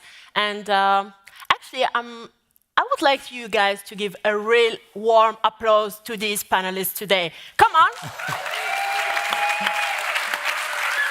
We cannot hear you. Give it to me. All right. What do you think? Is that enough? No, I think so. They need more. I mean. Okay, more of that, please. Go on. Woo, woo, woo, woo, woo. Yes. When I say bit, you say coin. Bit. Bit. Coin. Woo! Thanks, guys. Well, now I feel like we're in the right place, right?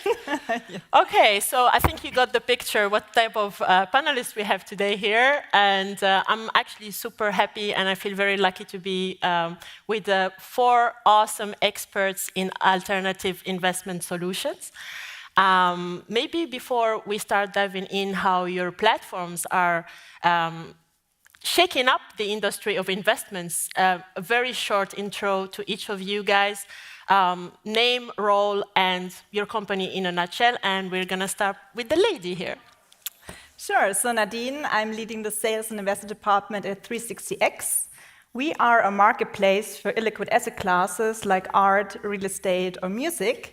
And we do this through security tokens. And we're backed by Deutsche Börse and Commerzbank. And we got a long, long way to get a BaFin license. So I think more or less the only one in Germany who got the BaFin license, and we're operating across Europe.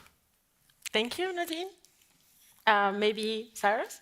Yeah, my name is Cyrus, proud founder of SwissBorg. Essentially, SwissBorg, we're a wealth management ecosystem trying to provide financial freedom to everyone. So if you want to buy crypto, sell, get into DeFi in a very easy manner, build your wealth, it's a great platform to join. And more importantly, it's an awesome community as well. Thank you. Pat? Hi, everybody. My name is Pat Horrigan. I'm the founder of DeFi and Frictionless Markets. We're a Luxembourg-based fund and tokenization platform, and we focus very specifically on private credit and infrastructure funds, distributing those to the global wealth market. And finally, Tobias. Hi, guys. I'm Tobias. I'm head of origination at Obligate. Our mission is really to bring debt capital markets on the blockchain. Through our marketplace, we connect issuers and investors to really efficiently raise funding and get access to attractive investment opportunities. Thank you. And now we can move on. So alternative investment solutions, what does that mean? It's very broad, right?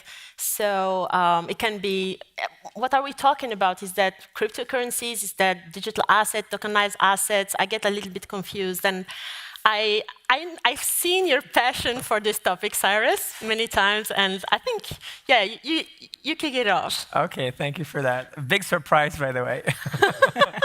So if you look at cryptocurrencies, this was the main thing that we all got into, but I think so it's good to then really separate digital assets, understand all the different crypto assets in terms of brothers and sisters, right?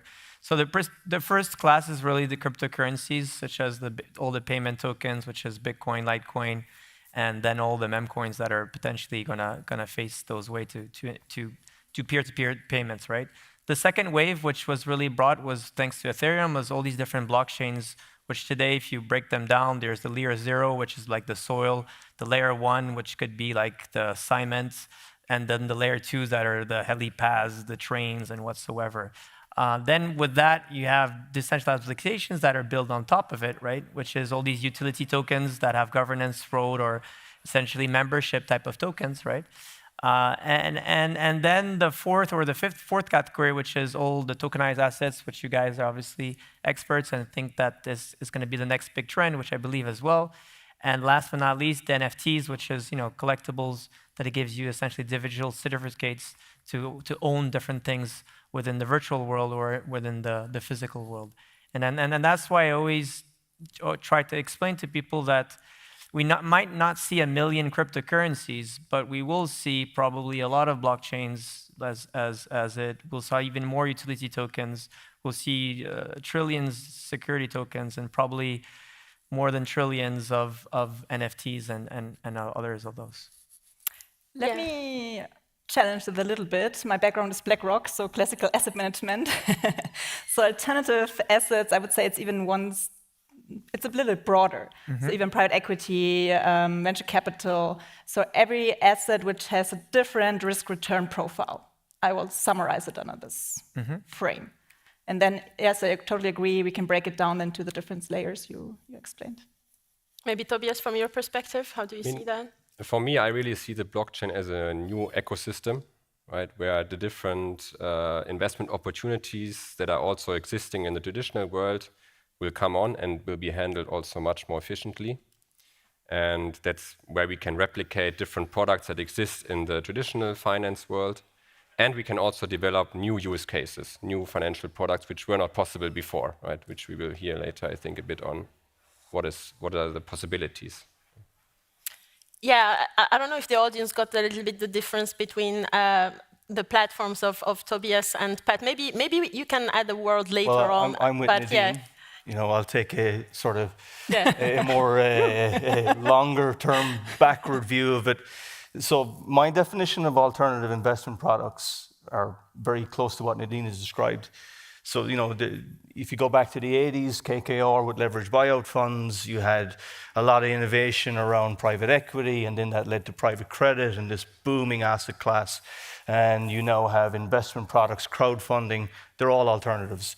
They're alternatives because they don't match to what a traditional 60-40 public portfolio would have been comprised of.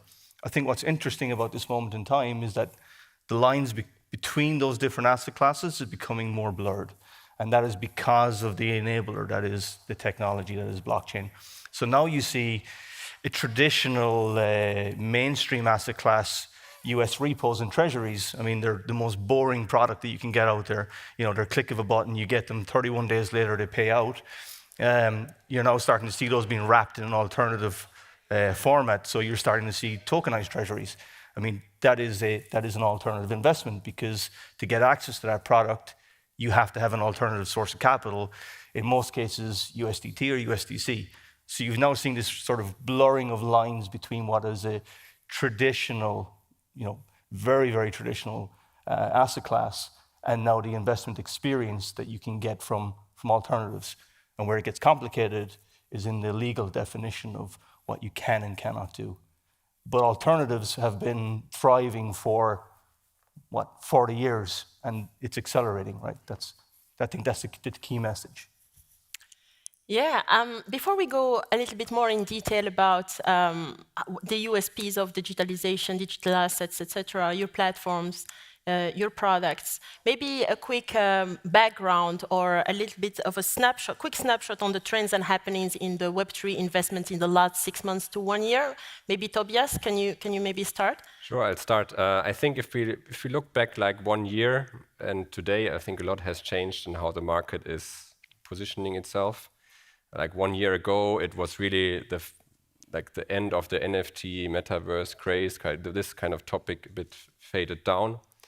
And probably the sentiment got much more traditional.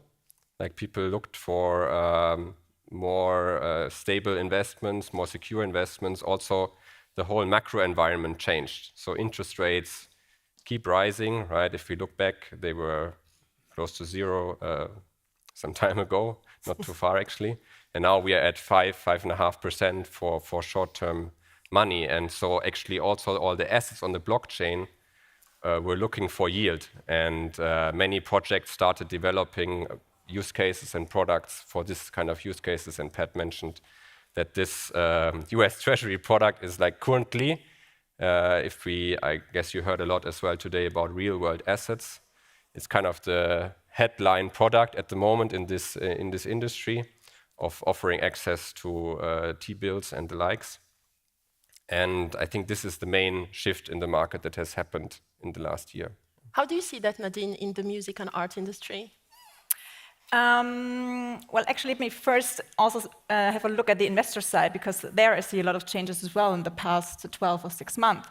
So it's quite interesting that investors looking broad into the blockchain topic and how they can gain benefit out of it. So I was recently talking to a big reinsurance company. They wanted to implement blockchain technology for their in-house asset management, just to make everything more efficient and to trade illiquid products more efficiently on the blockchain. And also all this operational, settlement, pre- and post-settlement, and so on. So this is a super interesting topic as well, so don't forget about our own investor side. If it comes to music and art especially, so blockchain technology is opening up markets. What we see, it was the music industry, for example, and then the financial industry. And there was no real connection. We have maybe a KKR or Blackstone with a Hypnosis fund, okay. But it's not an established asset class. And we see now that music and tech, and suddenly finance and tech. And tech is a common field they have, and so we can connect and guide the cash flows differently. So there's more trust through tech, which is quite interesting to see. Cyrus, I'm sure you have something to add. Yeah. I mean, who here has a social media account? Raise your hand. So I know most of you people didn't raise your hand, you're liars. Who plays video games? Hand because he's on social media. Who plays video games? Raise your hands. Candy Crush is a video game, even if it sucks, it counts. Okay, there's only 2 people. You guys are definitely not cool. Over there, yeah. There you go. Thank you, ma'am, for that. Now statistically, let's talk about Web 2 users. We have 5 billion people on the planet that use internet almost on a daily basis. 4.8 billion of those people, they're on social media. And actually, 3 billion are playing video games. And I'm totally agree on the fact that tokenization is going to happen. It's going to change the world. That's one of the main reasons I created SwissBorg in 2016. But I think that the next cycle, even if I agree that real-world assets is going to be a big thing. I still think that the big narrative that will bring mass adoption will be rather through social-fi. So the whole thing that's going with social media, which is Farcaster in the US, which is Lens in Europe, or which is CyberConnect in Asia. Or it will be through GameFi, which is, we saw some of the primitives already in 2020, 2021, but we still haven't seen the real awesome games that people are playing. It's more like farming and making money. So if Web 2, the most viral thing was social media and gaming, I think that essentially this next cycle will be, these 2 themes that will be played will be social-fi and GameFi. At least that's what I believe, yeah. And in your world, Pat, how are things in the last 6 to 12 months? Well, I actually agree. It's pretty obvious, right? The products that you're starting to see being tokenized, they're being tokenized because they actually have a utility, right? I mean, you take a treasury bill or a repo and you tokenize it, and who are you distributing it to? You're distributing to natives on-chain that have USDC and they're looking for passive yield, right? And you can't get better than US government at present. I think, so that's the up. You also got to look at what's trending downwards. What's been trending downwards for the last little while is obviously altcoins, DeFi protocols where you can't actually get any referential integrity into the underlying asset class. Why is that? Well, I think there's 2 main reasons. One, and you see emerging markets as well, right? Emerging markets, they are trending downwards. The main reason for that is because US interest rates have increased. We came from a very abnormal time in finance where there was a 0% rate. We probably won't see it again in our lifetime, certainly not in mine. So there's been a return to the status quo, so-called flight to quality, looking at the risk profile and the risk pricing of various assets. So that's why you're seeing a reaction where protocols are now going to the risk-free return, and they're eschewing risky asset classes. So one is going up, and it's having the inverse effect on the other one, right? So that's why you're seeing capital formation on-chain driving to these risk-free or better risk-adjusted return, right? So I think that's what you've seen in the last 6 months, and I think that'll continue for a little while. And at some point, you'll start to see better quality assets that have a higher risk-adjusted return and sit higher on the yield curve that will return much better yield to investors, whether that's done, executed on-chain, or whether the issuance is carried out on-chain. I think it's not a binary thing. You have lots of different choices about how it's done. Like in Dean's case, I think for me, the thing that's really cool about music, I'm big into music, is the affinity with the artists, right? So if you have a fund that you know is going to invest in a particular movie or is going to invest in a particular artist, you know, you can build that affinity. When you give your money to KKR or BlackRock, it's a little different. Yeah, I mean, that brings us somehow slowly but surely to, I think everybody wants to learn about it here, which are the USPs of your products, right? Everybody talks, when we mention digital assets, tokenization, usually people think fractional ownership. That's kind of clear to everyone. Democratizing investments. Cyrus is a big Robin Hood in this world. But what are the other benefits or features of the products of your platforms, let's say? Nadine, maybe you can start on this one, especially on music and art, which are pretty difficult to invest when you're not an affluent or rich person. Go ahead. So first of all, diversification. As I said, music, we know it all. Music is played. You hear music. If the markets are crashing, you hear music. If the markets go up, you hear music. So the correlation to traditional financial markets is super low. And actually, there's a quite interesting report from Goldman Sachs, Music in the Air, where you can see how streaming developed over time. So Spotify came up, and the industry is huge. It's going up to a 40 billion industry just for streaming, and it's growing. So we see there a lot of investment potential with, again, a low correlation. So perfect diversification factor for a broader portfolio. Not only for small investors, but also for family offices, institutional investors. It could be interesting for a bank or a fund to integrate this in the overall portfolio to balance the risk-return profile. And also when it comes to art, yes, you can. It was accessible for big investors who have the money to buy a Picasso. But if you can buy a piece, you can even participate in such a great art piece on the long-term rise of this asset. And then the accessibility. Yes, you can buy an art piece, but where do you store it? Do you know if it's right? Do you need auditors? Do you have maintaining costs? And we're taking all of these from you so they can easily invest and trade the token. And we store it. We have certain auditors, so the art piece is checked. So everything is done for you. And last but not least, which is also a very interesting point, is the data and insight. So we have asset class experts who are into music, into art, into real estate. And they find, first of all, or identify the high quality pieces. And then also the data is crucial. So for music, we work with collecting societies, and they, like EMEA or Suiza in Switzerland, and they were collecting the data for decades. And we can have access to this data, so you can use traditional financial risk models and apply it to music.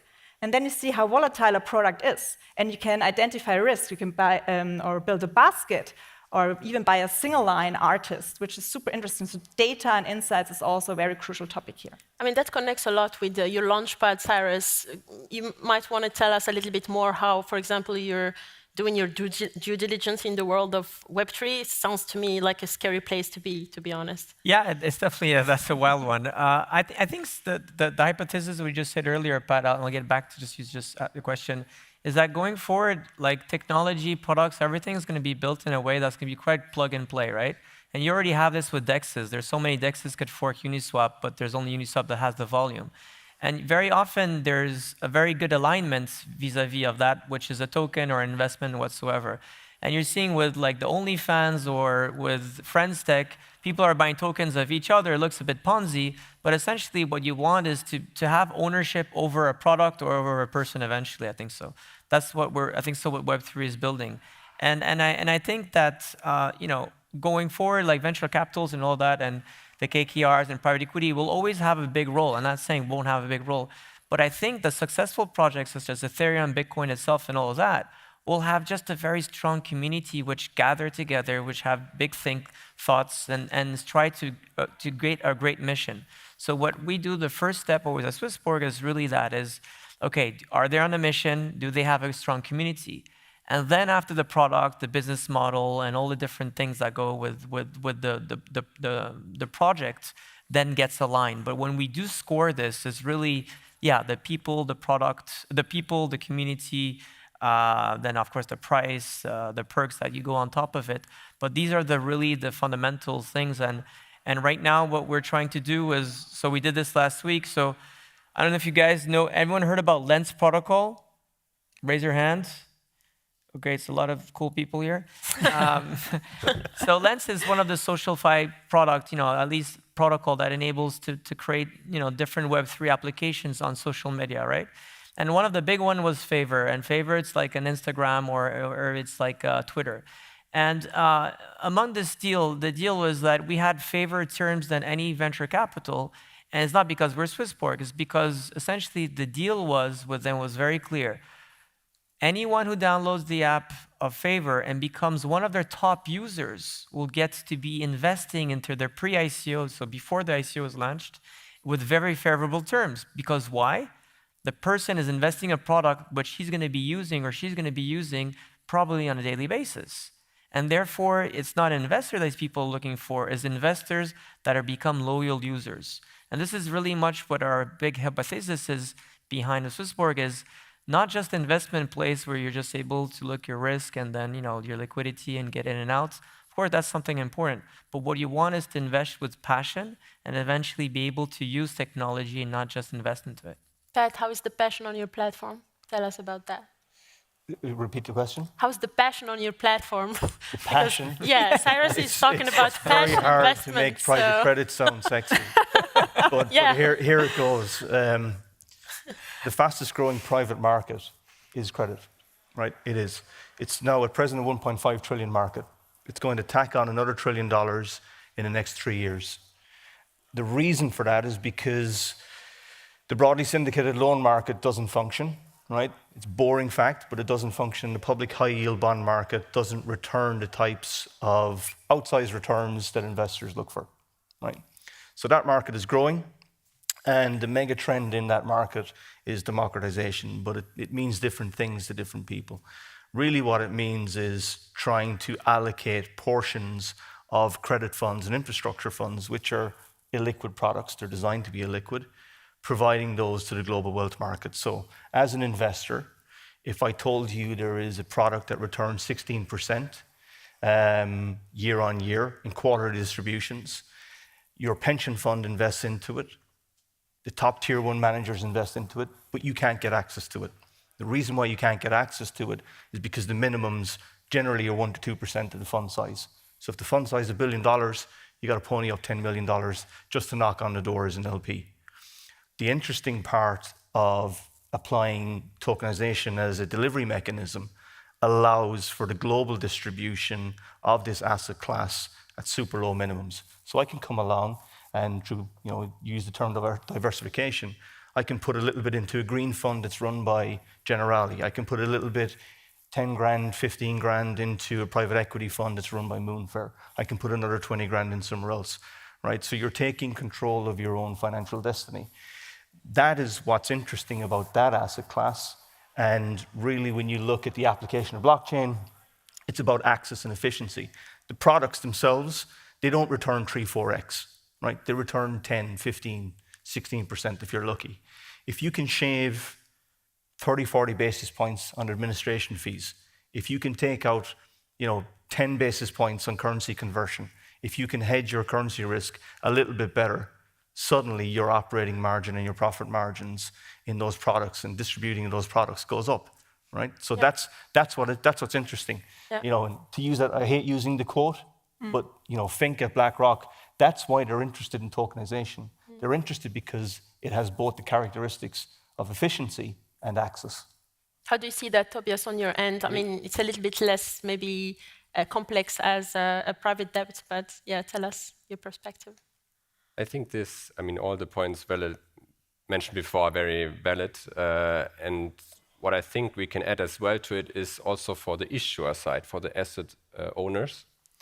The blockchain provides new ways to raise funding and financing, because if we look at the traditional market, if you know how the process works, if people want, or the company wants to raise funding through a proper bond issuance, they have to speak to 13 intermediaries, and it's a very lengthy process to even issue such a bond. And as Pat mentioned, you need a certain size.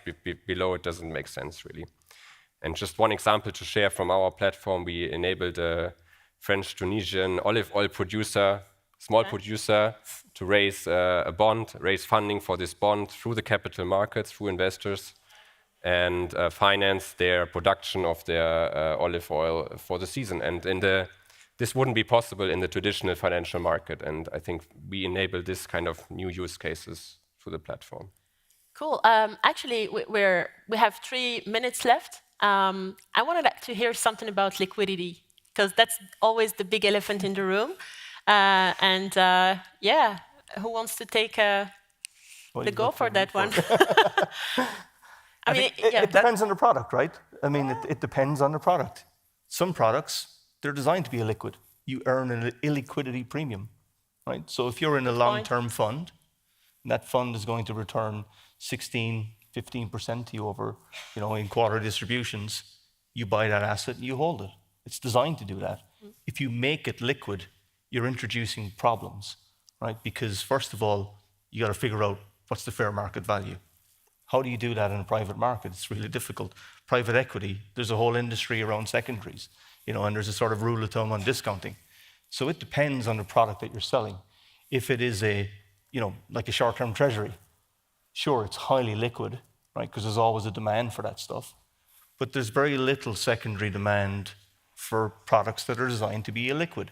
So the liquidity question depends on what the product is and to whom you sold it. If it's retail, you have a fiduciary responsibility to a retail investor to ensure that people get sick, they need to pay mortgages, children go to school, dentists, blah, blah, blah. You have to have a way of providing the liquidity to get retail investors in and out of your protocol. But if it's institutions, maybe they're happy. Maybe quickly, Nadine, I see you shifting on your seat. Yeah, I slightly agree. So I agree it really depends on the product design, but then look, music as an underlying can be the same, but I can structure it as a 1 or 2 year bond, 1 or 2 year maturity, which is, yes, a buy and hold product, I agree. But I can add on participation rights or equity-like structures, and suddenly it becomes interesting for secondary trading, depending on the underlying, but it's still the same underlying. Then you really need to think about the product structure around it. And there you can play to introduce a broader traction on the secondary market trading. Yep. Okay, I'm sorry, we somehow are running out of time. Maybe some last thoughts or outlook for the future. Each one of you, maybe, Tobias, you want to start? I mean, on my side, I think the whole topic of bringing really quality assets which have a connection to the real world on the blockchain is a key topic for me. I think this will grow further. And also the whole workflows and structures around that will develop, and the ecosystem and different players that enable it to make it easier to invest in these assets, trade these on the secondary market, and so on. I think this will be the next phase for this asset class. Pat? Yeah, I actually just flat out agree with that. That's, I think, what's going to happen. Cool. Nadine? Hey, stay tuned. I think music is the next big thing here, so watch out. A lot of people say invest in what you understand. I say invest in what you use. Cool. Well, thank you, guys. Thanks. A big applause to wonderful panelists. Thanks, guys. And thanks for sticking around despite the apero waiting outside, and a big shout out for the organizers for making this event happen. Thank you. Woo! Another big round of applause for this wonderful first half of the investment hour. Thank you so much. And when I say the first half of the investment hour, then I mean it. We are now delving into venture capital as the second half of this investment hour. And I implore you, it's the last panel of today, of the CV Summit 2023, the first day. So I need all of your energy when you give applause to those amazing people, to those amazing 5 people who will be speaking to all of you in the last panel of today. I'm counting on you, and I'm asking up on stage the Head of Business Development and Growth from Yumi, Melissa Song.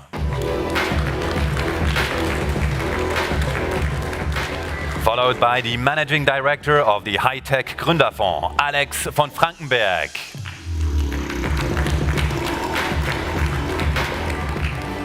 We have the Principal and Global Head of Investments from CVVC, David Long.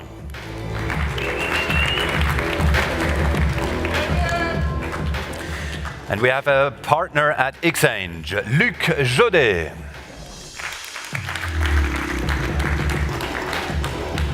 And last but not least, ladies and gentlemen, and with your full audience power, we have the Managing Director of Blockchain Founders Group, Sarah Gottwald.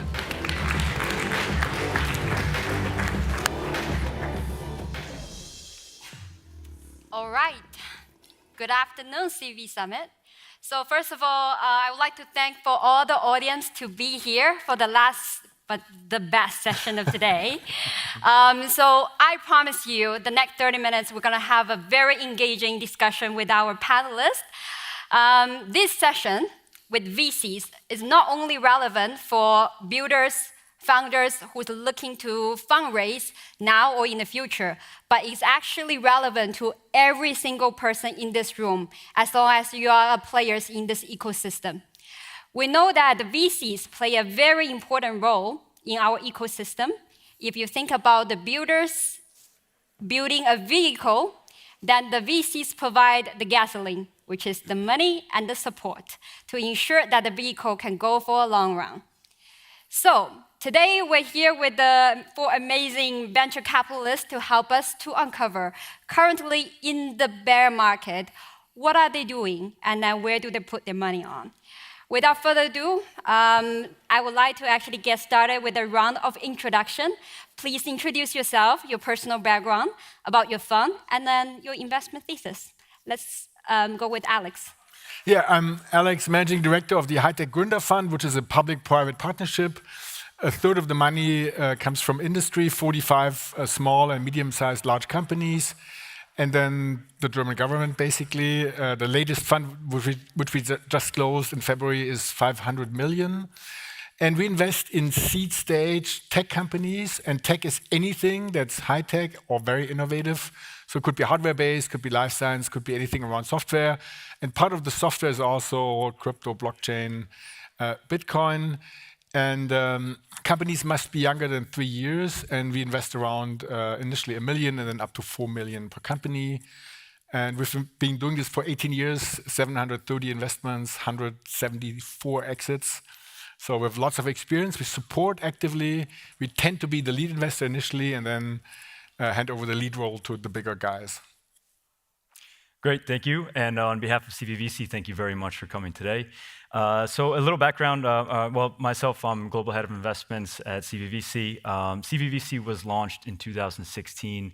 We made our first investment in 2019. Since then, we've made 59 investments across 21 countries, 5 continents, and 12 different industries. So very agnostic, but focusing on early stage in Web3. We invest in 2 ways, so early stage, but pre-seed up to Series A. And that includes, so for pre-seed, we're investing through our acceleration program, which is run and operated by CV Labs. And for the slightly more mature companies, we're making larger investments at seed stage up to Series A. In the funds that we've launched so far, we have our first fund, which was launched in 2020. We have 29 companies in that portfolio. We've just recently launched our first regional fund, so that is the African-focused fund. Same strategy as the first global fund, early stage, investing in utility over speculation, so the equity of companies at the application layer.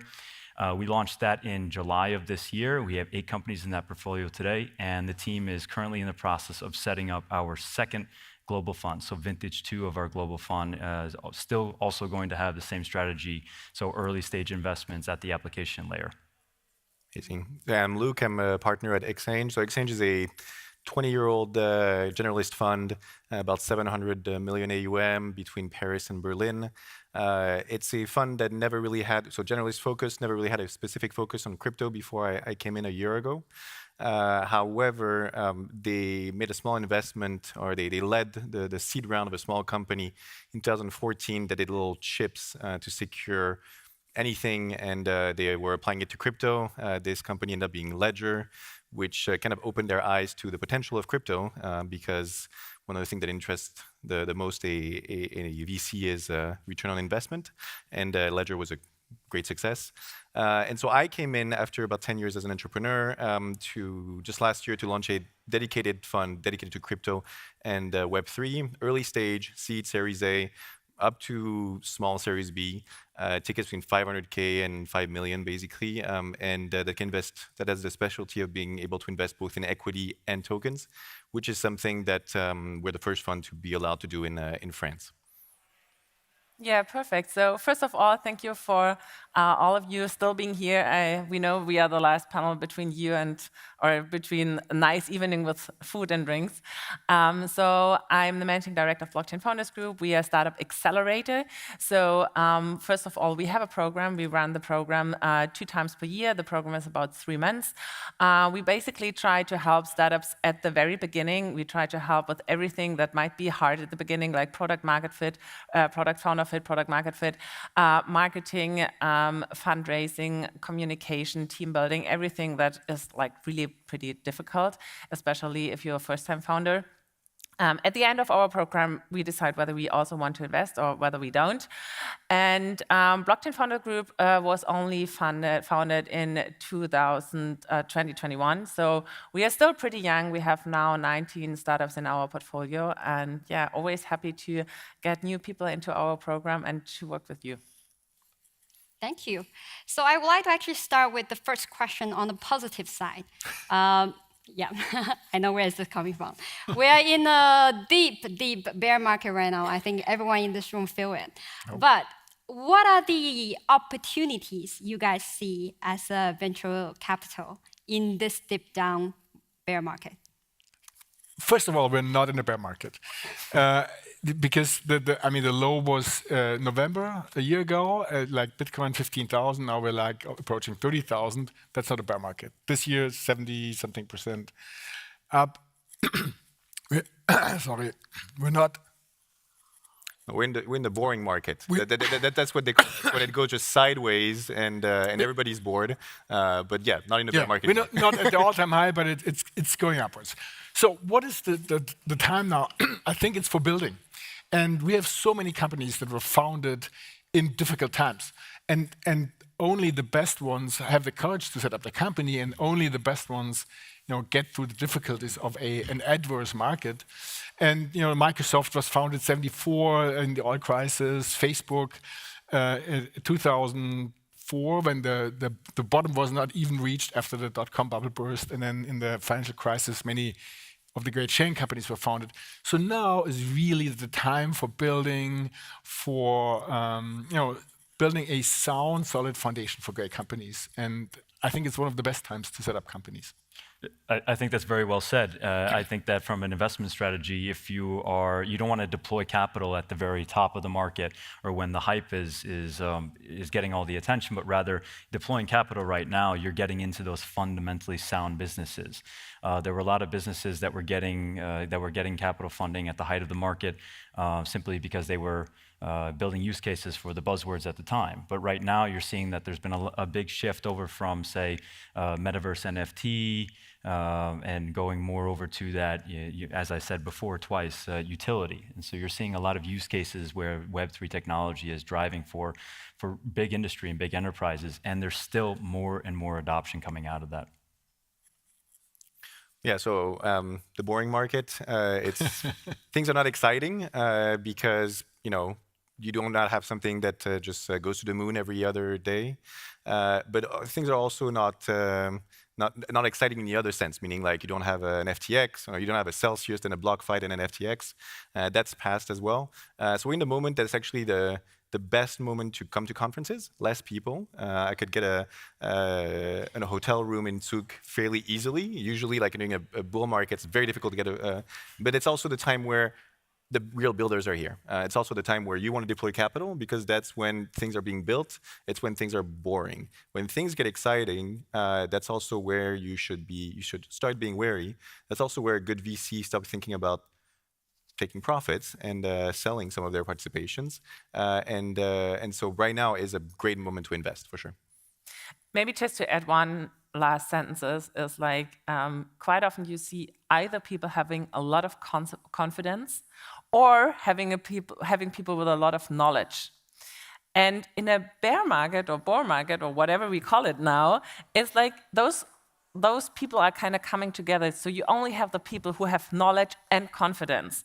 And so this is like basically, this is where the great opportunities are coming from. Amazing. Now I learned my new terms that everyone else, it's called board market. Yeah. So now you all kind of mentioned about that now is the timing for really the builders, right, to build here. So speaking on behalf of the builder, because for me, I'm building a project. And over the past few months, we've been going through difficulties in fundraising. So I know how difficult this is to raise money in this current environment, although it might be a positive thing for VCs. So the first question I want to ask on behalf of all the people who might want to reach out to you guys is, how do they contact you? So Alex, I'm going to start with the first question with you. So many people think that by contacting VC has very low success rate. Based on my personal experience, can be as low as 5%. Why do you think that's the case? Well, I mean, we make 40 investments per year, which is a lot, and we choose out of 2,000 business plans that reach us. So we're very selective, a bit less than VCs, they're even more selective. So if we get introductions to a good network partner, obviously they select first. So they don't send us things where they think, well, this is maybe not something they should forward. So there's a pre-selection happening through the network, but we're very open to cold calls. And there's one story, I was riding a cab in Munich many years ago, and there were no cabs because the train stopped driving. And then there was one guy who was jumping in front of the cab and asked the cab driver where he was going, and then he said, well, I want to go there also. And I was sitting in the cab, and then he just sat next to me, and he just entered the cab. And he ended up being a founder that we started investing in. The company was medium successful, didn't fail, but it was not a huge success.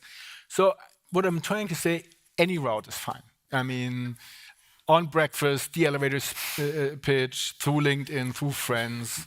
That's a terrible thing to tell. We're going to get harassed even more than usual. Yeah. But it's true. Any route is fine. Well, since you mentioned, look, so the next question I want to ask you, from you guys' perspective, what is the most used and least used of channel in terms of deal sourcing? As for me?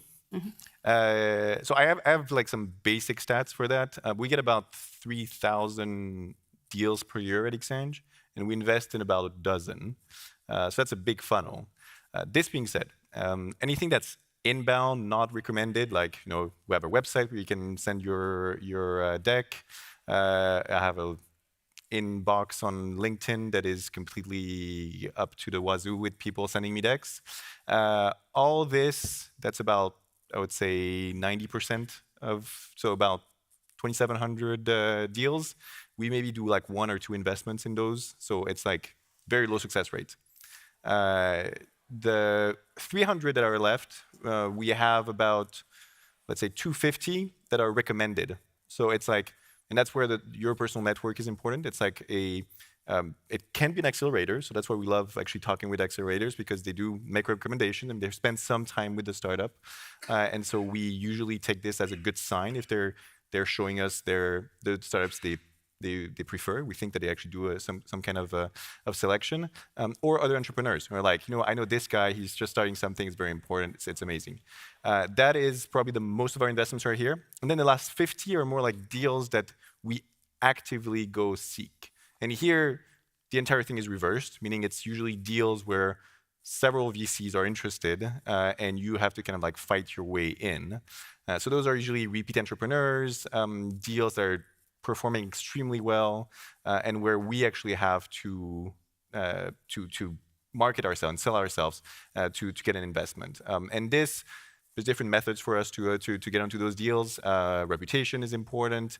Paying more money is also somewhat important. Coming in early, meaning like actually knowing, like building a relationship with the founder before he actually thinks he needs to raise money, or even before he thinks he's going to start a thing. But really understand that the funnel for us is huge, and direct inbound without recommendation is something that has very low chances of getting all the way to investment for sure. So try to find someone to recommend you.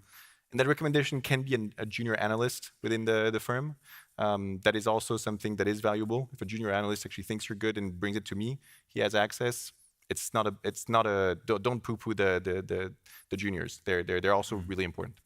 So just a very quick follow-up question. You mentioned about all the deck that flying into your LinkedIn. Do you actually open all the deck?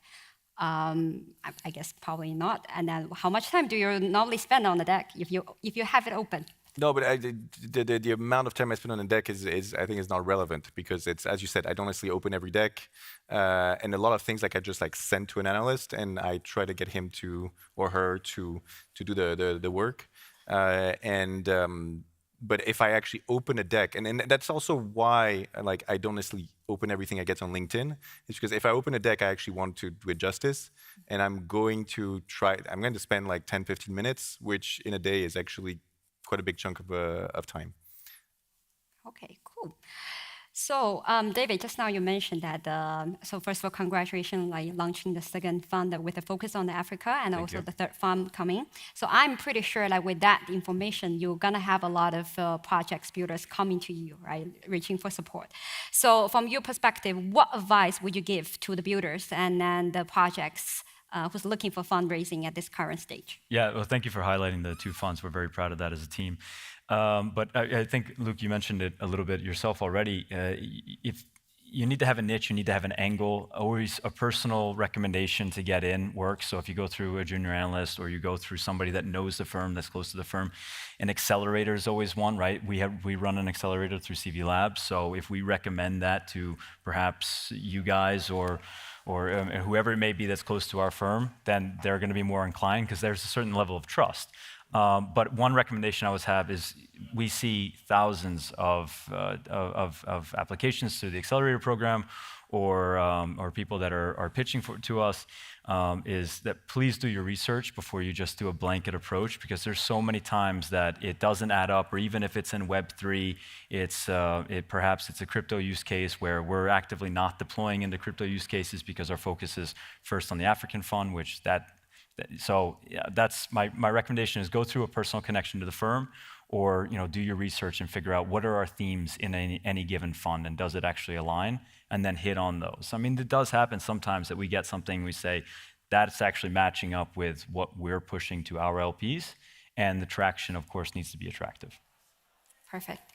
So, Sarah, you mentioned about the incubation and accelerator program that you guys run, right? So I'm pretty sure you've talked to many founders in the projects in that stage. So at this moment, when you look at the projects coming to you, what is more prioritized for you? Is it the valuation?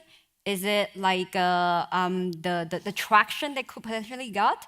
Or is it you're looking at the teams, the founders? Like what's prioritized for you? So as we are investing pretty early, so pre-seed, and I think like nearly every VC, I haven't heard any other thesis, so please correct me if I'm wrong or if you have another opinion on it.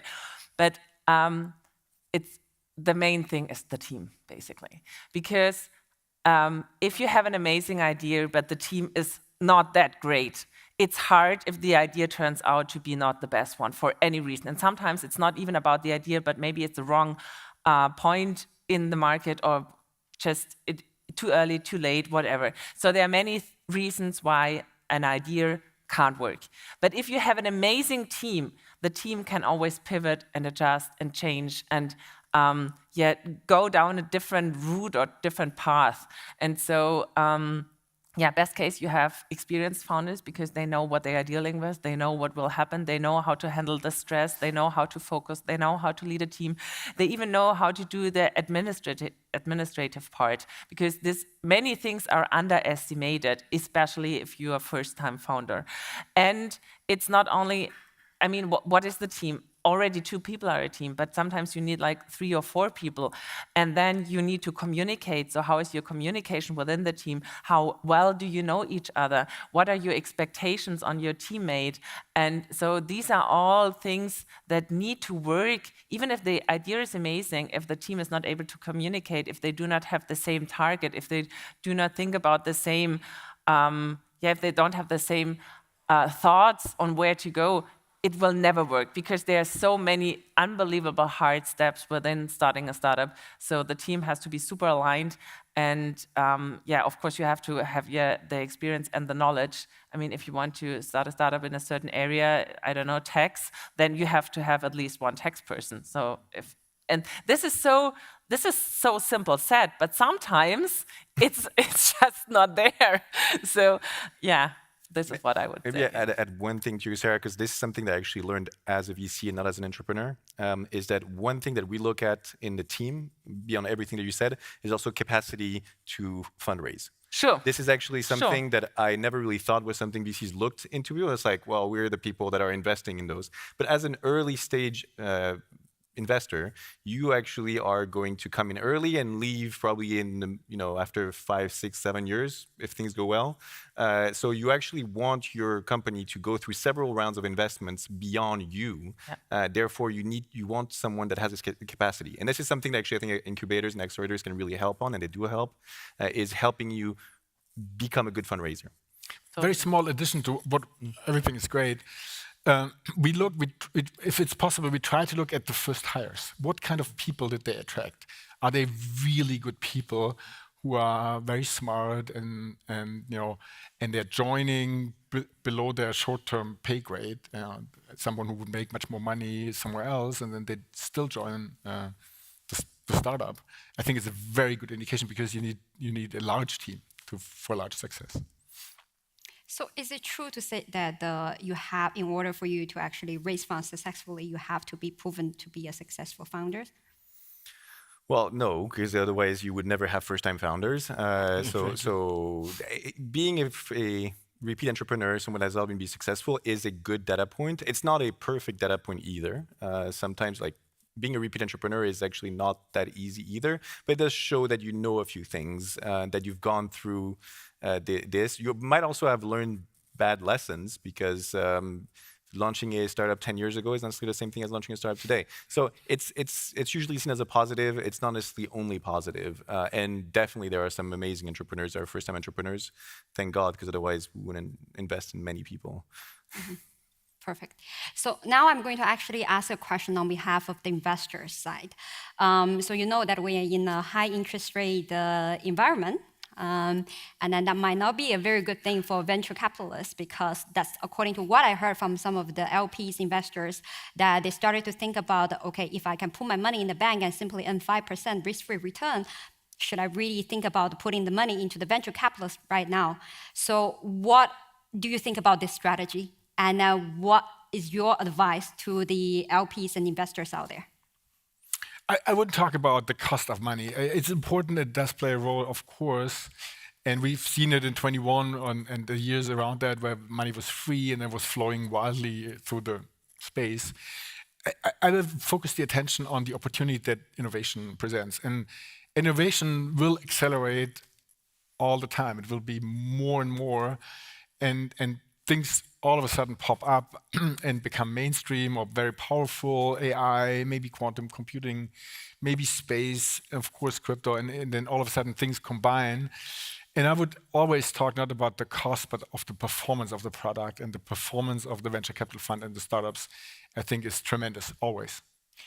I think it's important to remember that a venture investment is a long-term investment. And if you're thinking if LPs are saying, yeah, but a money market or a treasury bond is paying 4 to 5%, well, then you're talking about right now. And if your time horizon is right now, then absolutely, go put your money in that. I mean, if I'm thinking about that portion of my portfolio, yeah, I'm going to do the same. But if you're thinking about the long term, where the top tier VCs are going to outperform the public markets, then you need to think of that in terms of what innovation is going to bring to the open market. Maybe one short sentence. I think venture is more than return. It's also staying close to innovation, understanding trends, being able to, in whatever position you are, benefit from those trends. So if you're a corporate investor and you understand new technologies, that can have a very significant benefit for your core operation. And even if you're a pension fund, it is important to understand trends because you're also allocating to the public market and somewhere else. And there's so much learning from venture that can spill over in all the other activities that you do. So it's much more than return. Yeah, so to build on what you're saying, definitely a lot of our LPs today, I mean, it's much easier to raise money from corporates or from institutions that do have like a kind of a more interest in just financial return. This being said, I think the base rate right now is much more an issue for hedge funds than it is for venture, even for PE, for private equity, because hedge funds are liquid per definition, and they're usually build their performance around base rate +3 or something like that. So when the base rate is 0 and you get +3%, it's good. When the base rate is 5 and you get +3.8, but you have risk, it's kind of complicated. This being said, what can be said also is the fact that we do not know how long the rates are going to stay this high. As you said, VC is a long-term game, and the moment to invest is actually now, not in 2 years when the bull market has started again, or the rates have gone down and all of a sudden everything starts going crazy. This is now you actually need to put your chips in. And beyond that, there's also a risk allocation, diversifying your portfolios are something important. We've suffered from this over the last 18 months because venture has actually gone down less than public markets. And a lot of, when you have this kind of balanced allocation, you're going to rebalance the public markets. But now I think it's kind of reversing. And so we'll see some reallocation to venture. I don't want to echo things. I think everything kind of had been said. So yeah, we give Sarah the first question. Cool. So we have around 2 minutes left. So this session is called Investor Power Hour. So I would like to actually end this power hour through a round of power question to each individual of you. So we're going to start with Sarah. Sarah, imagine it's 2025 and we're in the bull market. Not the bull market anymore. What goal would you want to achieve? Yeah, well, like I said at the beginning, we only started like 2.5 years ago, so we are also still small. So we do not have like a huge track record. We can't prove that we are right with our investment thesis, with our decisions, etc. So 2025 is not that far away. So I can't say like we are having like many exits or whatever. But at least I think it would be really nice to have proven that we are right with what we are doing. So at least having some successful startups, maybe having the first exit, I don't know, 2 years is like a very short period of time. But I think for us, it's most important that we are an established player in the market and that we are taken seriously. And this is all I wish for the next 2 years. Perfect. Look, if you have the time machine that you could travel to any year, which year would you want to go? I mean, the easy answer is 2009-ish and just mine a bunch of Bitcoin and then go on and just wait for 10 years. But no, I think actually I would stay today, especially as a venture capitalist with a dedicated crypto fund. I think it's actually a good time because I think we're right on that cusp where we have enough adoption and to actually get like the baseline that you usually compare yourself is to Bitcoin, okay? And right now we're finally going to have a time where venture investments are probably going to beat Bitcoin. One of the dirty secrets of venture early stage venture in crypto for the last 6-7 years is that everybody has like tremendous performance when it's measured in dollars. But if you measure it to the Bitcoin benchmark, it's actually not that good. You probably put. I think this is actually going to reverse. I think Bitcoin has had its huge growth. It's still going to grow, but not at the same rate. And venture capital finally has something to offer that will probably outperform Bitcoin. Perfect. So David, going back 3 years to start your own business, what would you do? Ooh, well, if you asked me that 8 months ago, and I went 3 years back from then, I would think, what didn't exist that exploded right when the pandemic hit? But and then I would say something in the streaming industry, but that didn't necessarily pan out to be a sustainable investment. But speaking of sustainable, what did work is definitely starting with impact, because, and I'm biased here because I ran an ESG fund in Boston for 3 years before moving to Switzerland and joining CVVC. But that's something that really got a lot of people's attention when the pandemic hit. It started to grab hold when the institutions like BlackRock put a big focus on getting rid of fossil fuels, but now we're seeing that's not going anywhere. That having investments, ESG, impact, whatever you want to call it, because I know ESG has become just a box to check, but impact is sticking around because investors realize that investing in strong, sustainable companies that are giving back to the stakeholders first is the way to go to build a successful, sustainable business. Perfect. Alex, I only have a couple of seconds for you. If you could actually communicate to Satoshi Nakamoto back in 2029, what would you say to him? Well, there's 8 billion people who get stolen their life every day by a little chunk through a inflationary fiat system. So I would say, in the name of 8 billion people, thank you. Thank you. So thank you, everyone, for your participation in this panel session. And thank you for all the panelists. Please have a round of applause for all the panelists. All right. Thank you. Thank you. What a wonderful last panel of today. Thank you so much for your wonderful insights. Ladies and gentlemen, with this we have concluded our last panel and we come straight ahead to the closing of today's day. Now, ladies and gentlemen, who better to close up the CV Summit first day but the CEO and founder of CVVC himself. Ladies and gentlemen, again, with your last energy and the full-on power of the audience, let us welcome Mathias Ruch.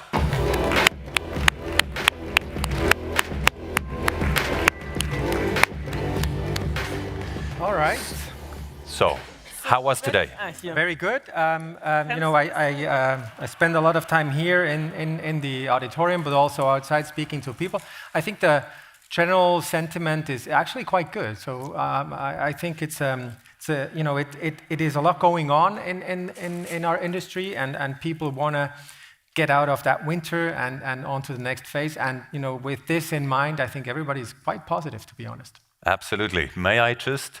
Are you quite positive? Yeah, let's ask again. Are you quite positive? Yeah. Wonderful, and that would be the industry.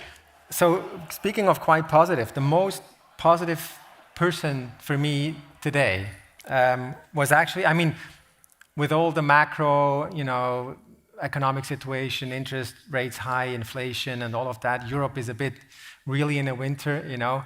The most positive person for me today was actually a German fellow. You know, Germany really is suffering a lot right now.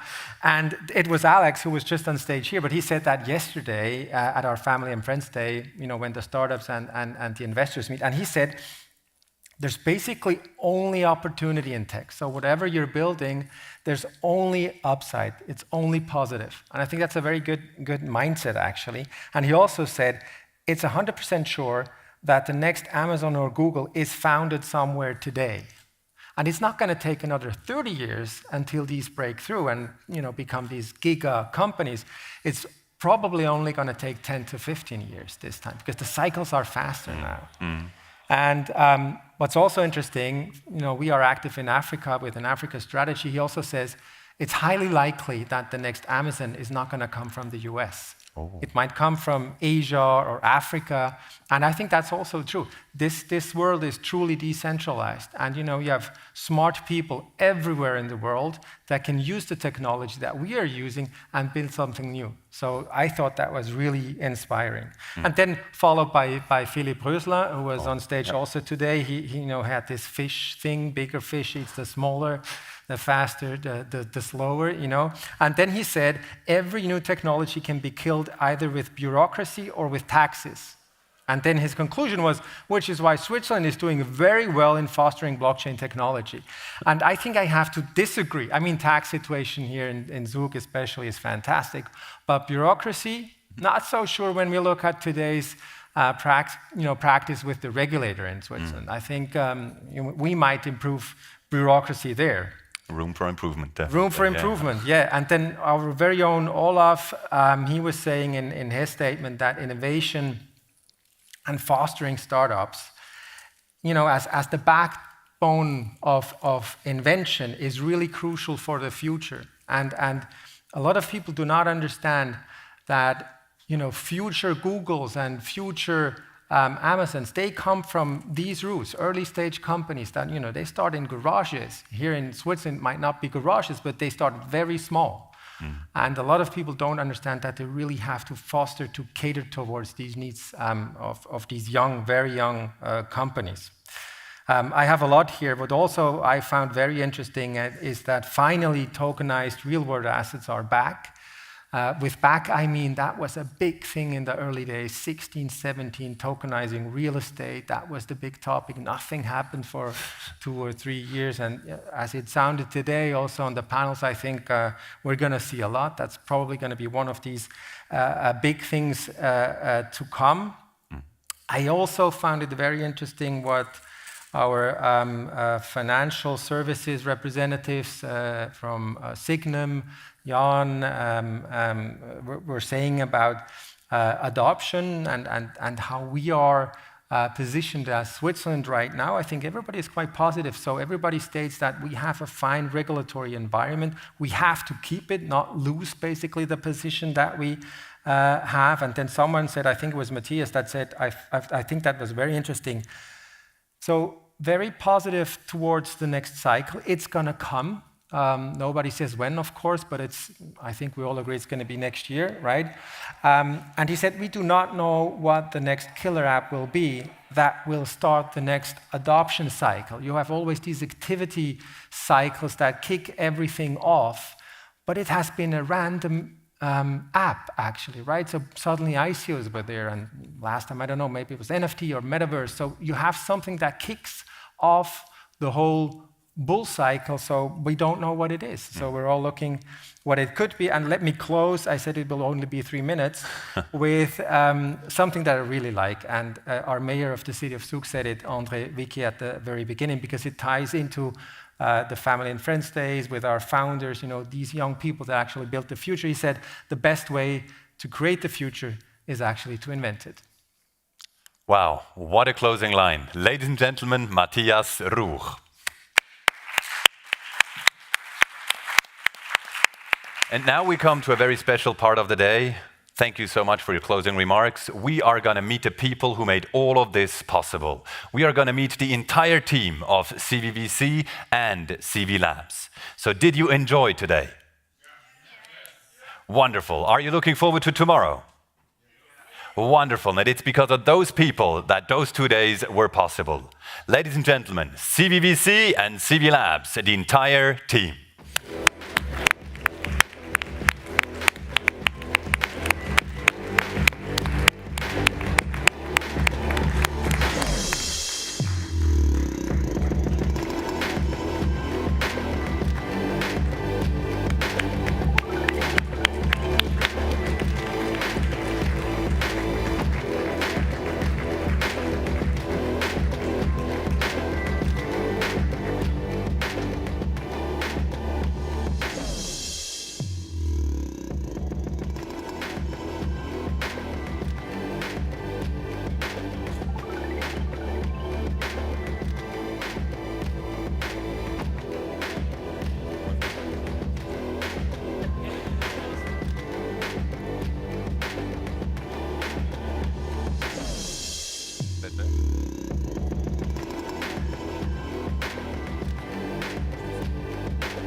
And Crypto Valley.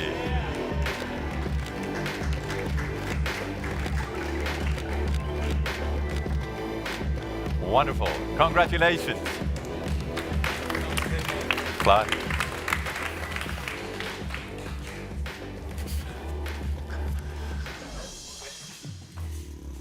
Thank you, all of you. And with this, we are closing the first day of the CV Summit 2023. I am really looking forward to seeing all of you again tomorrow. The doors will open at 12 o'clock sharp. We will begin our program on the main stage at 1 o'clock. Do check the apps, see what's happening tomorrow on the program, and arrange the meetings for networking on the app with the people that are on there as well. It has been my great pleasure hosting this event for today, and I can't wait for tomorrow. And as we began, so we shall finish. Thank you very much for this wonderful day at CV Summit 2023. Et en français, un chaleureux merci beaucoup à vous tous pour avoir participé ici ed aujourd'hui pour le CV Summit 2023. E siamo in Svizzera, dunque anche in italiano. Grazie mille per la vostra partecipazione. Ci vediamo domani al secondo giorno del CV Summit 2023. Und ich schließe mit der Muttersprache. Herzlichen Dank für eure Anwesenheit beim ersten Tag vom CV Summit 2023. Ich freue mich auf morgen. Schönen Abend.